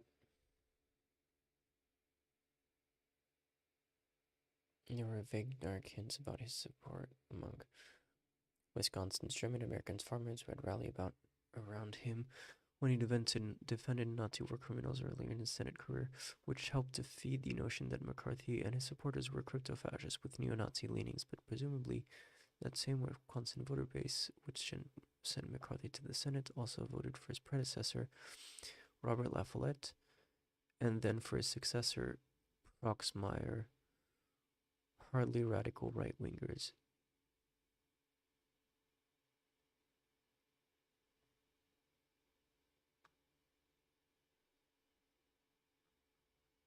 Mm-hmm.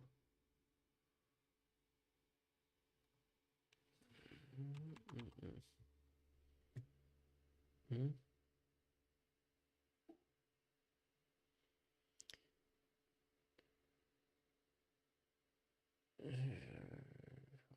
Okay. That's all? Seriously?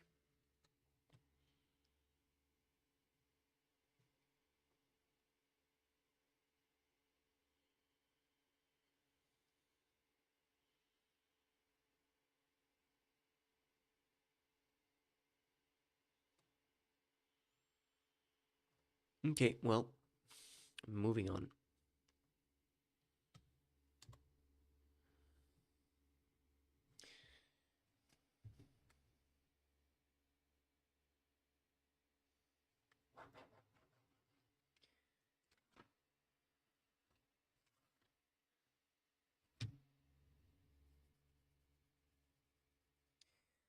Okay, let me take a little bit of a brain break.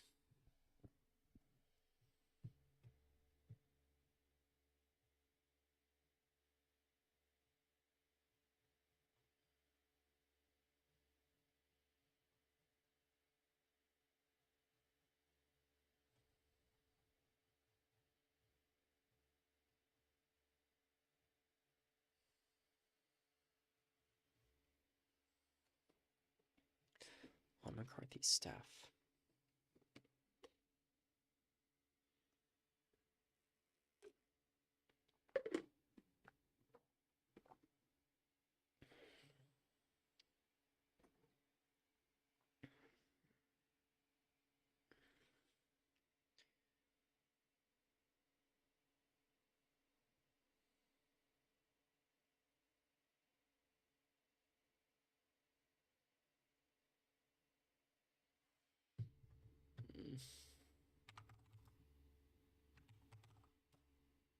Hmm.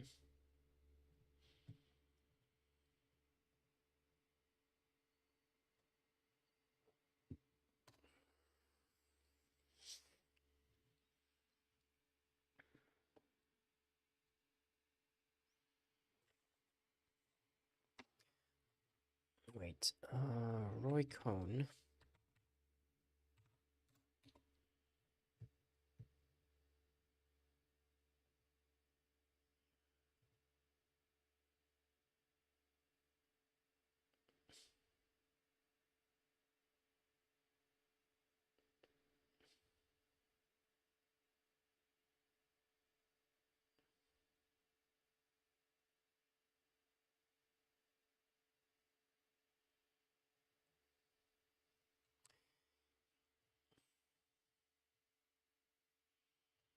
Another key ally of McCarthy. Okay, there we go. Another key ally of McCarthy. Key ally of McCarthy.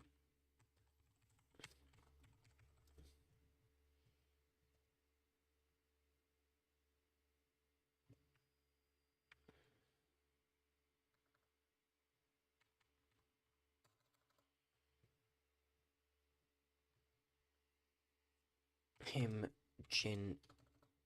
Jin Up is with a Y or an I? Jin Up. Up. Anti-communist hysteria during the Red Scare.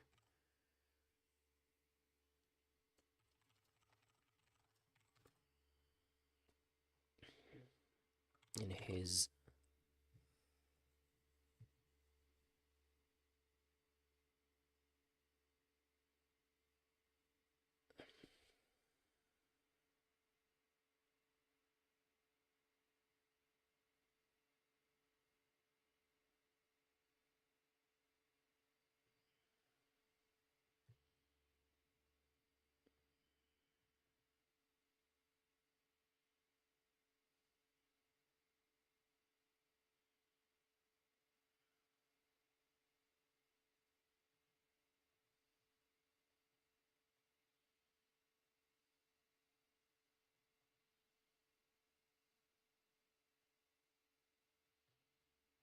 mm,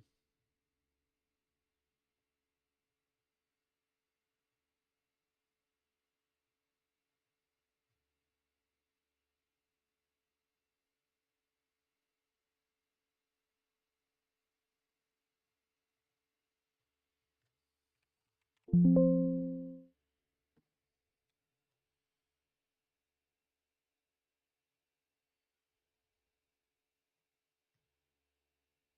mm, mm, mm, mm.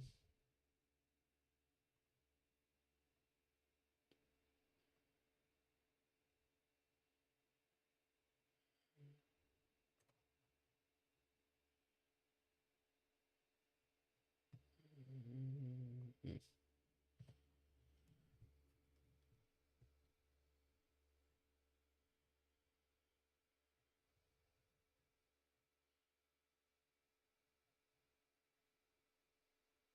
No, wait, I wasn't. I didn't. I want to look at Roy Cohn, not McCarthy. This. Boom.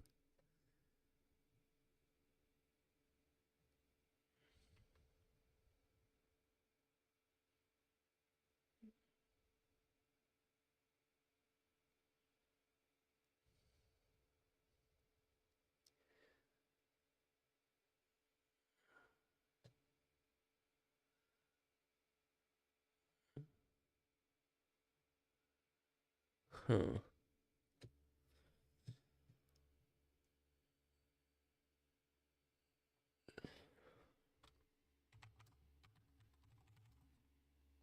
Joe McCarthy.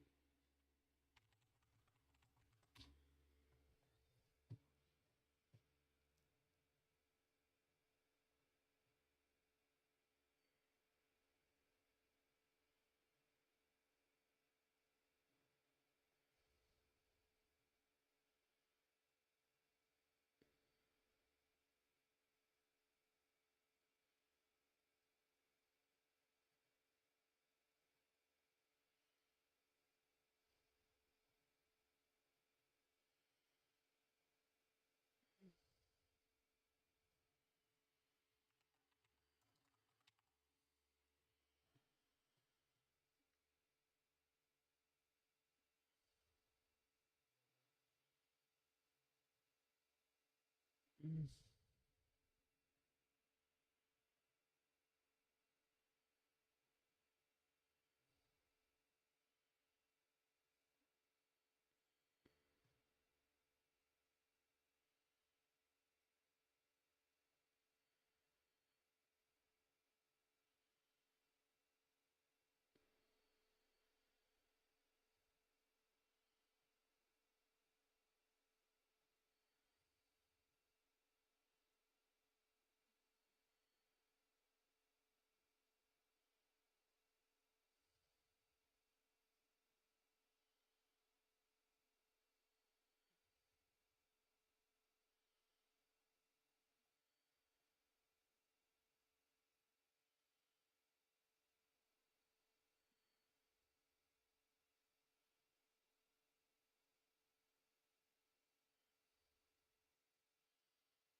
Here's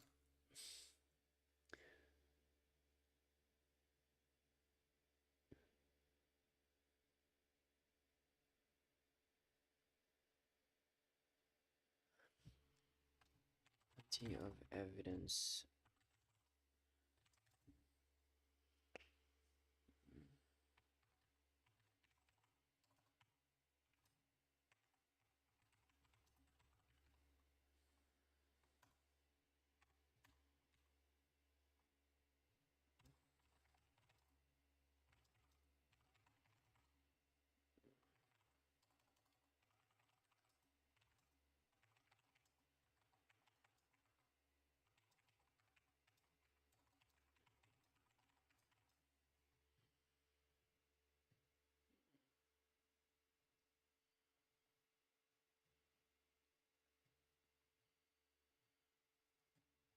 Wait, where is that?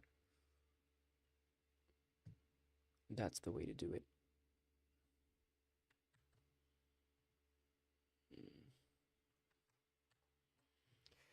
Saying that's the way to do it. Referencing its personal copy of one comes saying that's the way to do it.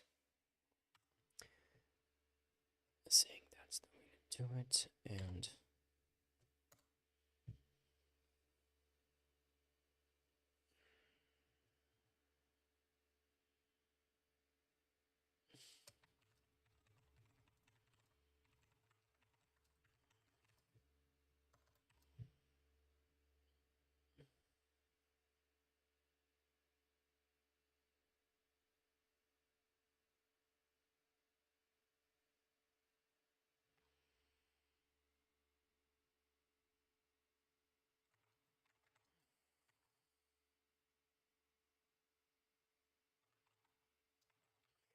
he also had many prominent Jewish supporters.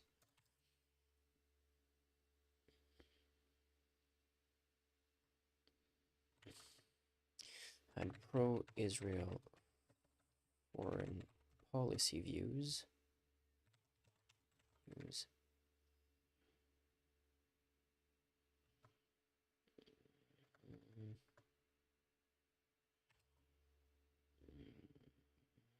So had many prominent Jewish supporters in.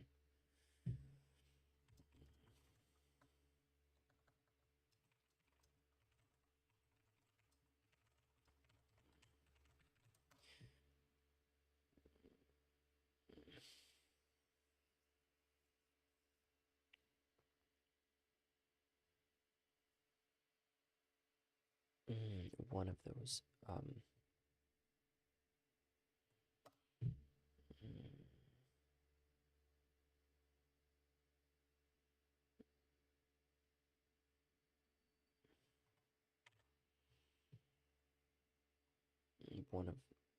One of his key allies.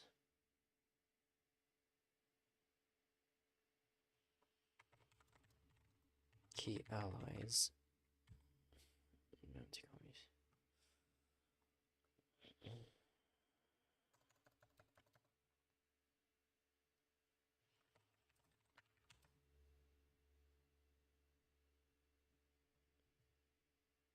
In a corruption case. Was this a corruption case technically? Corruption.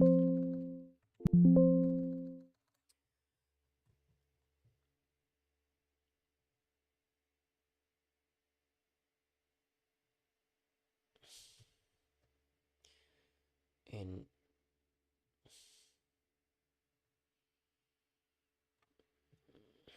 as a lawyer.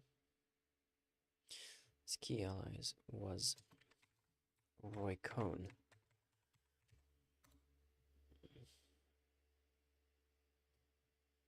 The famously crooked lawyer Roy Cohn.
death.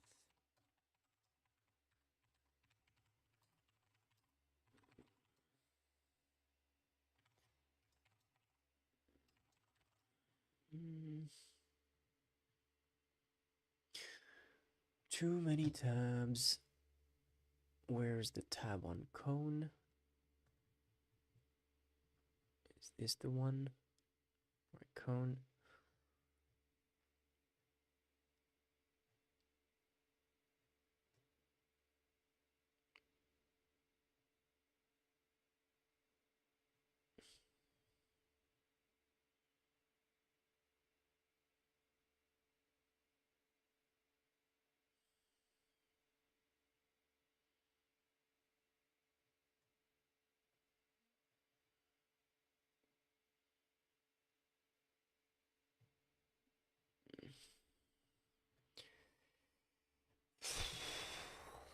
An infamous.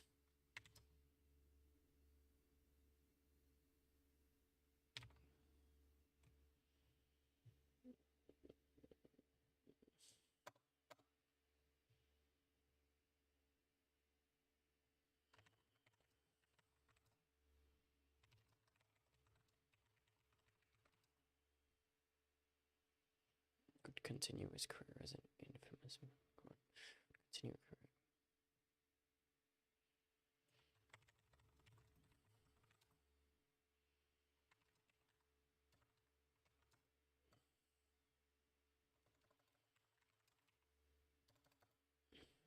Crooked businessman. Most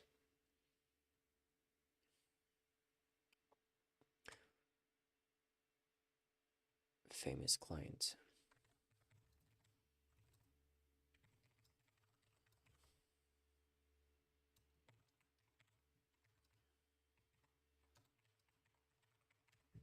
Will forever be one Donald J. Trump. Okay, I'm gonna continue working on this at my own pace, but I think I'm gonna end stream right now because I really need a little bit of a break, and then I'm gonna just like the energy. Like right now, I'm just typing in silence. There's no point in me streaming while doing this. Thanks for watching, guys.